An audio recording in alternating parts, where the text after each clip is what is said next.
Ooh.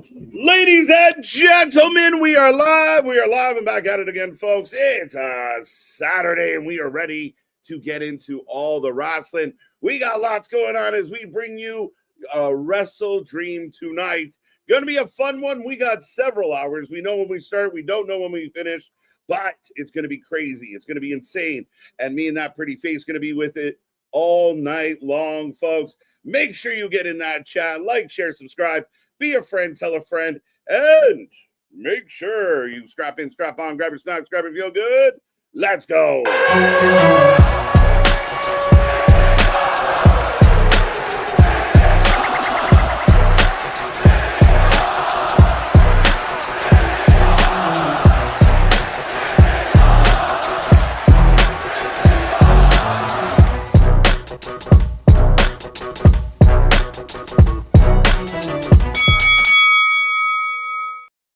Ding, ding, ding. We are live and back at it again, folks. Like I said, this is another live stream. We are the Wrestling for Life Network.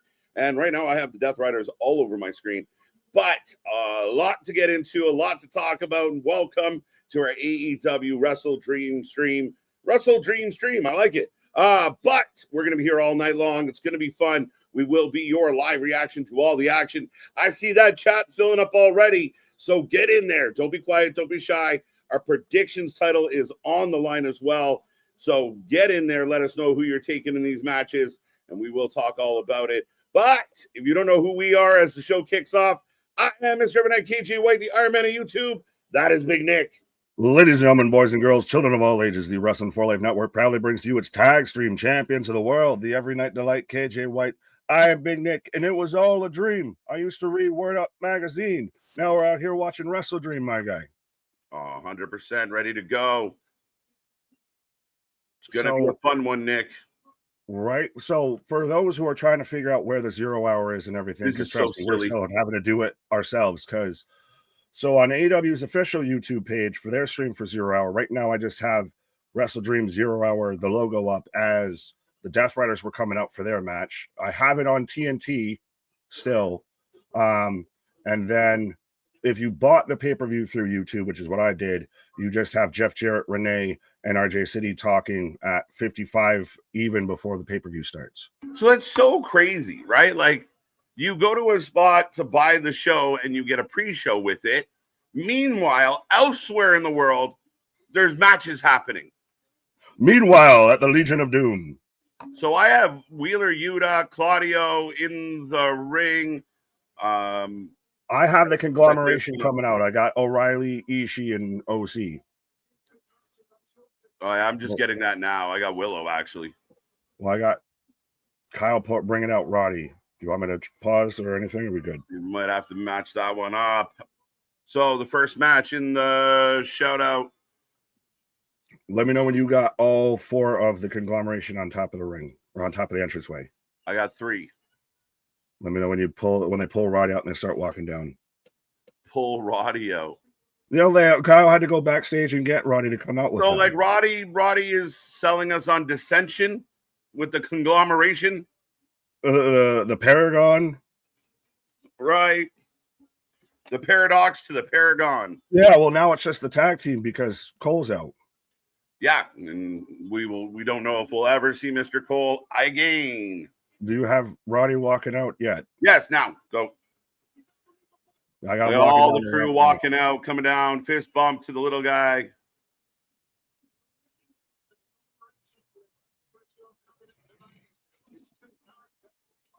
I don't know if I missed a fist bump, but yeah. Should we say hi to the people since we're kicking off here with the? We're getting off quick. I know we said about the prediction title. What we're gonna do because of the pre-show matches being on TNT and all over the place, we will start taking your predictions for the main card. 9 matches since Thursday. TK only added 1 match. We're happy, but he added it today or yesterday. Technically yesterday. Yeah, we couldn't avoid it. So Mercedes Moné is on the card, defending the TBS title against a current champion somewhere in the world. Yeah, apparently it's going to be a champion. Like people were talking about, I even see it in the chat. It might be Shotzi, it might be this person. But you got to remember, the caveat is they have to be holding a belt so she can win another belt. But that belt's not on the line. Her TBS title is on the line because does she just get past Jade's record and then drops the belt and just no more? She gets to 10 and says, no, Monet. I don't know, man. This ego trip's been going forever, and I don't know if there's any end in sight to this ego trip. Well, that feels fitting with the ego trip that's in the ring with the Death Riders still very much a thing, and Daniel Garcia joining them now, so it feels like they're getting stronger than ever. But I guess, except they're opening the pre-show. Well, at least it's not our buddy Dax out here. That would be a real bad, rough day if he was out there kicking off the pre-show, especially with C-Money letting us know that I guess their YouTube version is down. Really? What do you mean down? As in they switched to the pay-per-view one. As in, so if you're, no matter which way, if you're watching it on YouTube and it's not YouTube TV and on TNT, you can't watch the matches. Oh, wow. Really? Yes, sir. Oh, wow. Okay. I'm actually watching it on HBO Max. Fair enough. Well, I didn't even take that into consideration. So what about the Max numbers? The Max numbers are going through the roof. Right, they matter. The Tollgate Brawl. Right. Killer Cross coming. What do you think? Please make it so. Please give it to me, Lord. I don't know how you tie it in. Where would he, where though? What would they do with this man? Death Riders? No, joining? Joining, or he helps Darbs, or I don't know. Maybe he goes after Hangman. Does he go after Hangman? That'd be interesting if you want to make him matter. Well, does MJF come back? Does MJF come back? I don't know. I don't know what his timeline is, what he's, when the next time we're going to see that guy is. But that could also be a thing. As I got Pac and OC in the ring right now. I could see Cross showing up and being involved in AEW, though. Who? Cross. I mean, if there's no hope of him going back to WWE, which felt like that's what he was holding on for, at least at this juncture, maybe that's the play. Well, they talked kind of wherever they end up is going to be where they stay. You think so? No, that's what they said in their interview with Van Fleet. Yeah, fair enough. That's when they were talking about it. They didn't know if it would be fair to go to AEW because they're still kind of talking about WWE, this, that, and the third. Now, they also said if they did go to AEW, they would become AEW loyalists. Yeah, I believe that, though. I do believe that. Cross gives me that impression. For sure. Another idea that I had, and we should still also say hi to the people at some point. Yeah, I know. But with this being the tailgate brawl, I know I'm just derailing it, but should you have not just done this as a regular collision, and should they not actually show, do the pre-show, actually have a tailgate outside of the arena and everything? Show the fans that are where's all the AEW diehards out there that want to go tailgate outside of the arena before the show, like a football game? Right. Yeah, to me, this whole tailgate brawl, it's just that in title. Just like Title Tuesday was just a title. A lot of the things in AEW are just names. There's no name only. Yeah, in name only. There's no substance behind it. Speaking of substance or lacking behind things, I've got Ishii and Claudio right now playing the chop game. Yeah. Yeah, I got a random commercial for the actual pay-per-view, which is good. Mid-match. Yeah, when there's already 10 other different ways that I'm struggling to find to watch the match that's on your pre-show and everything. It should not be this much effort. It really shouldn't. It should be very much like your Sunday Night Heat, or, just make it a regular collision. Do you think that they're going to a one night weekly show with them doing so many collisions and dynamites together? Yeah, I don't think so. And if they're thinking of going to 3 hours, that's a death kiss. That could kill them completely. People might really give up if you ask them to tune into 3 hours every week. It just seems like they've done a ton of it lately. It's even the 2.5. It's been, they've done 2.5 and then still done a collision. Yeah. And again, I think that it has not worked out well for them. Yeah. Well, especially with the new metrics. Yeah. Went from 600 to 400. But Zach is the first one in the chat. I will remind everybody out there, get in that chat. Don't be quiet. Don't be shy. This is your wrestling community. We are the Wrestling Fans United, and we welcome all opinions. Keep it respectful. Keep it fun. We might not always agree, but we're good about yelling and bantering about it all day long, folks. So, with that being said, the top three last night was our buddy Big Dog, Spaz, and Damien. Shout out to all three. And get in the chat. Get your points. You add it up. Super chat, super stickers. Get your bonus points. So don't forget about those as well. But National Chocolate Cupcake Day. That's a good day. It's a good day. Do we just really have a day for everything? Like, are we going to get a National Wheeler U today at some point here? At this rate, I mean, there's got to be a National Shaggy Dog Day. Dog Day, yeah. Right. But take your emo wrestler to work day. Right. Oh, double Hurricane Rana by OC. Hey. So what's up, Zach? What's up, C Money? Michael, welcome back. Eric, I see you. Bonkers, MDB. The Dreaming knee pads are in tonight. TJ, welcome back. Jose, I see you. Cherokee George, Bonkers. Bonkers got all kinds of things to say. Christian Power as always. Josh, Baby Man Gaming, let's go. Christian got you. Larry, welcome back, sir. Good to see you. Tony, welcome back. Jose, always a pleasure. Clay, welcome back as OC on fire. Action, hot and heavy out of the gate, folks. Again, this, like, instead of doing the additional hour, you might be onto something. Just do this and call this like collision, right? Like the pre-show collision. Like, we're good. Right. And do it specifically do it as a whole, like, tailgate vibe specifically for it being the pay-per-view thing of actually show. Like, remember when they have the Sunday night heats and everything before WWE pay-per-views? You do just actually have, whether it's some of the wrestlers, whether it's, the broadcast team out there outside of the arena having a tailgate party for WrestleDream. We're kicking off. That, to me, I think is more engaging than you're even struggling to find the matches to watch. Absolutely. Every single 8-man or 6-man tag has this everybody submits everybody spot. Yeah. Now, do you find it interesting that we just had OC make his big return and everything just not too long ago, and now he's kicking off the pre-show? It's a little surprising. It is. Like, you think OC would come back and it would be a big deal.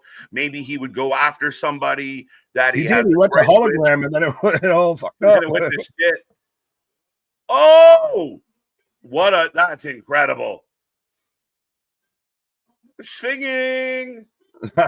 Claudio is just, he's a freak human athlete. Claudio's so good. Claudio's so good, Nick. He's a slept on. If we want to talk fumbles, because everybody likes to say fumbles, you want to talk about a slept on fumble? I know. It makes me hate football games. To hate it. You're right. But that he's a slept on one that left WWE. Imagine if he was in WWE right now going out. Claudio versus Ilya Dragunov for the U.S. title. Yeah. Works for me. Right. There you go. So I'm getting a hockey commercial now.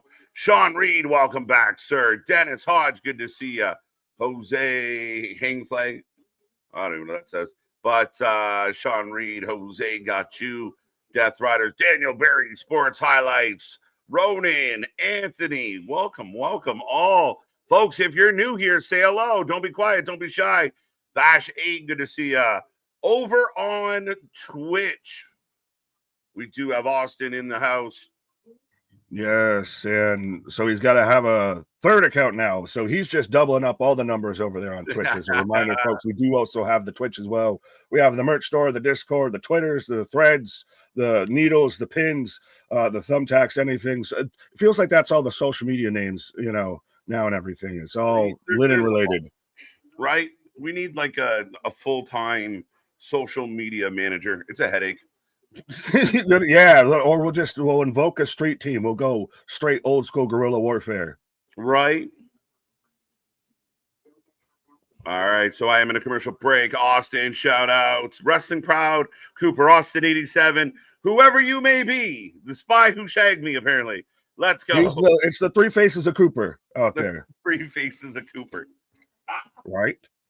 Spilling my The shit. Fire just wanted to chime in and say the Mercedes super stands are up there with the AEW super stands. Who do you guys think is worse? Well, then you've also even got the WWE super stands, and you've got the tribe of just rage bait artists that just say whatever they know is going to just upset people. That's completely untrue and unfounded. Yeah, the rage beaters are fun, and again, they get called out a lot because they just I don't get it. You know people are going to call you out on your bullshit. And again, people can't help themselves. And I said it, like every detail that comes out, it doesn't matter. They could announce today that, WWE or even AEW for that matter, we'll be giving out fucking gummy bears at every fucking show for every fan. And somebody will hate on gummy bears. It's just the way it is. Like, well, what about people who are diabetic, Uncle KJ? What about people that can't have sugar? What about people that are allergic to gelatin? What about vegans? Are they vegan gummies or are they just regular gummies? Can Daniel Bryan have the gummies, what? Uncle KJ? Uncle Jeffy? Save the poor bears, KJ. Right. Let's go, Bonkers. We got you, Larry. Howdy and Wyatt 6. Hello. I'm in a dark state. I've been in a dark state lately. Darkness impersonating me. 1996. Brennan, how you doing? Vance, welcome back. Lindsay is in the house. Anthony, I see you. Johnny, welcome back. ABJ, feel like, have you been missing? Welcome back, ABJ. I feel like you might not have been here for a couple days. Keeping tracks on you. He's missing in action. He went on a vision quest after everything. Ken, welcome back, sir. Eating breakfast. What time of day are you at right now, ma'am? That's 7:19 in the evening for me. There's never a bad time. I mean, sometimes you ever have breakfast for dinner? Breakfast for dinner as an adult slaps. I did it Friday. It's a choice. There's never a bad time for breakfast.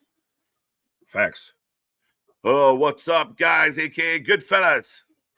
Paisan, am I funny to you? Am I funny like a clown? Do I amuse you? Right. Can you amuse me and go to the right a little, sir? No. Oh. Big tag. So Roddy gets the hot tag. Nice leg lariat.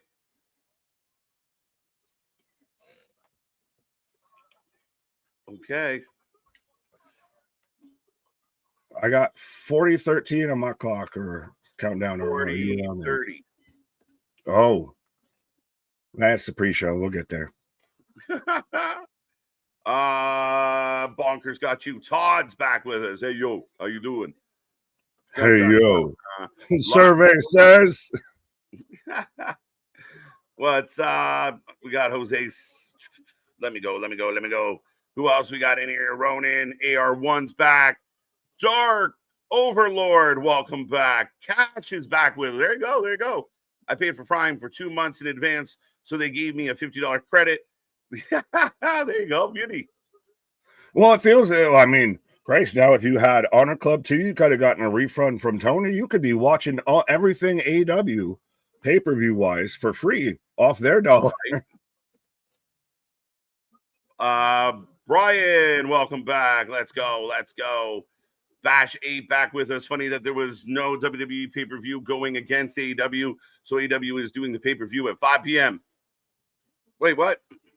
Well, it might, again, time zones are a thing, time folks. Zones, yeah. We have to still clarify that. But also, yeah where's all the counter booking? What about the counter booking? Did they not? It was all a dream, so they didn't want to counter book it? The Fed saw the card and we're like, we're good. You can have that. That ain't what I'm mad at.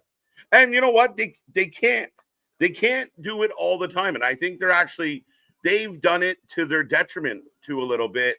Yes. They're overbooking, so they're watering down their product and making the fans just like, stop it. Because you do get the fans like you and I and everybody in the chat and everybody that needs to hear about the Wrestling for Life that watch both, and then your attention splits. You're not fully paying attention to either. So then it gets really kind of muddied in the water. It works a lot better when you stand out on your own. What if the Death Riders lose this match? Does it set the tone at all for the evening? I've thought that before, and it's never really panned out. So I don't know how I feel about it. It's one of those that should be a law of wrestling, but disobeys the laws of wrestling. Yeah. Yeah, if there was ever going to be a place to kind of do that, I think we're in it. Mm-hmm. I gotta scroll all the way up to find out where you are. Well, I got Spaz real quick here with a $10 super chat as I find one back up. This is the most open-minded community in wrestling. You guys deserve a lot of credit. Made me hungry almost saying dessert. K-Jigs and Diplomatic Nick looking ahead to it's over. Hawk from the Shire gets the pin, folks. Well, have you heard about Second Breakfast? I have. Let's go. Let me know when you start to get a video package for the Moxley stuff and everything. Okay. But saying K-Jigs and Diplomatic Nick looking ahead to a really fun Havoc, LOL. But let's eat our veggies first. Well, I'm full of the Flintstone vitamins. Right. Yeah, no, I mean, Halloween Havoc next week. I kind of wish that was a special show and not a Saturday show, like a special Tuesday like it used to be. And then the week after that, we're here for Saturday Night Main Event. Week after that, we're here for something else. Like, it does not stop. Full Gear is coming up. As AEW is going to have to turn around and get ready for that one. Survivor Series at the end of November, we got to get ready for. I know TNA's got some shows in there. Lots going on, folks. And this is the open-minded community to watch your wrestling with. If anywhere else. Most unscripted, unfiltered, our shit is real, our shit is raw, our shit is all authentic. And yeah, then we get into December with John Cena's last match. Yep, coming soon. Go ahead. Mr. Cooper, I see you saying, checking in, fellas. Do you have the video package and all yet? Yes, sorry, just started. I got Hangman yelling. Oh, no, I got a Hangman Samoa Joe package. Oh, that's what it is. Oh, I just saw Mox down there. So, yeah, it's setting up that. Fair enough. So, we're good. Okay. Sorry. Go back to Mr. Cooper, sir. No, I just read it off. You're good. Keep going. All right. Shut up. We're hanging with Mr. Cooper. Candy Tink back with us. Who else we got going on? Bash. No, he brings up a good point. Sorry, real quick. Are the Young Bucks done with AEW? Just asking, because I've seen a lot of stuff today going around about them looking at potentially being asked about buying PWG and doing something with that past their playing days. And they, I guess, have even come out and kind of said with like AJ retiring, who had a great send-off in Japan, that they're not too far behind. Yeah, I did see that, and part of me wonders. Like, see, it's tricky with the Bucks, right? They're not that old, but they've been doing it for a long while, and maybe it's easier, maybe coming to terms with them not being as relevant and as big as they thought they were. I doubt that, but part of me also wonders: is it a bit of like, we'll say we're going to retire just to get all that? Please don't go, and I don't know if that will be the case. Sounds like they're about to come up on $500,000, if you ask me. Right. Yeah. I mean, again, they keep winning money.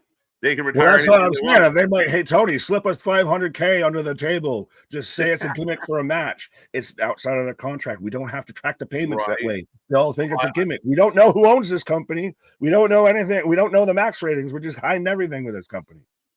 It's crazy. NDAs for everybody. Right. Would Chris Jericho's NDA to leave the company not be the biggest NDA, like a phone book size NDA for Jericho? He would literally call it the list. He would call it the list. He would literally finally have a true to form list. He would come out like the 1,004 holds. Do you want to listen? This is how deep the conspiracy theories can go. That somebody was pointing out that Kylie Ray is no longer a part of the ID program. And you guys can connect those dots. But Candy Tank, welcome. MDP, hashtag WFU. Let's go. As we are in the pre-show, folks, as we roll on, we got 3 more matches coming up on the tailgate. Money's back with us. Jose, we got you. Johnny, welcome. 3 hours on the on 2 channels. 2 hours on TSN, 1 hour on the USA Network in Canada. Hurts. Johnny, I'm with you, bro. I get it. It's all over the place. Well, and now think about that. If you had to do that, also still watching on HBO Max, because I have to do the same thing with their streaming partner. Yeah, so I use my VPN to go through HBO Max. But at the end of the day, if you're in Canada, we saw what happened on Tuesday with Canada was they did Dynamite, and when it went to that collision hour, it wasn't on. TSN said, sorry, we had prior obligation. So there was no collision on Tuesday night for Canadians on the sports network. See, we're helping out both nations out here. We're bringing peace to the U.S. and we're bringing collision to Canada, and I don't know if that's a fair trade. Right. What's up, Laz? Let's go. How are you doing? Philip Brown back with us. Let's go. Let's go. My blood is boiling. He is insulting our intelligence. He's telling us to make sure we have our blood pressure medication and everything like that on standby. We're going to have fun.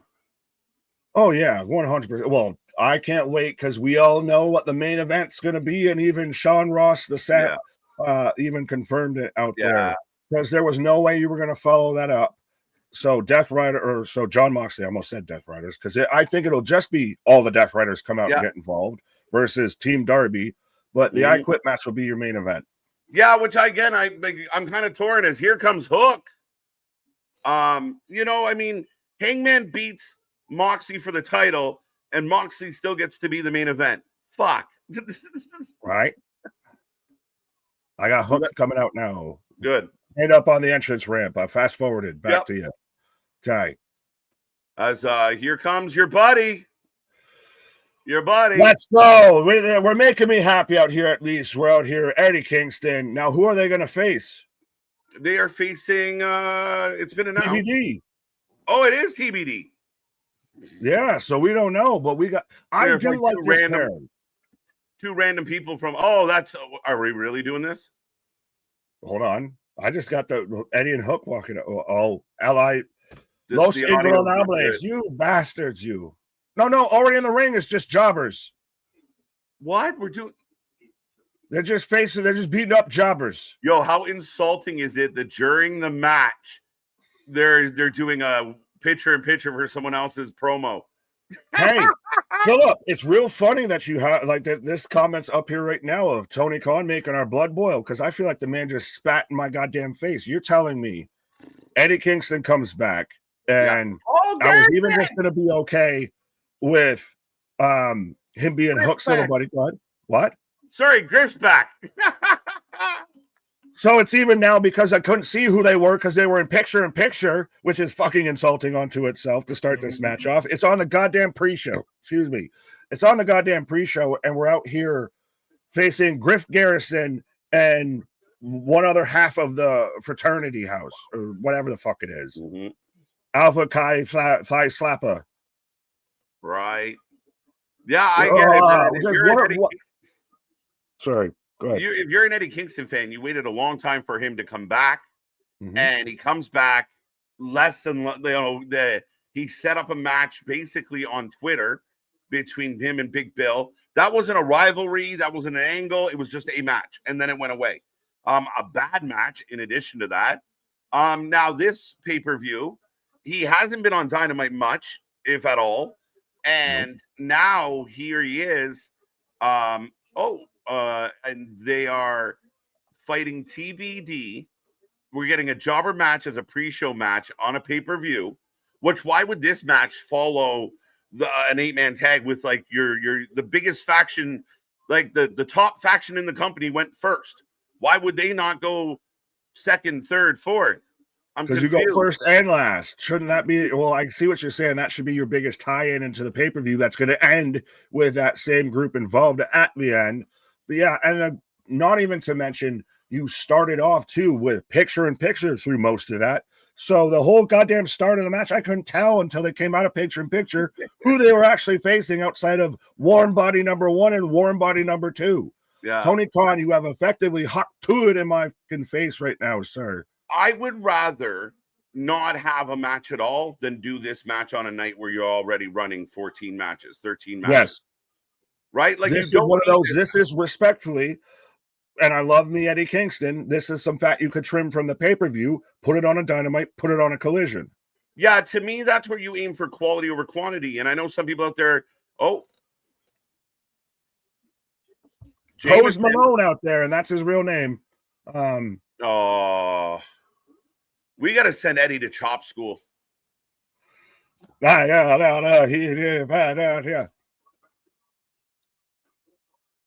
Oh, and now there's dissension amongst the jobbers. Well, when you smash your frat bro in the face, does it really hurt? And tap out. Eddie was pretty much. Eddie looks like he's hanging around the high school kids so he can buy them smokes and booze. Is he more Ricky from Trailer Park Boys than anything? Yeah, he's becoming that. Well, and is it still? And I don't want to take shots at Eddie because I know he's still coming back off a big injury and everything. Mm-hmm. But I've sat there, and at this point, I'm almost hoarse from saying it. He should be involved with the Gabe Kidd thing. He should be involved with the Death Riders thing. I understand that he's recovering off of a broken leg and all of that, and that's why he's out here, doing all of 2 moves a match. But yeah, and they keep going to the Lost Goobers in the back, and nobody cares about Legato. Oh, boom! Who's your what? Bring the boom! Bring the boom! Well, the last time we saw the boom, they were getting choked out by Don Fellas. See, these are the guys. So this goes back to my point that I brought up before, and this was what they should be doing. This should be your fucking tailgate segment. They host. Now, you want to pay him? Hey, AJ, we'll keep you on our goddamn payroll. You host the tailgates for all the pay-per-views and everything like that. Make him, I'm going to invoke the name, but make him your Pat McAfee. Make him your fucking, hype up guy. Right, yeah. And I think there's value in Eddie. Hey, I'm talking about the boom. Oh, the boom. I mean, right now we got Roppongi Vice here. So the Callis family has shown up at the tailgate party. And they're getting smacked around by AJ. So we're gonna get at some point AJ Boom making his glorious return to the AEW ring to probably take on Rocky Romero. Oh, train in the head, down goes Boom. Have a cookie and shut the fuck up.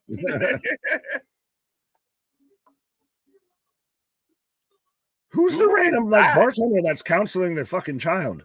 I'm also having a bad night. Hi, how you doing? Right.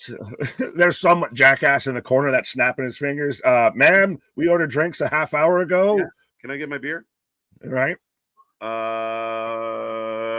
MDP. This is the best community to watch wrestling with. We are normal, level-headed people without agendas. Some of that might not be true, but ultimately, overall, very true. Yeah, well, normal, no. On a level, maybe we don't have agendas because we couldn't keep this shit. So we've got Poison Ivy and Harley Quinn out here. What is it? Their team name's now like Divine Beauty or something. Is that what they're calling them? They are Divine Vanity. I was close. Divine Vanity. Divine Fanity. Vanity, okay. Not Fanity. Sean Fanity? Fanity? Profanity? Are you pro-fanity or anti-fanity? Megan Bain looks like an absolute star, and I got to watch Mercedes Moné have matches with the likes of Riho. Megan Bain looks like she should own this division. You know what division they should own is because this is a women's tag match, and we had women's tag titles announced and introduced. Well, this is maybe should be for the inaugural women's tag titles, but no, we're just going to have women's tag matches because women on the card. Oh, well, listen, I'm so torn right now as this camera is all the W. What are you doing? Now, well, are you out here for Huggy Wuggy Harley Cameron out here? We got Kitty Cameron. Well, Kitty she's no kitty no more. You don't want to see her kitty, but she ain't a kitty. Meow. Meow. Yeah, so now do her and Willow have a tag team name? To be determined. Yeah. So Harley getting in the ring. looking like $1 million. And I think love you me should have some Willow. opened. I think you should have opened the tailgate with this, and then did the useless Eddie Kingston match because it's a throwaway. Then followed up with this, and then ended the pre-show with the Death Riders, as the Death Riders are going to be such a big part of tonight. I would have cut out the Eddie stuff entirely. Yeah, I would snip it if I had to choose. I get you with opening with this, but you know what this means. This means our buddy Dax and FTR are going to be main eventing the pre-show. Yes! He's still in the main event, folks. Let's give a round of applause for FTR Bald. He's still in the main event, but it's unfortunately on the pre-show. Right. And he was actually nice. I'm being a dick, but I was actually shocked, and you got to appreciate it.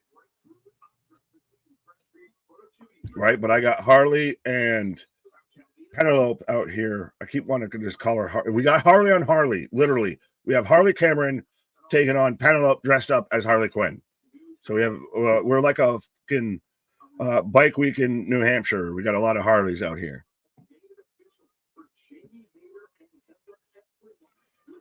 Randy Sam, I see you. Sterling Archer, what up? I like Willow. Catfight. There, what up? Who you got in this match, sir? Are you taking Megan Bain, or you Harley Cameron Canada?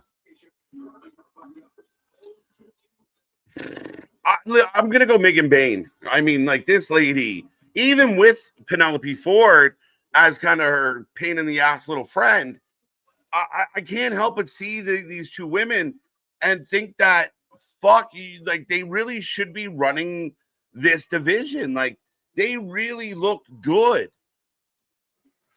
Well, again, this is where you bring in the tag title division or the tag titles and everything. I love me some Willow. And again, see, you have both teams wearing at least kind of tandem, gear. You have Harley and Willow actually matching. You have a theme with Megan Bain and Penelope. So why is this not for the tag belts? I just also think that they're still going to do some sort of a big singles run with Willow. Again, I hope, especially now with Stat as your women's champion. She beat up Dax. She beat up FTR by her goddamn self. Right. But what do you do with Willow? Like, she had her chance. This is the problem with the Mercedes thing. And I know people out there are fans and they defend her, but I don't think they realize how bad that Mercedes is holding this division hostage. And she has literally pillaged one name after another name. Nobody's getting over. Nobody's getting built. Tony's doing her part, putting women over left, right. But, I think she's going to put Stat over tonight. But I just think there's so much talent being wasted. Right. Penelope kind of breaks up the pin. Lee James out here getting me scared of KJ. They added more matches. I literally had to like double, triple refresh. No, they added one match. Wikipedia. No, one match. He said it wouldn't be above Tony to add a match during the pre-show. During the pre-show? Dick. Let's be honest. We all thought that could have been a thing for a minute. Right. It's possible always. Oh. Daisy and Sandow, and I love it all. Out here, my tribal streamers, I acknowledge you. Well, make sure you acknowledge us well, folks, and make sure you hit that like, share, and subscribe, as we're 7.6K right now. We're getting ever so close to that 8K. We're like 120, 150 or whatever out there on Twitch. I'm aiming to see if by the end of 2026, we can at least end at 8K on YouTube and 200 on Twitch. Going for 10. Let's go for 10, folks. Let's make it. Fair enough. Go big or go home. There's too many people watching streams that aren't fun. Help them. Save them from boring reactions. We need to cut a whole infomercial like that. Good. Of 100. Well, now with StreamYard, they got the teleprompter. We can do a whole ad. I vote KJ as head booker for AEW. Who would be better, that or the AI bot? Anything's better than what we're currently getting. And I mean, Tony was on the record that, like, everyone that's like kind of ran wild with this whole AI WWE thing apparently missed out the fact that Tony had admitted working with AI and trying AI and da-da-da-da-da. It's kind of funny. I get it. The Fed announced somebody leaked out that they hired somebody. But my God, again, if you're in a glass house, put your stones in your pocket. Facts. Well, just don't smoke them. Keyshawn, what up?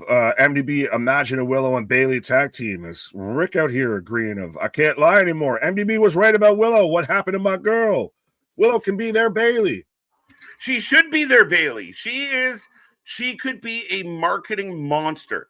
If she was in a place, she'd sell merch out the ass. Well, and she's such a likable personality. Yes. And she's out there and she's into this. Like, she's one of those that has that old school Bailey hugger vibe of just, she feels authentic being that happy and that hyper all the time. And it doesn't feel forced, which is a fucking beacon of light in this world at this point. Right. So I go to a commercial, folks. I have picture in picture. This damn big corporation and all these commercials. Nah. You mean other shows have commercials too? You get commercials too, bro? Imagine working with TK as Booker. He'd be beating down your neck and micromanaging every detail. Might make him. I think about a week into working in that environment, he may fear, because I'm a yeller. I don't like to be we all assume Tony Khan actually deals with confrontation at all. Right. You wouldn't be getting anything from Tony. You'd be getting an email or a text or something like that. He seems like a super nice guy. I compare him. He reminds me of Tom Hanks in Big, where it's like a kid in a grown man body. That like, tell me that's not Tony Khan. I got a trampoline to sleep on. We'll take him the fucking FAO shorts. He'll fucking lose his goddamn mind. Tell me that's not Tony Khan. But again, as much as we criticize some of his decision making, he seems like a good guy to kind of. He'd probably be fun, buy you dinner, play games. Like, hey, you want to play? You want to see a video game no one else has ever seen? Would you partake in vitamins with Tony Khan? What? Would you partake in vitamins with Tony Khan? Because I mean, you don't think that he's probably past that Nochi Pundy left hand side? Well, I mean, Big Swole. Big Swole might have something to say about that. I think Big Swole came out and was like, "We puff past, then he fired me. What the fuck, bro? You smoked my weed and fired me." Yeah, but I would totally do it. I think it would be a trip and a half. Tony, sing some songs. Country road, take me home. I have no personal beef with the guy. I don't like some of his business decisions or some of his booking, but my God, I think he'd be hilarious. It's Tom Hanks from Big. Just get all the vitamin up and then talk booking and talk wrestling with Tony Khan. Tony fucking mind blown. Tony's the guy that gets all paranoid and starts rooting all the dude. You're harsh in my mellow. Literally, Tony, you're fucking a billionaire. You're good. But on the other side, my dad comes home and he smells this. Right. On the other hand, though, he probably opens a vault and he's like, "You really want to get fucked up?" Like, ah. He's actually some giant fucking kingpin. That's what it is. He's a Gus from Breaking Bad. Forget the stories of character. The people enjoy the matches. Frankie, we're going to enjoy the matches. We're going to have some fun, and we're going to enjoy the matches. As we say here, the wrestling might suck. We never do, and it's going to be a lot of fun here tonight as we dive into this one. Keep the chat coming. I see it rolling. We're trying to keep up, but so much shit is going on. 15 minutes away from the start of WrestleDream here tonight. Right. We're already hot and heavy out here, and we haven't even gotten to the main show yet. That or Robin Williams, Peter Pan. Oh. Now I just pictured I'm a real boy, which is not right. No, let's move along from bashing Tony Khan. We're hoping that tonight's good. We're hoping that tonight he's at least learned a modicum of restraint. There's only 9 matches instead of 14 on the main show. He moved them all to the pre-show. So we're giving hope here. We're hoping that this is gonna, pull a rabbit out of the hat. And normally AEW pay-per-views are really good. It's good. I mean, again, I'm going to be a little concerned at how we get in and out of certain things. But outside of that, the matches themselves should deliver. There's a couple matches. There is less matches on this card that I don't care about than there were on the last pay-per-view. The last pay-per-view, half the card, I did not give a shit. So that's positive. The positive is there's more on this card that I'm kind of like, all right, let's see what happens. Right. And I am positive right now that I have all 4 women down in the ring. And they're just flying. Maine with a big, oh. But again, it looks just like the men's match of everybody just scramble. Oh, DV, oh, well, big, oh, wow. I like this from in slow motion. I like this from low hanging fruit. I'm here for the beards to be feared, not WrestleDream. Let's go. Slow motion for me. Slow motion for me. Let's go. That was slow. She did the Matrix, but Willow's arm was almost in the fucking bleachers when she did it. Yeah. We're getting a "This is awesome" chant, which I agree. Let's go. On your day off? How you get fired on your day off? Right? Yeah, you get fired on your day off, bro. What does Andrade? Oh my, Andrade. Willow and Megan Bayne exchanging blows. I'm pumped for the Hurt Syndicate entrance. Just for the entrance? Just for the entrance? For the entrance. After they come out, I don't care. Well, we've seen that match between them and the Demand so many times now. I like how on Thursday I broke your mind when I was like, oh, so it's a tornado tag match. You mean a street fight, which is what we just got for the last time we had these men in a 6. So crazy. And people like, again, I think that's where some of the wrestling fans have to take a breath before criticizing the company they don't like. Like, as you're typing, take a moment before you hit post and read your words and go, wait a minute, does my favorite company do this? And honestly, like, WWE is so repetitive. We literally got the Hurt Syndicate in a street fight, 2/3 coming up in a tag match on Dynamite, and then tonight we're having a tornado tag match, which is a street fight. Yep. Because, again, think about what you read the headline, read the article, take in the information, and actually take it in for a second longer than it took you to read the headline, and then say something about it, form an opinion then, instead of just instantly, oh, well, the WWE is always doing the same shit. Oh, really? Oh, really? And we try. Like, I mean, we've had the chat call us out, call me out. I'm like, oh, but KJ, and we have to think about it at times. You're right. Oh, maybe you're right there. So again, I like that. Let's go. It's gonna be a good one, folks. Dude, I just got the win here. Did you? So Willow and Harley Cameron get the win, and then they quickly go to, I got a hockey commercial now. Yeah. Fair enough. Matt Adapt. TK is just doing the same thing he was doing with his buddies online, but now he's got these things IRL. Yeah, he's message board booking. I got the win now. Well. Is Andrade gone for 1 year? Asked Benny. Sorry, I didn't mean to interrupt you. I was just saying, it's the pre-show, as you were talking about Benny's. Is Andrade gone for a year? We don't know yet. Nobody knows. And people are speculating. We will let you know as it is fact, not thought. We will get there. Pre-show is trash. No, Laz Jr. LJC, welcome. Nickname. I don't think it's been bad at all. It's been a little difficult of, again, you and I trying to sync up, trying to find here, there, and everything like that. It's been a little all over, but yeah.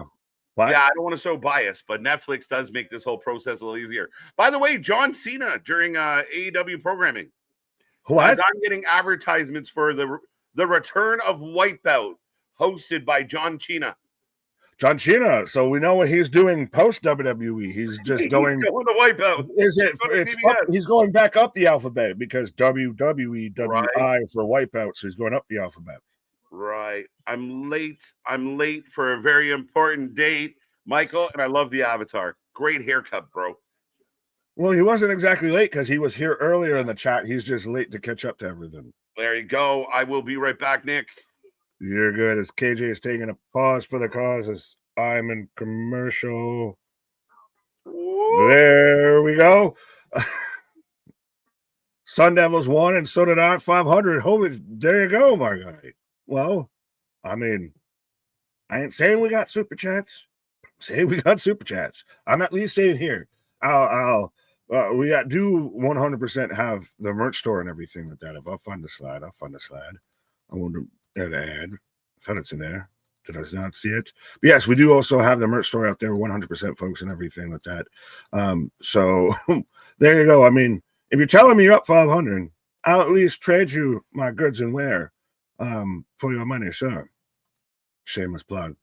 Those throwback ASU football uniforms are sweet.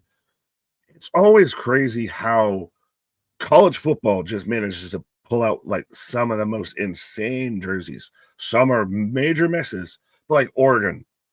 Oh my God, to be in the fucking equipment room for the University of Oregon. Christ, playing with them in college football games and everything. They have 14, 15 goddamn uniform options. What do I fucking do here? But anyways, KJ FTR here. Is KJ going to miss the FTR match? Are we confirming now that KJ's secretly Dax? He's not just Kevin Owens. He's also Dax. He's moonlighting in AEW as well. FTR for the win is I've still got just an advertisement for WrestleDream right now. Got that one. Christian, if you guys missed my good fellas reference, here it is. As far back as you can remember, the Yankees were in the World Series. Fair enough, Christian. No, we got you before with the Goodfellas reference. I didn't know it was specific to that, but I got FTR coming out right now. The Living Legends. Kayfabe 1 year. We still have no true idea what's going on with the Andrade situation. To me, it's going to end up in court, and I think no matter what it is, unless it's really the huge conspiracy theory of we'll just all sweep this way. You give us Cope for a match. But this is going to still do nothing, honestly, but hurt Andrade in this situation. Because even if this goes to a legal proceeding, that's still all the months and time that he has to deal with all of this, that he's not going to be able to work. Like, he was advertised for a show today, I believe, in Puerto Rico. I could be wrong on the date. I know it was coming up. But he was advertised for a show in Puerto Rico. I don't know if he made the booking or not. I assume he didn't because I didn't hear much about it. So you didn't have an issue when he wrestled in Mexico. You had an issue when he showed up in AEW. He's an independent contractor. 90 days, yes or no. Then it's the with cause, without cause. I know KJ's going to bring up it's because he violated the 90 days, but do we know when the 90 days was involved? It's a whole lot of legalese. And I feel like that's the thing, is that's going to really end up screwing over and biting Andrade in the ass of no matter what to even get out of this. Even if at the end of the day, WWE is wrong in this whole situation and they mishandled it, it's going to probably longer than what the 90 days would have been. I can tell you that. Probably 4 months, 5 months, probably of legal proceedings, depending on how fast they go to get through this and get a resolution. So at the end of the day, it does nothing but hurt Andrade. But then again, has he also done nothing but hurt himself of the issues in AEW, why he got fired from WWE, wellness tests, not showing up to work? Was it weird for him to work in the same place where Charlotte was and everything? I don't know how they split. Was it weird with that? But yeah, as I've got FTR and they did these boys dirty. So unless we're going to start off the pay-per-view, roll into the pay-per-view with FTR versus Jet Speed, we've got 4 minutes and counting of how long this match is going to take. Holy shit, all they did was add 2 minutes to a fucking speed match, and it's a tag match between FTR and Jet Speed. The disrespect. Laz, Big Nick, I follow you on Instagram, the Wrestling Cartel. Shout out, Laz. Shout out everybody out there. 100%. And who was that? It was Defired, I think, that said he had my back, on one of the social media posts and everything out there, from some of the troglodytes. Why is this not on the main show? Because it's on the pre-show, because they're the top guys and they're out. I don't know. Are they going to run this into the main show? Are we going to just start off WrestleDream, middle of a match? Is that how we're going to start off the show? That would be a weird start. But otherwise, they're giving this 5 minutes. 5 minutes for two of your top tag teams? Confusing. Alan, shutting up Paige. Cash, I see you. What up, Cash? You must work. Whoa now. Just send him a DM. Brandon Bean, what up? What up? Free Andrade. Is Andrade's return cursed now, even if he does eventually get on TV? It's snake bit for sure. I'll say that. We were going to get potential double stomp from Kevin Knight on FTR, and man, literally bungeed off of the apron. It's definitely snake bit. We were going to potentially get tonight on WrestleDream Kenny Omega versus Andrade.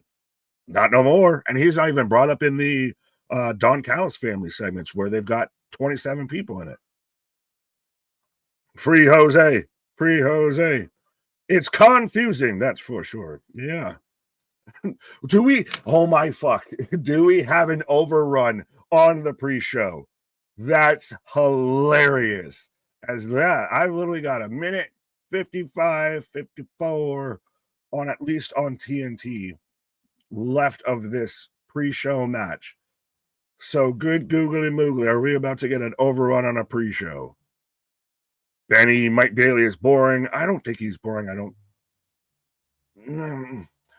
know if he's been presented properly. So we're getting the trademarks and copyrights in the bottoms here at TNT.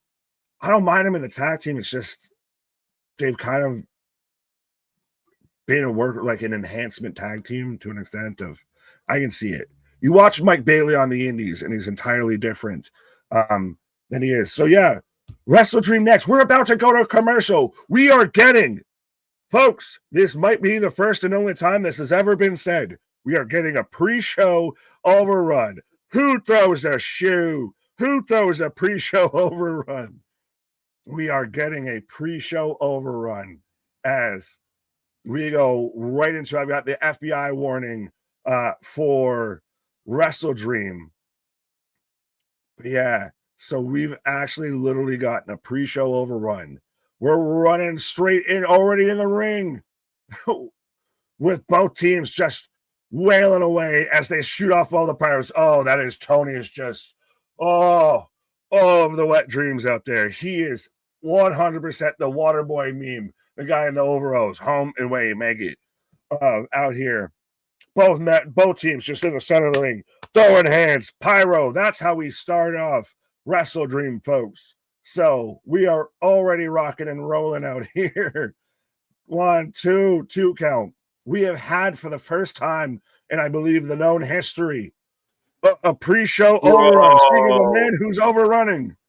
Listen, I literally had to check if the vitamins were just hitting too hard or my clock was broken. What is this? What is happening? We've got a pre-show overrun, folks, of the match that couldn't be contained, the match beyond out here. Dude, we're literally starting off already in the ring. Like, how do you start a pay-per-view with a match in the middle? Do you get double the payday of you're on the pre-show and on the pay-per-view? Right. I worked 2 shows, Tony, in one day. And I mean, again, I kind of went at Dax this week, and he talks about being top guys, and you got 4 minutes. And I feel bad for, like, you brought in Jet Speed, and you kind of want your tag team division to be better, and you get 4 minutes on the pre-show. Harley Cameron and Willow and everybody went like 11 minutes, 8 minutes. How long were we doing? What is happening? To say this, if you caught Eddie Kingston, do we have this? Do we have this? Yeah, get rid of Eddie. You did not need to do the Eddie Hook match. 1, 2 count.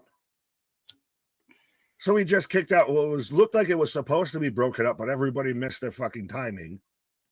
But yeah, so we're already underway. Sorry. Okay, so I'm just trying to get it to populate for me on my end. I don't have anything at the moment. Fair enough. I got 1, 2. Now Cash breaks it out. So right now I've got Kevin Knight and Dax in the ring holding court here. So is this how we're opening the show? Yes, I said. Whose fucking idea was this? Holding court because he was out there. Home is where you make it, like the guy from Waterboy with the fucking overalls and everything, losing his mind because you opened the opening shot of WrestleDream was all the fucking pyro budget. And both teams in the center of the ring, just throwing hands. So wait, that's all it was. They literally set up into a promo for it. No, this feels like a production error. Like, oh shit, just so open the show as if there's not 4 men fighting. No, they did. They opened it. They literally just cut straight to all 4 men fighting, throwing hands in the center of the ring with all the pyro going on in the background and everything. They showed the pyro going off while all 4 men were fighting. They did the big overhead shot. Oh, so Dax, start. Oh, gosh, sorry, just smashed Bailey on the apron. The start is great. You shut up. I got Dax with a sharpshooter on Kevin Knight in the center of the ring. Okay. And he's tearing out the knee pad. The MDB, he's coming for you. He's going after the knee pads. Anthony out there in KJ fashion. What are we doing? What are we doing? Dude, listen, can we all agree, even if you're a diehard AEW fan, that's a weird way to start a pay-per-view? It's unique for sure. I mean, Ronan's definitely said it was a great way to start it. Really? Okay. Benny, is TK high again? What do you mean he's not? I can't speak on his behalf. That's what him and KJ just went and did. He just, he passed the Dochi up on the left-hand side with him right before that. Oh, I thought okay, we're just starting a match. I probably have about 10 minutes to pull this off. Nope. 3.5 minutes later. Hi, everybody. That was sort of a moment. Yeah, I thought they were going to be disrespectful and this match was going to end in 5 minutes. And I was like, wow, everybody wants to bitch about speed matches. Yeah, I thought they were going to rush it to the end because you would assume you start with the pyro and video package. This is weird. But once you have started this with the Death Riders, even more? What? Once you have even started, if you're going to have it overrun into the pay-per-view, once you have done the Death Riders, then even more? Because they're going to be involved in the rest of the pay-per-view. FTR ain't. Yeah, actually, valid point, right? You open the show with the, again, what people believe is the biggest faction, not by numbers, but by importance in AEW. Mm-hmm. And you kind of tie that together. You bookend it. But I don't know. Nobody's really going to convince me that having a pre-show match bleed into the start of the show is a good choice. That can't be on purpose. In all my years, I understand, if a brawl breaks out, we've seen this was on purpose. You think this was done on purpose? Or them having overrun and all of this? Yeah. This is still going. This is going 6 or so minutes into the pay-per-view. This isn't an accident. This isn't 2 minutes in, and then we just ended to get the fuck out of here. They're going to go an extra. They'll go till 8:15. You think? Oh, yeah. We got chops back and forth right now between Bailey and Dax in the center of the ring. That is crazy to me. Jose, this is some off Broadway shit. It's different. Fake hologram, aka Mirage. All right. Give me 2 seconds just to tweak this, and then I'll be right back with you. Do you, boo-boo? As I got both men slapping each other in the face right now. Do you think this event ends at midnight? Oh, probably not. Probably not. Probably goes past that. As now Mike Bailey's just karate's slapping the shit out of this man. Oh, and they do the double chop at the same time. Super kick. See, money, that's the wall game. This is something. Yeah, the fucking all the pyro and everything started. It seemed like it was the start of something like that. 12:30 a.m. at the latest. Oh, I don't even know if that's an overstatement or an understatement, because I mean, if we're going to end on that I Quit match, God only knows what they're going to do with that. And we're already, think about it. Oh, everybody's coming off the tops. Kevin Knight with I like the fucking crossway frog splash, but he turns around and gets dumped out by Dax, who Dax accidentally knocks out. Cash backslide. 1, 2, barely 2. Tornado kick. But think about it. We're almost 10 minutes into the pay-per-view. Spin it back heel kick again. A match that wasn't advertised to be on the show. Cash breaks it up. Yeah, they're going still. Phenomenal clothesline. Superman clothesline. But yeah, we're giving a lot of time already to a match that wasn't supposed to be here. But so I think they could go for a good bid on the show. Dax hold down the feet. As FTR picks up the win now. Is there something? Sorry, as it was Bivens. Why did I say Dax holding down the feet? Bivens holding down the feet. Is there something to be said about Bivens wanting to instantly out there and grab that man's feet and everything? Little odd, but I kid. Guardian of Chaos, just sub, new to the channel. Thanks, appreciate you, sir. Is that Scott Steiner as your profile picture? Is that you, sir? But yeah, appreciate you. And again, now go spread the good gospel. We got 120 out here with us. Let's see if we can get all the way up to 200 by the time we actually get into something that's supposed to be on this main show here. But yeah, go spread the good gospel up there. Artist, what up? It is a unique way to start. Oh, it's definitely unique. It is unprecedented. That could be something that AEW fan base can say that they invented, is what we started a pay-per-view with a pre-show match. That's probably the first time that's been said or done. Chops, and thank God for meth streams. What in the Walter White are you saying? But yeah, if you're Captain Jack Sparrow, and at least you got us to be your alternative commentary for you, because I don't know how you're going to get through out here with Tony Schiavone, Excalibur. Danielson's all right. Taz is out on shoulder surgery, so we'll see. So it's Nigel. We don't even get a Danielson. We get a Nigel. So Nigel's the only one. How do you have 3 commentators? Only one of them's good. Yeah, so now we've, I guess, officially kicked off the pay-per-view now at this point. Is there anywhere to watch for free? Well, you can watch us for free. I'm sure other people have kind of already dropped names of, Captain Jack Sparrow party ways you can find it to watch the show for free. But yeah, watch wrestling something might be a way. You got your money's worth on AEW event, WWE 3.5 hours with promos and everything. Is it you get your money's worth with an AEW event, or you get more than you bargained for? Is it you go there expecting a 3-hour show, a 3-hour tour, and all of a sudden you're 8 hours deep wondering how you're going to get home? Because I'm getting a video package for Tekla versus Jamie Hayter, which I'm excited for the match. Will I still stand by be the best women's match of the night? I feel bad that Jamie Hayter's kind of been passed over of going back at the world title. She came back on a pre-show, and now she's just that 70s chick. She's like the Mike Awesome of the division. A little.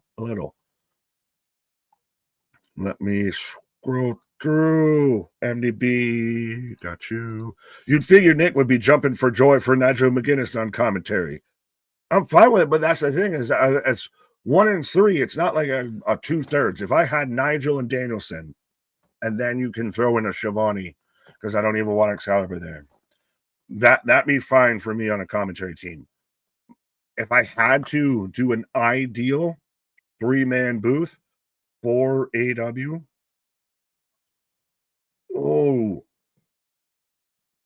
there's 4 people that I can think of as Schiavone's.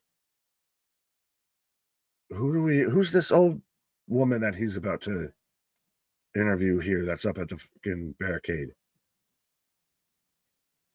So we're bigging up St. Louis is where they are. But if I had to do an ideal 3 to 4 man, I'll say AEW commentary team, Danielson, Nigel, Taz, and Gimme Callis. Even though he's a manager, he's still good on commentary.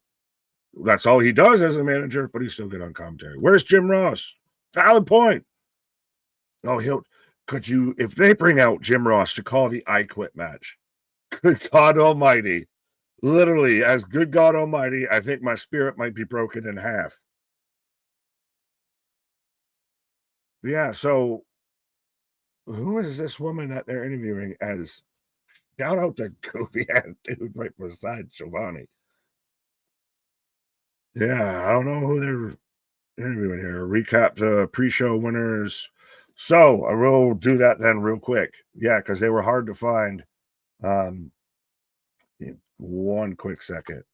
But so recapping the pre-show winners.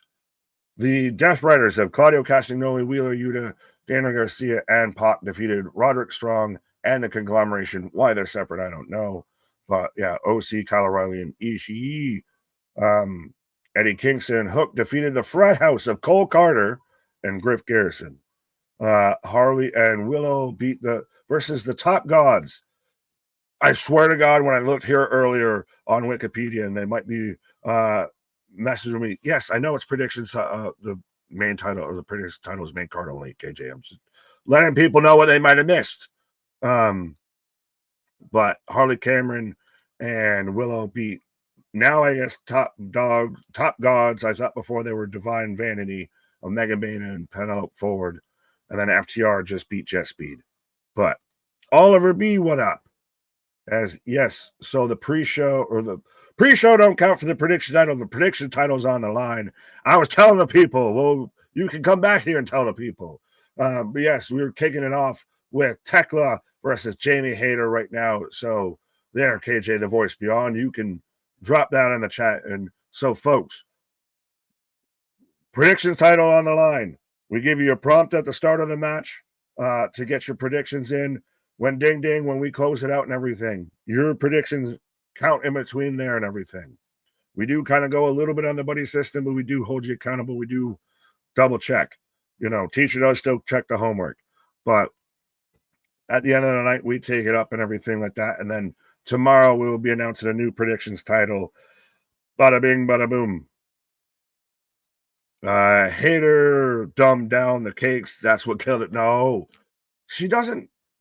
It's not exactly so much, sun's out, guns out. She doesn't feel, kind of the swole, jacked when she was out there with, what was it, Britt Baker, Rebel, and Hater. She was kind of like the beefy enforcer, pause. She was the tough badass one. Now she's, Daphne from Scooby-Doo. But folks, let us know who you taking for this match. Whether you got Tekla or Jamie Hayter. Nah, yeah, she got the bakery. Tekla wins. Tekla. Hater. Not everything is about you, Nick. Well, when I'm the only one here, it's always about me now, ain't it? Right? We're just informing the people, letting the people in the chat know the belt is on the line and ready to go. But yeah, it was fitting timing as I'm rattling off the pre-show that you clarify that they don't count. Now, who did you have to win this one? I can't remember at this point. Tekla, fuck it. You're going Tekla? Last minute. I'll go Hater. Yeah, well, I think we kind of went that way because I've been a fan of the Haterade, but I mean, she's been out there. She was on the pre-show. She was here. She was there. She's been everywhere. And we're still just setting up for the War Games match, the Blood and Guts. That might not even be the only one on that show. So, yeah. And Tekla needs, both women need a win. I think Tekla needs a dominant, a prominent win more than Hater, honestly. Right. She needs it. Right. Let's go. Dennis, Bradley can't even send them to their rooms without them finding a way to argue. Facts. There we go. We're off and running. Predictions are closed, folks. I've seen one come in, Anthony. I'll allow that for sure. But remember, you're on the buddy system. Keep track. This is the first match that counts. Is this technically the first match of the night? Do we count we can't count the one before because even though it was technically on there. But yeah, so again, we're 17. I was close to how long they would go, but we're 17 right now. We're underway. But yeah, it's definitely unique. It's a first. It's unique. It's different. It's just I don't know, man. In all my time, I don't recall another one where you start a pre-show match and bleed it into the main show. I don't know. Unique. I'm sure there's going to be debate about it. Not my favorite choice. I think you could have got rid of the Eddie match and ended that match and started the show kind of promptly. Again, if you wanted to start the show with like a brawl breaks out in the back as you're opening the show, we've seen something like that. It's different. It's different, Nick. It's different for sure. If you want to go, I can make this work and do the minimalist of change to it. All you do is switch that with the first match because FTR and Jet Speed are not going to have any implications on the rest of this pay-per-view. The Death Riders, the conglomerate, all of that I feel are, whether it's Mark Briscoe's match, whether it's Darby and Moxley's match, they're going to still be involved on the pay-per-view. FTR and Jet Speed aren't. Why are they kicking it off? You got a very good point, right? And Nick, you picked Thekla, apparently. Anthony. There you go. So I managed to remember somehow. Right. I think both ladies need a win here. I took Haterade. There you go. Anthony, we're locked in. Me and Nick are playing for the championship. Could you imagine that'd be the ultimate collusion? If I win this, Christ, after everything in fantasy, I just quit everything. I'm just done. Everyone's gonna think I got the fix in the whole time. Right. No, did you catch though who the woman was that they interviewed? It was Thez. It was Miss Thez, the legendary. I was like Thez. Yeah, you know Thez from around the way, right? Oh, it was just Thezzy. But the match off to a great start here. Yeah, I agree with you about the Death Riders because I think you could have had that match boil down to like kind of everybody brawling, and that's why the show started. Like we were trying to start the show, but these folks can't be contained. So if they can't be contained here, just wait until you see when they're in the main event tonight in an I Quit match, folks. Because let's be honest, everybody, Scouts Honor, hand to Jesus, whatever you do, hand over the heart, hat off, whatever you need to do. We're all here to watch that I Quit match, right? That's all we're kind of here for. Everything else, to an extent, you kind of know where it might go. Might be a really good match, but it's not going to really knock your socks off. We're all here to watch the car crash at the end. Listen, for better or for worse, if your job as a booker is to make people want to tune in and see what goes down, Tony Khan gets a high five on this one because whether you love it, hate it, for better or for worse, down goes Thekla. No. Flying through the air. I don't know if we're linked up at all, but it took me a minute to get it down. I got Thekla putting Hater in the corner on the outside. Or no, now she's rolling her back in the ring. I don't know if I'm ahead or behind you. Feels like that might be ahead. But yeah, no, it's the milk in the back of the grocery store theory of we're going to put the thing that everybody's going to be showing up here for in the furthest fucking section of the store. So you got to walk through the rest of the store. Ooh, Mark Briscoe, Kyle Fletcher. Ooh, Hangman Samoa Joe. Ooh, Thekla, Jamie Hayter. Before you get to the car crash. Oh, for sure. I think it's smart. Again, I think if you're watching and being a little bit on the picky side, there is, Thekla giving, again, the boos, no handshake. I don't even know if we're anywhere near where we need to be, sir. I think I'm behind you. Fair enough. Well, don't worry. We can sort this out in a minute. The toxic spider. Let's go. Shall be interesting. Right. And again, still, we've got this match. It's weird with this should be almost who determines for your next contender for the Women's World title or the TBS title, but we know this is going to a blood and guts game. But Yeah, I won't. I'll be back after I maybe do something with my blood and guts, but I'll be back here, sir. that sounds all type of crazy. Nick's gonna go bleed on his paws. But folks, we roll on. The show keeps going. We got triple digits in the chat. Be a friend, tell a friend, as we have technically the opening match. Thekla and Hayter putting on a good start to WrestleDream. How you doing out there on a Saturday night? Remember, if you can hear my voice, take our link, share it with everybody you can think of. Just see how many people we can pack in here just for fun. Even if they just come in and say hello for a couple seconds, it would mean the world to us. So be a friend, tell a friend. And again, keep in mind that prediction title's on the line, and we're here all night long. Look at this. Thekla on the shoulders. And the women collapse. Ooh.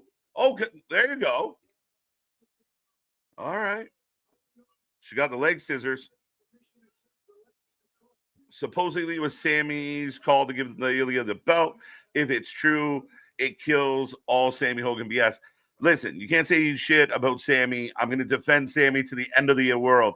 He was good for that U.S. title. I think he defended it 7 times, and it helps. He put on really good matches, and now it'll be very interesting what he does from here.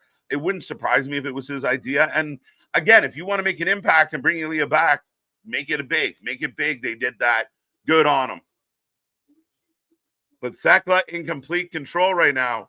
Match slowing down a little bit as Thekla taking the building out of it on purpose. I don't have any friends. Yes, you do. At least one. I can think of one. We'll defend. I will. I will die on that sword. I will die on that hill, my guy. You got to give Sammy some love. Again, I get it. I get it some days, but you can't deny what he brings to the ring. You can't. As Thekla continues to work down Jamie Hayter. Now, my question, I see the votes in the chat. It's almost neck and neck. 52% for Thekla. My question to the fans out there right now, who needs this win more? Right? Even if you think Hayter's going to win or Thekla's going to win, who needs this W kind of in a better way? Does it really matter? If this is just leading off to a blood and guts match, so, the ending might be a little dusty or mucky. I don't know. Who needs it more? Who won the FTR match? I don't even know.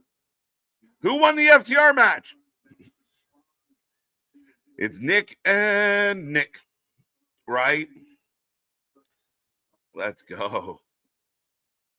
Anthony beats me. Hey now.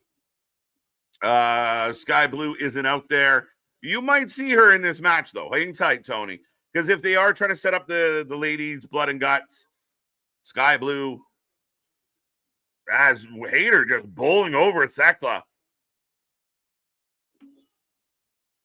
Christian, do you think at some point Nick Aldis should retaliate on Drew McIntyre? There could be a moment. And we do remind everybody, Nick Aldis can go. Nick Aldis can wrestle. So maybe there is a receipt in Randy's future one day. Hayter off the Bret Hart rope. Big drop kick. Let's go. We might have to take Sammy to court, Jose. We haven't done a court in a hot minute. Maybe we put Sammy on trial. I have to plead my case for the good old Canadian gem that is Sami Zayn. Oh, no. What do you think, Nick? I know you're out there. I think Jamie Hayter needs this win. I would agree with you a lot, and I feel like her returning since being the champion is Thekla throwing the knees, lands on the apron, getting out of the suplex. I like this match a lot, guys. How you feeling about it out there? Let's go. This is a build-up to the first ever Women's Blood and Guts. Yeah, absolutely. Completely agree. 5 stars and counting. Thekla rolling through. Coming off the top. Sorry about that. Jamie Hayter back into the corner. Up and over. Sammy Hogan still good. He ain't Hogan, though. We got to let it go. We got to let it go.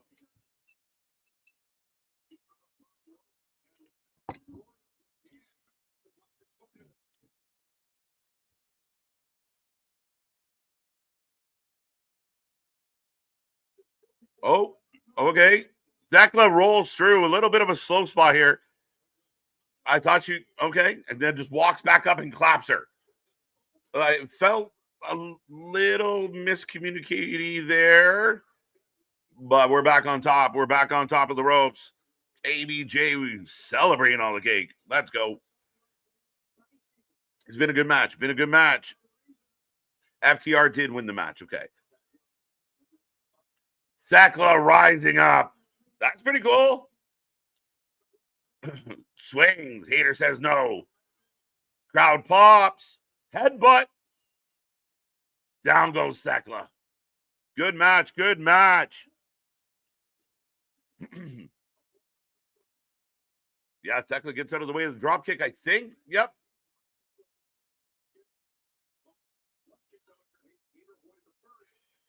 So glad Jurassic Express is back. Love the Tarzan Boy theme. Yeah, you and Nick can talk about that. I'm not overly thrilled about it. I didn't like how they did it. We'll see. I mean, you got to book the tag team division a little better. They help. Yeah, we'll see. We'll see. I'm torn. So are we surprised or not? I mean, after the Bucks, is it an ongoing thing? Is there going to be more for them? Are we surprised that they put Jurassic Express back together? Did we get enough out of the scapegoat? Crowd is applauding the women.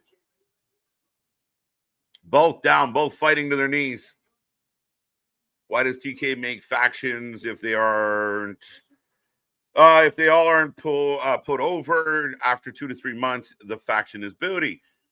There's a lot of questions about kind of how we've seen a lot of like factions get together, but they, but then they'll go and have a trios match with 2 members of another faction. I don't know how effective in any company, WWE and AEW. I don't know how strong the factions have been booked in general over the last little while. I know people are going to cite things like the Bloodline and such, Judgment Day perhaps, but as of late, it's been a little bit weak. MFT might be something. Big submission. They were trying the Vision. That's up in the air now. Match is going too long. I see what you're saying, Artist. You got a point, but it's still been good. It's been solid. The good news is they're still ramping up and just yanking on that arm. Hater doing everything she can. She gonna tap. She gonna tap. Crowd definitely showing love, my guy. And there you go. Backbreaker. Hater getting out of trouble. Good match, and I agree. I understand where Artist you're coming from. You're running a really good pace, really strong match. Get out on that high note. Don't go too far the other way. And again, not every match has to go 15 plus, but this has been great. I hate to be picky. Just kind of agree with you.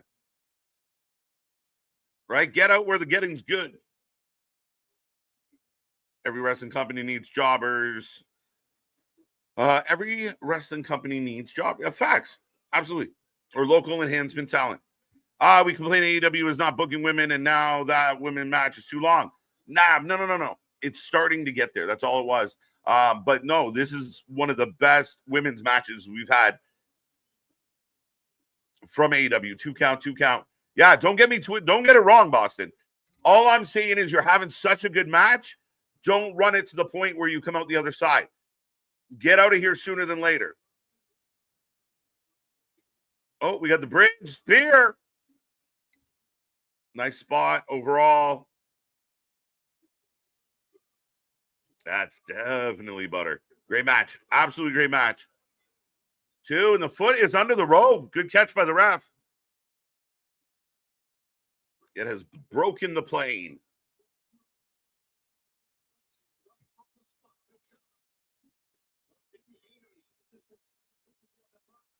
Oh, I'm about to get it right here. Absolutely.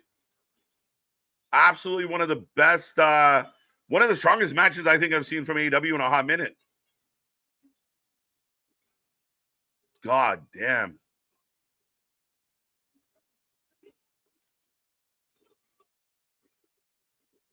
There you go. There you go.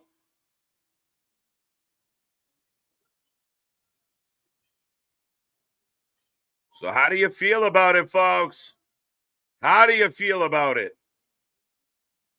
1-0, dope match. There you go. More Thekla, the better. It was a stand-up, outstanding match. Speaking of outstanding. Right. Did you get the finish to that match? Yes.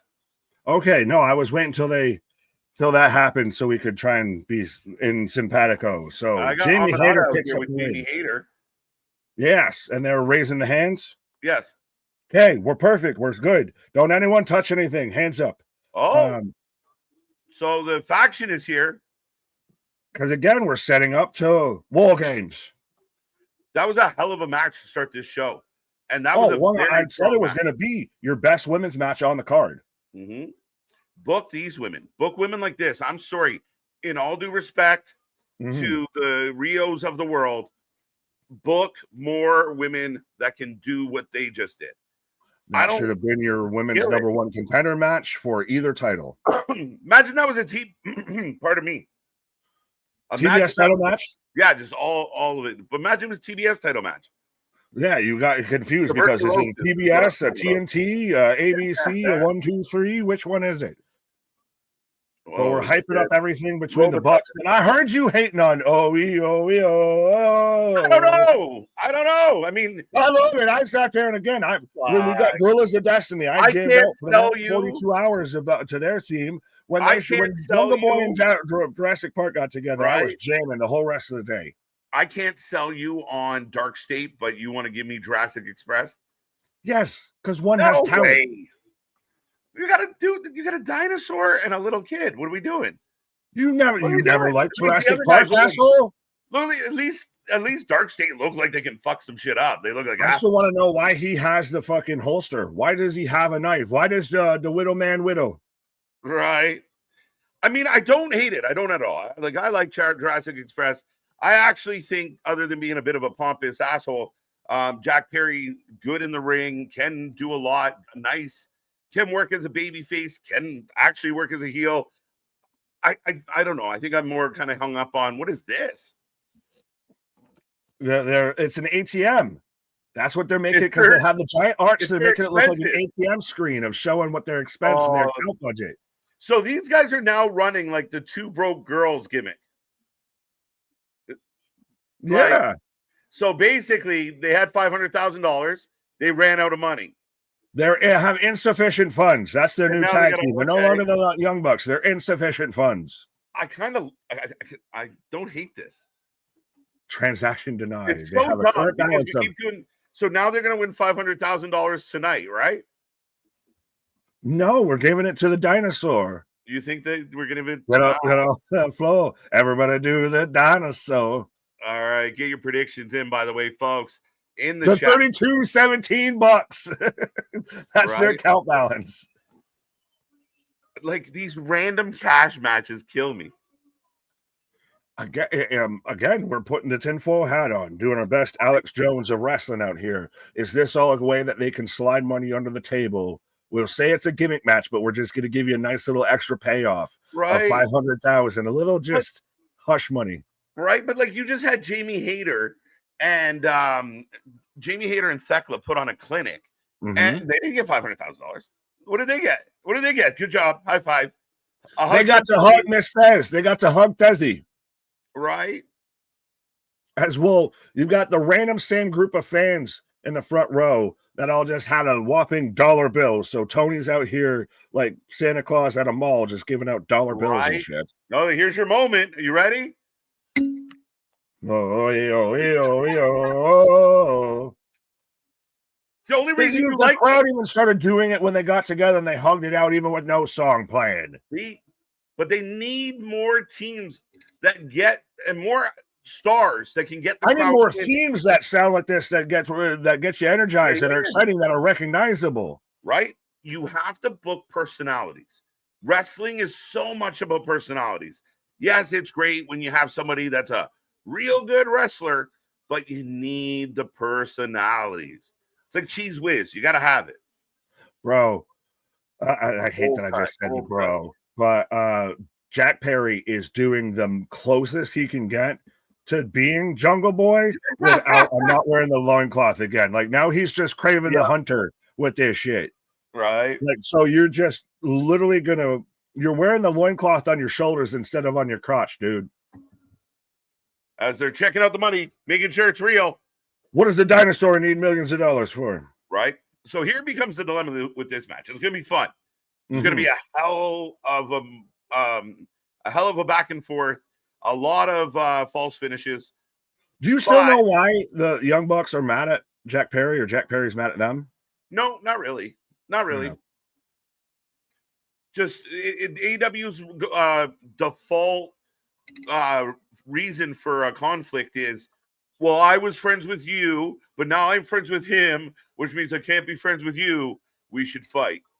But they backstabbed Tony and everything, and then they Jack Perry just went away. Callis just walked in and scooped up Okada like nobody's business. Well, he was on loan. Remember when the Bucks went away because they were broke, and then now apparently that loan was permanent. Yeah, Okada getting hoed out by the Bucks. Cool.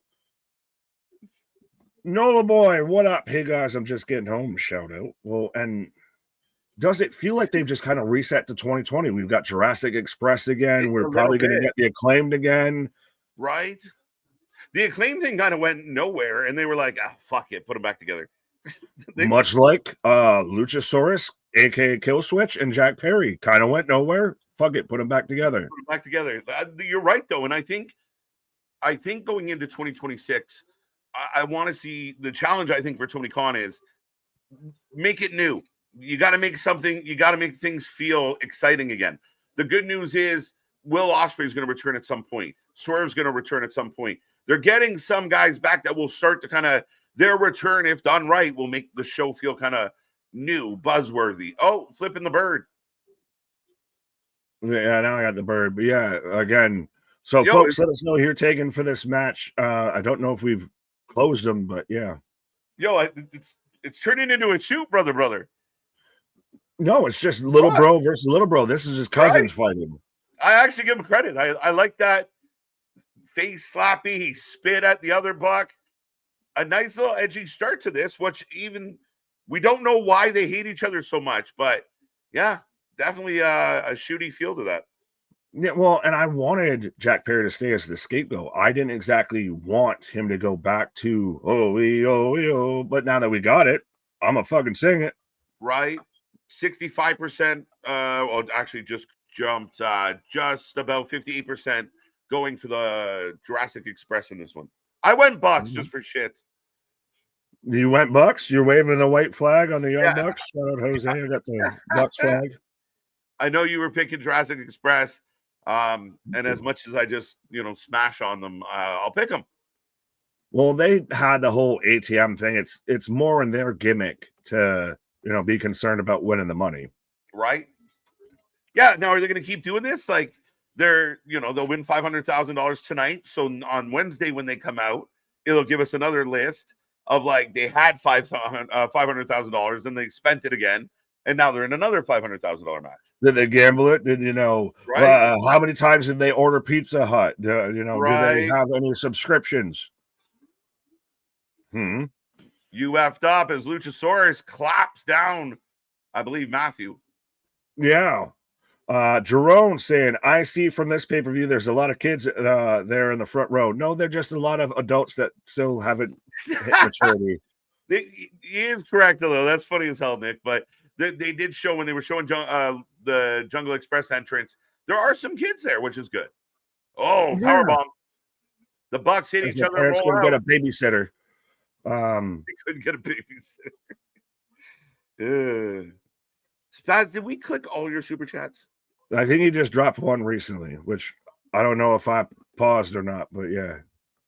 On my end, I buffered, so I'm not sure if I'm good. Okay. I think we're okay. You seem okay. Yeah, as we got a tag rope.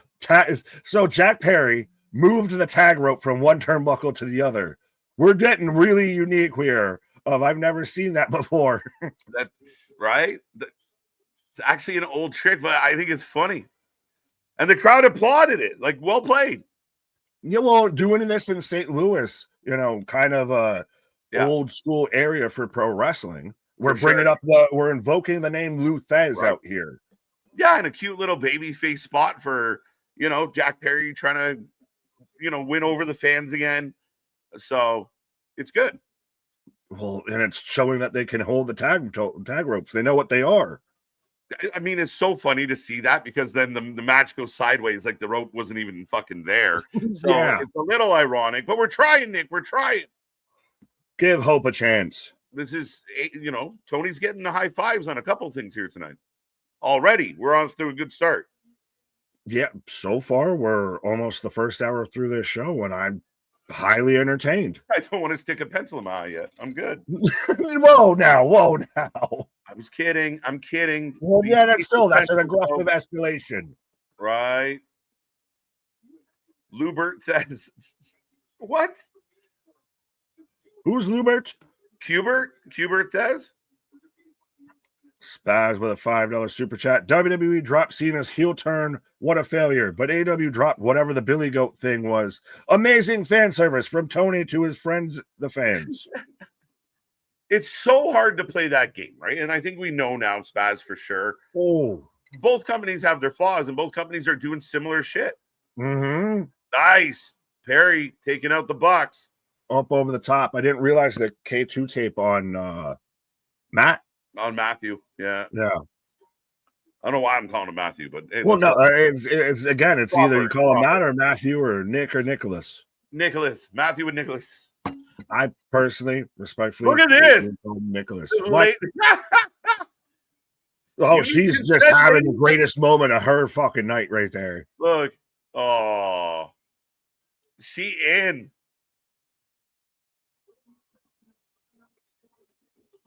Now Jack's going to come back after the match and sign that, and so are the Bucks. That actually would be a dope little memento. Absolutely. That fan's going to remember that forever. She couldn't wait. She'll be thinking about it in the hotel room later tonight. Come here, little man. Down. This is fun. This is fun so far. She's out there. I'll make a man out of you. Right. Oh, sliced bread. Hey. Nicholas is scrawny. Legit. Is it? What the fuck? Who's Luber? Yeah. Well, no, there's Lou Ferrigno, and I think Lou Gehrig. I've never heard anything. I thought it was just Lou. How many people named Lou? Not many. Exactly. And you get over here because I named two. Isn't it short for Lewis, though? That's what I would have thought. Well, actually, that's how Bob's short for Robert. Like, how the fuck we get there? I was Dick short for Richard. Why is Bill short for William? All right, Big Willie style as we get a tag from the Bucks. Genius. No. So silly. Welcome to the English language. Wrong answers only. What is Lou short for? Yeah. Louie. Oh, no. Short for St. Louis. What? Yeah, short for St. Louis. Lois. Lewis. Mama. Matt. Nick. Move on, ref. Let's go. Yeah, well. Deep cuts. Yeah. Oh. Slingshot leg drop. Tommy 2. It'll never happen, but imagine if all of a sudden Shane McMahon, here comes the money. Hits and he gets the Bucks back a hole. Nick, I've been saying this for like 2 years. Make this happen. I just want the whole, the seismic shift of all of it in the wrestling world just echoing through everybody. Like, you want to see wrestling become a hot topic. I've been begging for this, just because it might be an absolute sideshow, but that moment unto itself would be dynamic, like insanely dynamic. And the name on the contract does say McMahon, but it says Shane McMahon. Right? That would be the giant. That would be the football and groin heard around the world. You want to save, if you want to save the Death Riders debacle that it's been, we find out one day that Shane's been behind it all. Like, I wanted my Yama pit fighting. Right? It was me all along, Tony. Right? And then Khan's got to get together the Bucks and Kenny and Ospreay, and Shane's got his motley crew, and now we got something. Must see TV. Well, Small Mark out here reminding everybody of the fake I Quit, which if they do that tonight. No. Woo! Now, what about the idea that they might all they're gonna kidnap Sting and make Sting be the reason he quits? I've said my piece on this whole situation. I think we still might get Darbeezus out here, Jesus H. Darby Allen. But I don't get the whole bring in Steve. Would you bring in like the other Borden, the one that just had his first match, and do it that way? If I'm gonna kill Sting's legacy, I'm gonna kill Maybe his that's kid. how it goes down. Like they got Sting and Darby's about to quit on behalf of Sting, but then Sting's music hits and it's Little Sting. What are we doing? Well, it is going to be, and again, dude, it's what we're all here for, folks. We're all here for the sideshow. Like I said, this is where the best wrestle, and no one's giving a fuck about the wrestling in this match. Yeah, not at all. And like I said in the pre-show, man, if your job as the bookers, get people, the crowd is going nuts right now. Oh, you've got no money. You've got no money. I'll give them credit. I am thoroughly sports entertained with tonight so far. Even good. With the funky wonky first of its kind, kickoff. Mm-hmm. That's it. Listen, the fans out there, we can debate the booking, we can debate the decision making, we can debate the build, but none of that matters right now. Right now, it's showtime, and AEW has a history more times than they don't of putting on good shows. And so far, we're out the gate with energy. The crowd is good. Absolutely. Alex, what up? What up? Nice. What a spot. A reversal on the springboard. Right. And here comes Lucha. Steven, you got no money. Yeah, that's a great, clever chant. So again, I might not like what the Bucks are doing, but if you can get it over with the fans like this, run it, and run it well. Now you got something going in your tag team division. Jurassic Express, jet skis kicking around. The Bucks, if they actually are getting a response from the audience, the Hurt Syndicate might be in there loosely.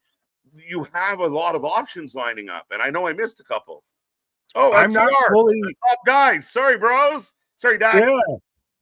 But no, I may not be fully sold on everything that's going on, but God damn it, has it been entertaining and has it gotten me captivated here? I'm having fun. That's if nothing else. Like, it's enjoyable. It hasn't been slow. Hasn't been boring. I haven't checked out, which is good, because sometimes you get a little apathy, and you just kind of like, let's talk about pizza. Right. Yeah, we've been going back to everything going on in the match. Well, yeah, the Bucks are in control, posing, getting the boos, and Lucha grabs him by the throat. Right. Yeah, a little trickier, Boston. I mean, and I think you understand why, and I appreciate. I highly recommend that to everybody. Nice. We got a choke slam into a backflip, landed on his brother, slipped, fell, landed on a Buck. Right. Well, there's worse things he can land on. But it's still, that's also that might get you by on a pay-per-view, which still shouldn't be the common norm of to just forget about the stories. Oh, two count on the wheelbarrow cutter.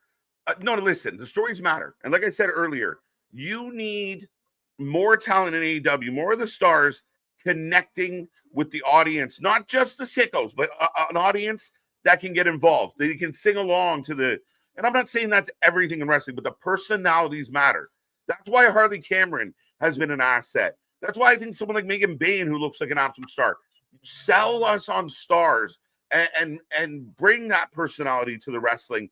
We get it. You know, Kyle O'Reilly can do a 20-minute banger and go ham, but it's not going to sell tickets. We've proven that. We love the guy. Great wrestler, but we need personalities. You need the story. You need something to give a shit about. Is it overall an overarching, how fitting St. Louis indictment on why Dave's so adamant for why some of this shit has to work, why certain people get a certain way?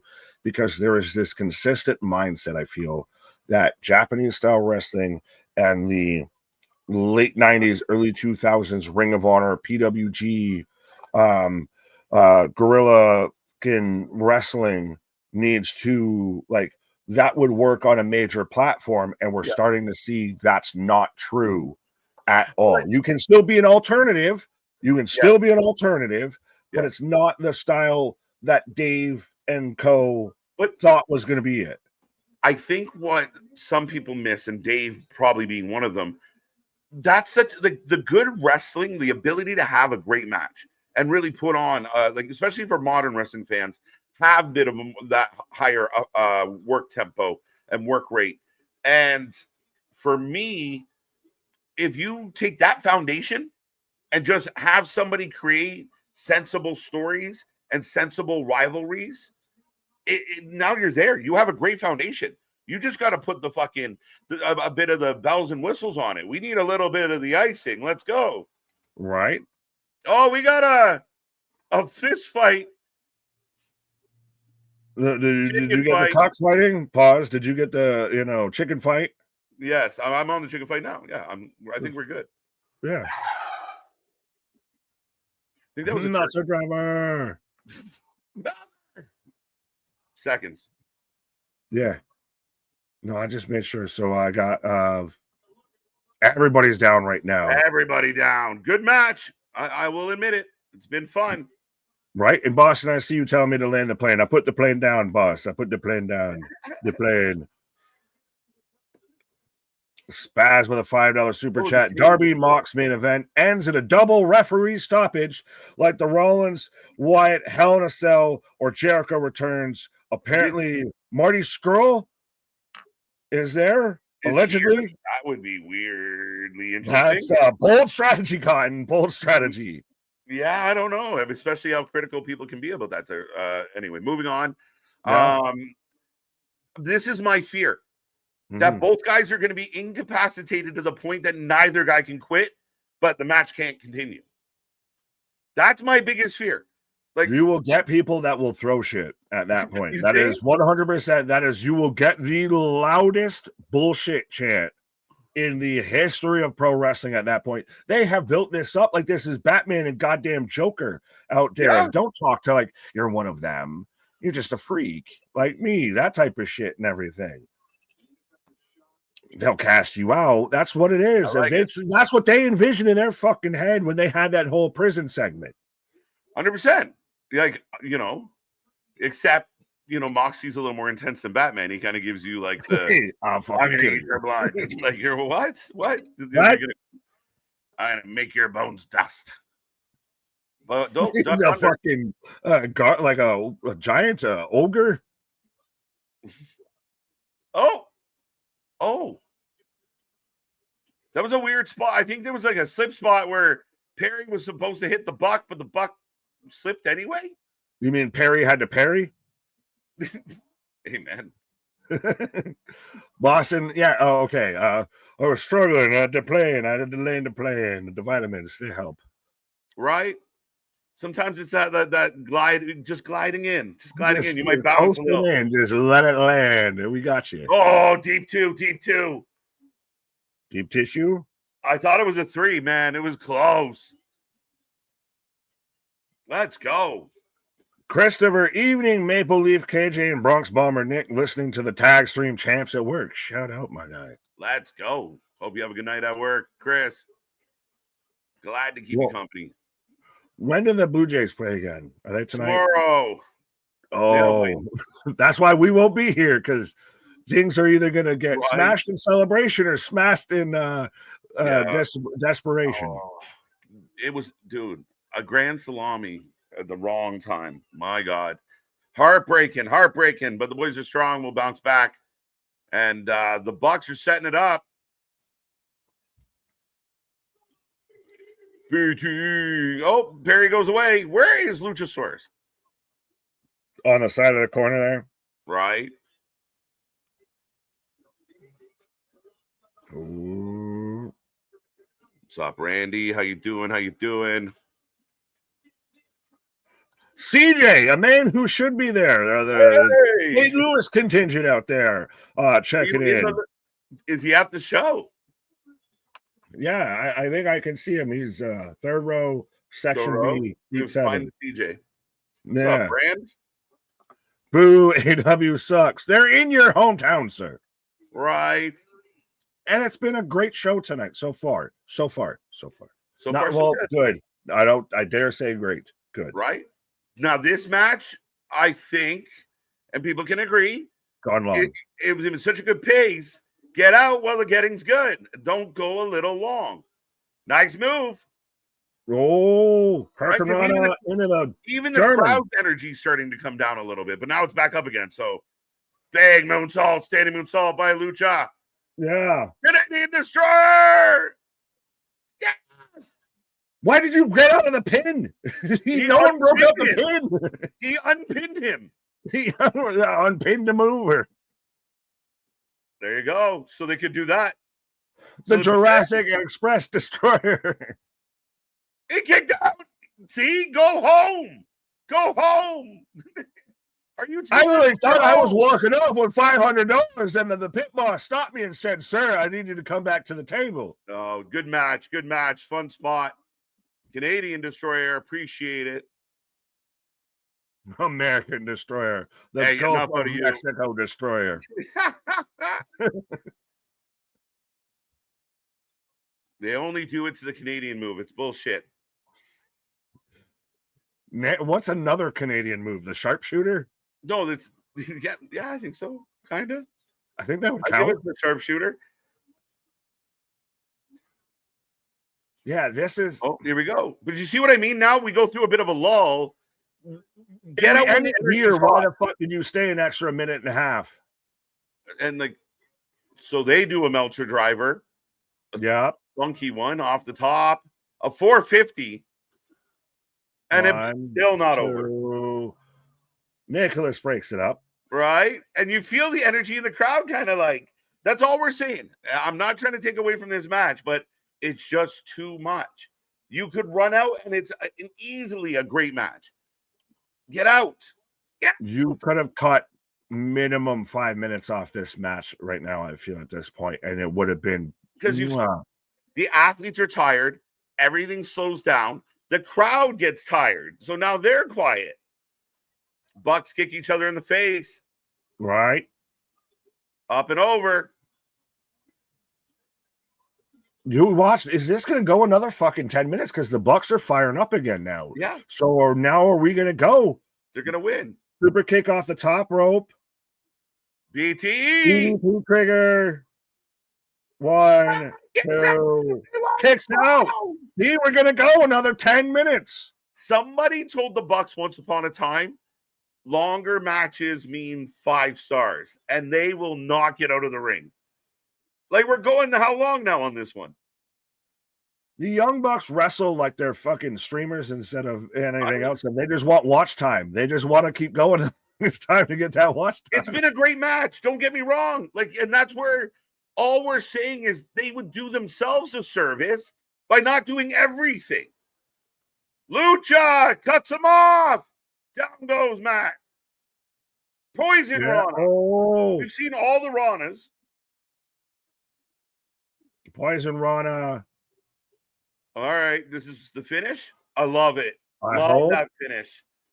The tilt-a-whirl powerbomb is 2, 3. But that could have been way cooler 3 minutes ago. Good win. I love that finisher. What? I love the finisher. Finisher is ridiculous.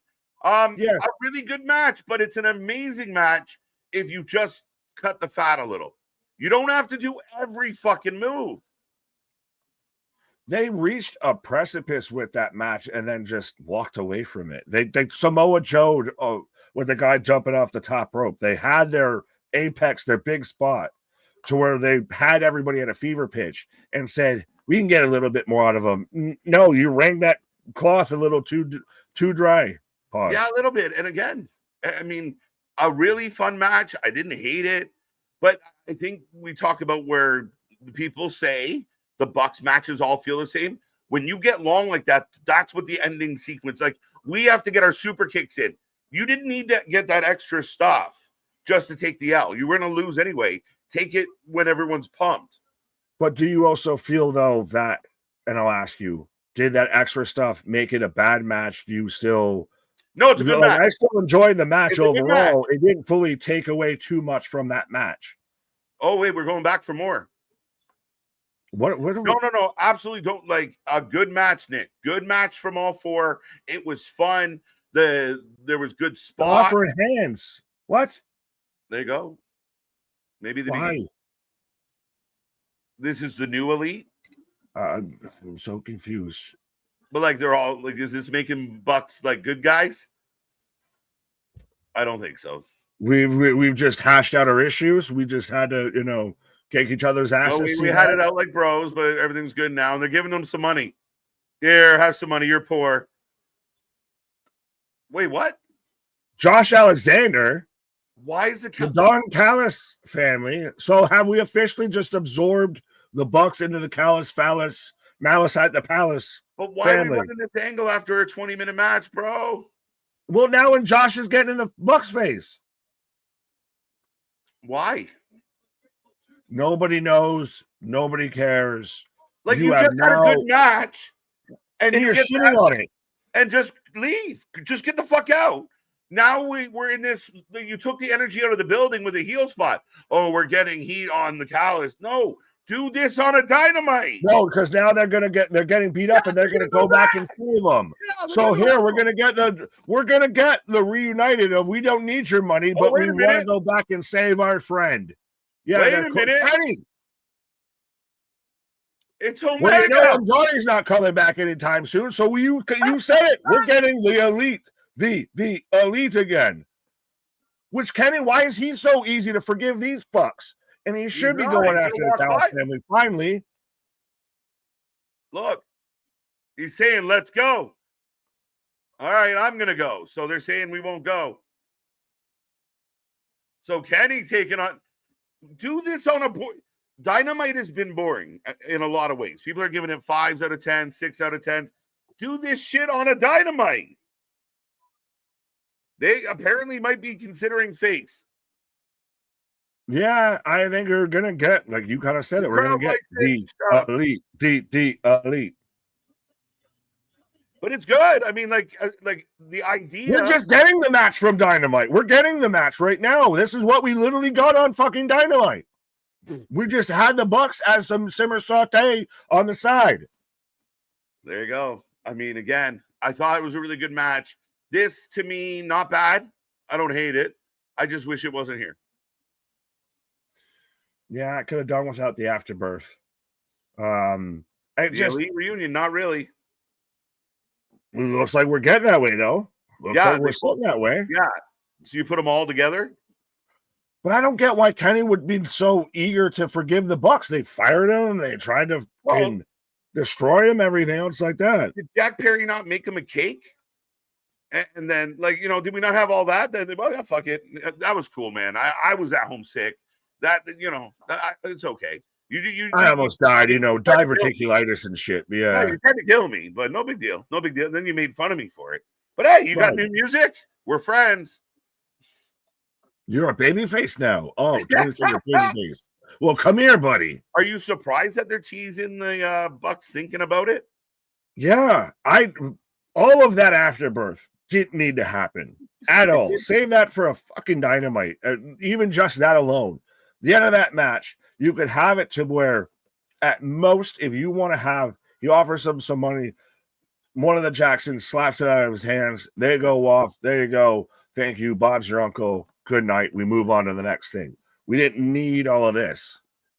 No, and again, you could do what you did here tonight if you want to kind of build this thing, but do it on your Dynamites. Instead of having meaningless matches on Dynamite, do stuff like this.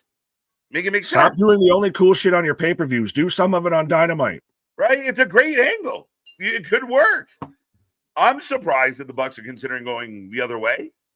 But, Kenny, they're like, hey, up the ramp, sir. Right? We gangbanging on Afterbirth. Pause. From the walking weapon to the walker jobber, a fall from grace. What up, Lady B? Yeah, 100%. What is this? Oh, we're getting an autograph. Oh, no, he's just leaving. He's just taking the scarf, the Inoki scarf. Forever. Inoki forever. Oh, because the WrestleDream's got the fucking connection that way. Fair enough. I mean, again, it's just fan service on fan service. What? High stakes, according to Excalibur, which ironically we're getting a beefy match. Right. But Hurt Syndicate taking on the Demand. So we will set up the predictions for that little ditty. Just wave your hands to and be happy. Probably TK. 100%, right? Now, we'll be honest, like, Nick, it was a really fun match. And our point of view, I think, to be clear to the fans, is that they can do themselves a service by learning. It's like you hear it all the time when it comes to cooking and chefs. You got to edit yourself. You can't just throw everything on the plate. Edit yourself to present a nice dish. And I think that's what they don't get. They're the over the top. They want to put everything on the fucking plate. We don't need these green leaves. Get the fuck out of here. Get to the plate and get out while it's hot. Oh, 100%. I was going to say, I'll pull back the curtain even a little bit further. I know, at least for me, I don't want to speak fully for you, but I feel like we kind of both do. Of even just mentally, we still, when we're trying to talk and host and everything like that, you still try and intentionally and internally do that self-edit of, you mentioned chefs, of, take it off a couple minutes early, do it, maybe don't have, black truffle, white truffle, this truffle, right, that truffle, everything, across it and everything. That match was a really good match. And it's just like the last 5 minutes of that whole segment really kind of moved it from like 8 to like 6.5. Like, it just kind of muddied it a little too much. I agree. Like, you overcooked the dish. You overcooked a little. That's it. You just left it in the pan a little too long. As we are getting a street fight, it's not deja vu. It's not a glitch in the Matrix. We are running this back again. It should be a fun match, though. It was fun last time. I thought when you said it's not deja vu, I thought you were going to go, it's the Demand. It's the Demand. I should have. Right, but I got the Hurt Syndicate coming out right now. Oh, jumpstart. Yeah, I feel like we've seen this before, because did they do this the last time? Well, Ricochet out here looking good, ready to go. Right. But yeah, so folks, let us know who you got, whether you got I almost called them the Destination, the Demand, versus the Hurt Syndicate, whether you shirt people or you're in Demand. My favorite team in AEW. Which one? My favorite. Yeah, there's two. Yeah, I was just saying, well, there's more teams than just two in their division. It seems like that. But yeah, two on our TV right now. Well, I know. So which one you picking? Hurt Syndicate. We hurt people. Oh, Christian had to get in the Live in La Vida logo, right. Something. Hurt Syndicate. The steak was very well done. Yeah. Well, we just politely asked them to leave. Right. The Hurt Syndicate. The rent-a-car for the W. 89% going for the Hurt Syndicate in the chat. Thank you for voting in the polls, folks. Right. Rest in peace, Ace. Yeah. I was made for loving you, baby. I shared it on Instagram earlier with somebody took Tongaloa with the face paint. Rest in peace. He's freezing. Oh my god. Sorry, but I'm like, that's funny. That's funny. A little funny. Right. Jurassic Express, the minions. Yeah, what is a dinosaur going to do now with $250,000? Yeah, it's a good question. Welcome to Kill Switch Park. He buys Jurassic Park, clearly. Yeah. Oh, shot with an ankle lock. Yeah. I'll be right back, Nick. Fair enough. KJ taking a pause for the cause as I got Ricochet with a standing shooting star for a 2 count as MVP breaks it up. See us again, folks. Let us know who you got for this match, whether you've got the Hurt Syndicate or the Demand. If they're on demand, in demand, in surplus, I don't know. Is it me or does Luchasaurus look like those turtles in the meme with the plastic straws? I don't know what you're fully referencing. Are you trying to say he looks like a Teenage Mutant Ninja Turtle? That's the only turtle I can. Oh, I halfway kind of see where you got there with it, but I don't fully get there. This being a number 1 contendership match makes it predictable now. That's a number 1 contendership match for what? The fucking trios? I forgot that they actually still did contenders matches for this and everything. Is this legitimately a number 1 contenders match for the trios? Number 1 contenders trios match. Okay.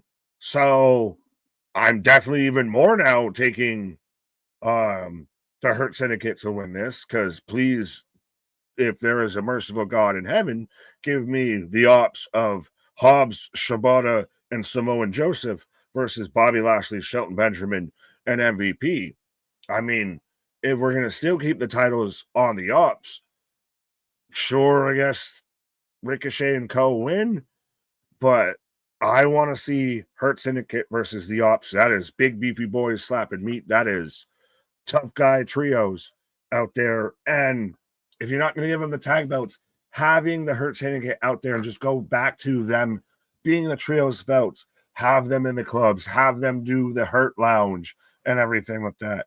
Have them have those whole segments. You would add a little bit of credibility and a little bit of more demand, more TV time, more value, more interest in that trios division than you are with the ops right now. I don't think Samoa Joe's going to win within a shredded out the world title tonight because he's a trios champion.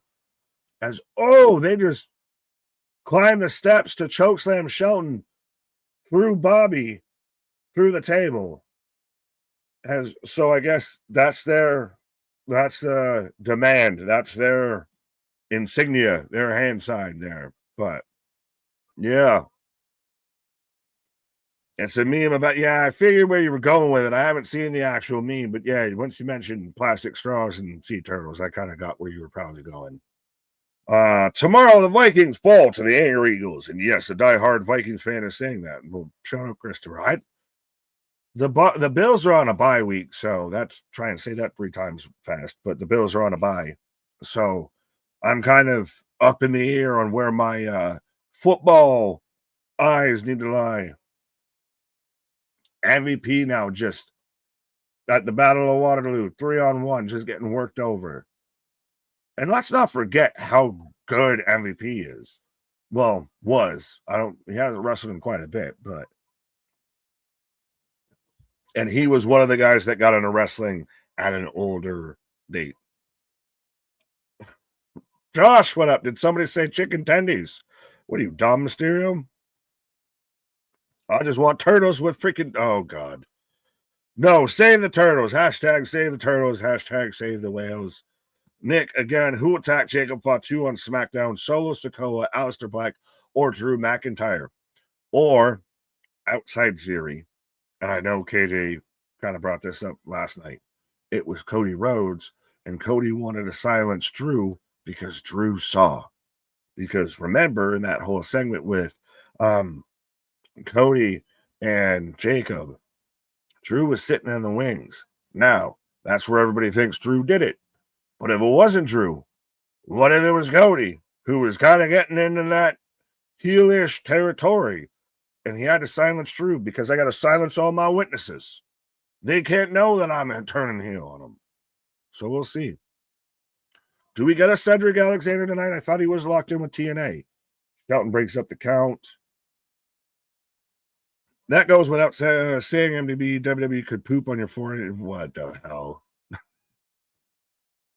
Person can't even spell like WTF. I don't even know who we're talking about, but y'all can have that. Did we have a go my Pats, baby? Fair enough. You can have that. Maybe I'll watch the Patriots game. I'll probably be forced to watch the Patriots game because I live in New Hampshire. So, as MVPs just systematically, because that's how you take out somebody, is let's all just run at him one at a time. Because even fucking action movies haven't explained how that doesn't work. But yeah, of course, you got to get the cinematic shot. And I know, Boston, you're laughing because I had to big up the Patriots. But yeah, see, I'll just single. Oh, that was supposed to be your barricade spot. Where's Cal? Where's the 444? Because we're setting up. I thought we were going to get Lashley with a spear through the barricade, but instead we just get clotheslines.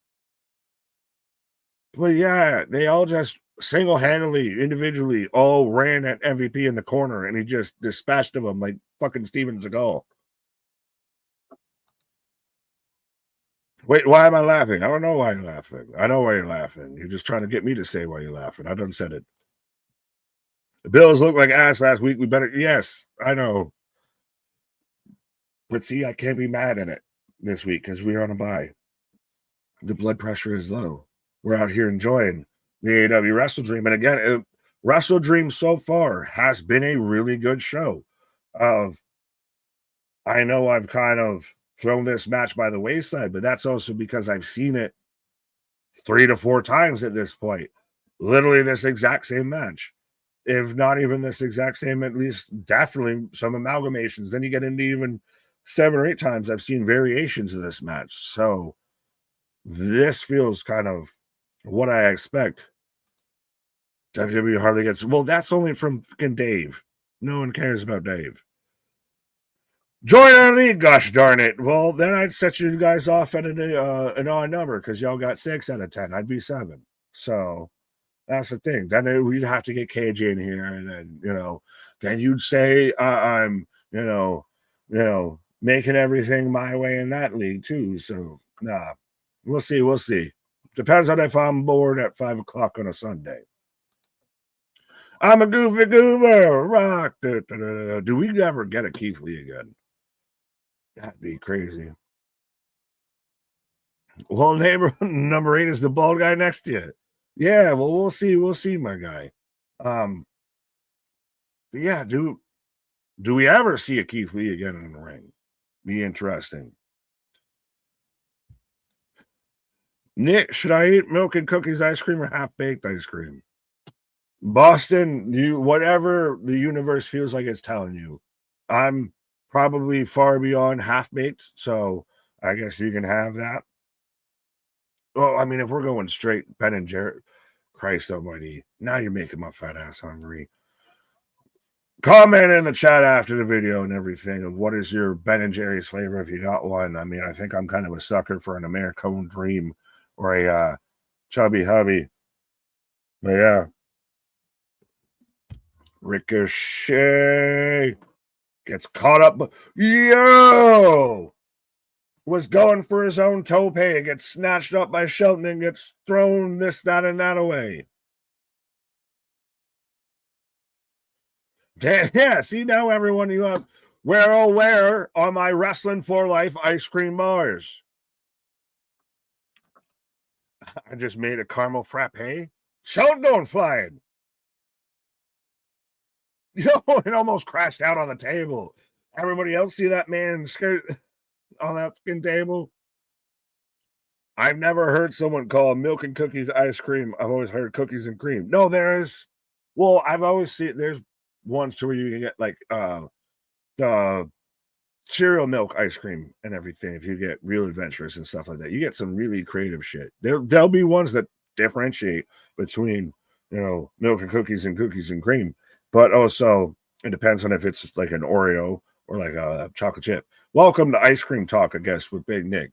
But whoever convinced Nabisco to do cookies and ice cream for ice cream, but whoever convinced Nabisco to do a cookies and cream flavored Oreo is a genius, because we sold Oreo flavored Oreos to the masses. It's funny shit. Marketing, if you're good at it, we'll get you over like Rover. Big paw for MVP setting up, folks. How are we doing out there on a Saturday night? Remember, be a friend, tell a friend, and vintage MVP. Oh, yo, that suplex over the top was ridiculous. I thought this match started pretty slow, even though we had kind of like the spot on the stairs. I think it's picked up in a big way all of a sudden. Oh, for sure. Like I was even saying, we've seen this match and I've seen its iterations. I've seen, like we said on Thursday, I've seen the director's cut. I've seen the Zack Snyder cut. I've seen every different version you can have of this, the 4K, the 8K, the 1080p of this. Now it feels like we're adding a new life to it. Right? The Bernie Mac. That's awesome. Milk and cookies. Yeah, you gotta say milk and cookies. Milk and cookies. Well, because Boston we had Ice Cream Talk, and I knew instantly when he said milk and cookies versus, the choices were, what were they? People. Dude, the crowd is with it. Oh, Khan sacrificing himself. But did you know this is a number one contenders match for the trios belt? I did not. Neither did I, till the chat told me. Oh, Khan is doomed. So the Demand, I kind of wanted them to take a W here. I feel bad that Khan's going to take this L because he's the best one out of the Demand. Right? And the Hurt Syndicate annihilate them. Like all three Hurt Syndicates standing tall at the end. Like, well, you had the Steven Seagal moment of MVP in the corner to where they all just ran at him individually. Just ha. Well, there you go. Your new number one contenders for the World Trios titles. And the ones who should win it, because you bring back the Hurt Lounge and everything. You have them out there with the suits again, with the belts. If you're not going to make them tag belts, I think if you put the belts on the Hurt Syndicate, you draw some attention to it. You make the kind of division matter in some sense. You're going to be on TV because these are top guys. You would hope so. Yeah, it's not a bad idea. And I mean, they're over as shit. Like, Michelle Benjamin is unbelievable. And even MVP, like you get vintage MVP, and in a trios MVP being the elder statesman kind of gets away with, being not having to do too much. It works. And the crowd's loving it. This is one of the best kind of the slept-on society. What's that? Are they kind of the slept-on society as talent of Bobby Lashley can still go in the ring? Shelton's always been a fucking, literally, pun intended, the gold standard. Yeah. And MVP for the longest time was synonymous with the U.S. belt. No, I agree with you, man, in a lot of ways. But up next, let's go. Oh. Life choices are happening. Yes, they are mentally. Right, and they might be happening faster because I know this match is not going to be short. But yeah, Mark Briscoe versus Kyle Fletcher coming up next. And god damn, if this ain't going to be match of the night, I really am struggling to know what is. The energy is good in the building. The energy is good right now with the crowd. My only fear is we already saw the Callis family once. Maybe don't run them out on this one. Have a straight up, especially if Kyle goes over, let it be clean. And well, even with that, I'm saying we're going to clearly do interference and run-ins and this and that later on in the show. Yeah, true. Don't do it anymore. We've had it a little bit. We actually had it earlier in the show with the Bucks match. I don't need to see it again with the Callis family again, especially. You've done it once. Don't go to the well too many times, because if you do, Jack and Jill won't be able to fetch that pail of water. Facts. I like how you put that. Prolific. This match, you're right. Like, and the thing right now is we're 3 matches in. I think all 3 matches delivered. I felt like there was parts of the Bucks at the end that got a little long. I felt like there was a little bit of a slow start to the street fight, but ultimately we got there on both. And now you follow it up with this? We're cooking. Yeah. Speaking of cooking, I might have some things cooking, so I might need to reach for the sky, boy. Let's go. Nick reaching for a snack. Yeah, but this is going to be 100%. This is going to be that popcorn if you're just going to be waiting on every second of this match, but I'll be back at it like a jackrabbit. Right. Strap in and strap on, folks. It's going to be a good time. And again, highly anticipating this match. Briscoe coming off the win over MJF. We feel like Briscoe should do something prevalent. And there you go. I mean, Briscoe getting a title shot, again, on a pay-per-view. You know he's going to give you a good match. Is Mark Briscoe kinda a little bit like the Sami Zayn of AEW? Is that a bad comparable? How you feeling about that one, MDV? Let me know. But here comes Kyle Fletcher. Again, should be very interesting. And Kyle's got all the talent in the world. And again, this will not be a match that does not deliver. Yeah, I'm with you, buddy. Cash, welcome. Rachel. No what? No! Where Jack Rabbit? You know who doesn't think this is good? MD, yeah. Reach for the fries. It's 100%.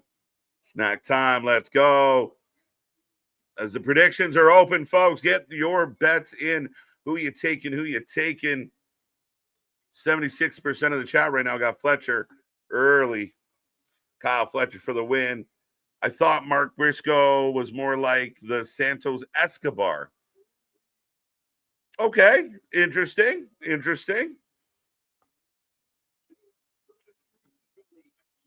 Kyle Fletcher for the win, got that one. Hey now. There you go. That makes a little more sense. What's on my wrestling mind? I have a bad feeling that I Quit match between Jon Moxley and Darby Allin will not cook before. Again, Jon Moxley is lazy. Listen, we've seen, and we have reason to feel that way, Christian. We've seen a couple pay-per-views that Moxley headlined that didn't end great. And we had some pay-per-views that were strong pay-per-views that I feel like Moxley overall hurt the overall presentation, the overall rating for the show. So now we're in this situation again. We're having a really good pay-per-view. If this main event is like the coffin match, which I feel like the coffin match was one of the worst matches of 2025. I was so disappointed with that match. You can disagree with me if you want. I thought it was terrible.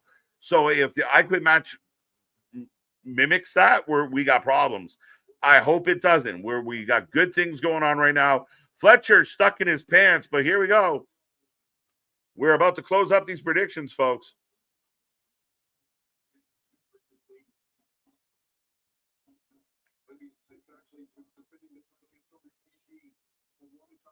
Let's go. Let's see how the chat turned out. 73% Kyle Fletcher. So a heavy favorite for Kyle, but the crowd is loud. Briscoe reminds me of Cactus Jack, Mick Foley. Yeah, I get that comparable in a lot of ways. Fearless, kind of the overall, aesthetic presentation. I get it. That's not a bad show at all. Fletcher for the win. Sami Zayn is Mick. That's enough out of you. Boston, give him shit. Enough of his attitude. I think Moxley can't wrestle tonight. We're not that lucky. Fletcher finally in different gear. True. Trying to hear what the crowd's chanting. But Briscoe, Fletcher, tying up and back and forth right now. How many times has Cow Fletcher defended his title? Cow? What's up, Cow? I don't know. What are we on? Is this 3? 3, maybe 4? 3, I think 3.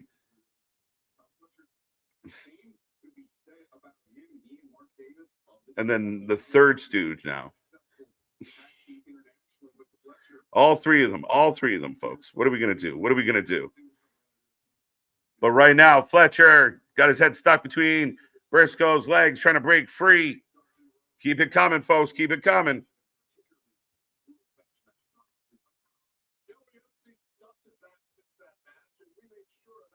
Fletcher for the win. Now, we saw last night, Ilya shows up, wins. Is there a chance? I mean, 23% said maybe. Could Mark Briscoe? I mean, then what do you do with Fletcher? Fletcher already went after Page with the title, so going after Page without the title doesn't quite make sense. So how does this play out, folks? And where do we go from here? Right now, Fletcher getting a little bit of the better of Briscoe on the exchange. Let's go, buddy. It's what we do here. We appreciate it. We got triple digits in the chat with us tonight. Keep it coming. If you can hear my voice, take our link, share it with the world, and let's get 200 people in here tonight. Let's get 10K people on this channel. Let's get more eyes here, because the only people that aren't watching us are the people that haven't seen us. And we are rolling through. We appreciate everyone joining us. I hope your Saturday night's good. Hope you got your snacks, your feel good, your vibe is right. And I will say this, AEW is giving us something to enjoy this evening so far. Not a lot of complaints. Couple little nitpicky things that maybe they could have done better. Still not sure if they opened the show like that on purpose, but it was hilarious. It was different. But I love this community. I appreciate everybody out there that supports this channel. And I know Nick, myself, Anthony, everyone else that pops in. Shout out to Geekbox. He's probably snoring away in bed, I hope, for his sake. And we love it. We're going to keep coming back. We're working on more. We always want to make this channel better and better and better. And, you know, like I said, there's some people out there watching not the best of reactions. So go save them. Bring them here. Give them a good time. The wrestling might suck. We never do. As Fletcher trying to find his footing. Briscoe setting him up and over. Down on Fletcher on the outside. Woo! Is that Callis? Oh, Callis, the phallus is here. Adam, let's go. Miss anything good? A few matches in. Really good match opening the show tonight with Hayter and Thekla. Hayter got the win. Bucks and Jurassic Express. Jurassic Express get the win. A little bit of an angle after. And then the Hurt Syndicate decimate the demand in a tornado trios match to become your number one contenders for the trio titles. And here we are. There you go. That's your run-up, sir. This may be the most fun I've had watching wrestling in a while. That's an interesting sentiment. I would agree in a big way. I'm trying to think. I know recently one of the streams kind of had that vibe as well, but a super fun night. And again, I like the idea that, like you say, Boston, if we focus on what's here right in front of us right now, we can talk about the booking and all the nonsense, during the week. But here right now, enjoying the matches, they're entertaining, they're fun. Yes, there's some flaws in there, of course, but just take it for what it's worth. It's a fun time. We're having a good time. The matches are good. The crowd, this is one of the best crowds AEW's had in a long time. Oh, Fletcher yanks the chair. Briscoe wants to go jump off, and it's not happening. But the drop kick. Woo! Almost took his ear off. Let's go. If TK was smart, he would do the Tully versus Magnum TA finish in the I Quit match. Tully never said the actual words. The ref asked him if he quits, and Tully said, yeah. That would be interesting. Kind of lame, Corey. I mean, if we're going to do it, let's do it, right? My big fear is that both guys, wow. Mark Briscoe. Tope through the chair. Kyle Fletcher folded in half. Callis is like, I don't know what the fuck Don Callis is doing right now. Back and forth he goes. I have no idea why. Bear, how goes it? Let's enjoy the night, friends. Wrestling rocks. We're with you. Let's go. We appreciate that. And you came to the right place to do so. Boston, I'm not clicking on that one. Might be true, though. It's just a look. What's up, Bear, our favorite Mainer? I don't know if I gave you a proper hello, but welcome back, sir. Always a pleasure. Hope you are doing well.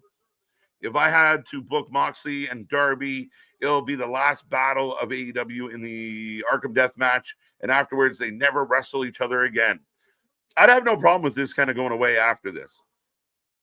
Oh, we assumed that the coffin match was going to be the end of it. As Briscoe comes off the apron, nobody home.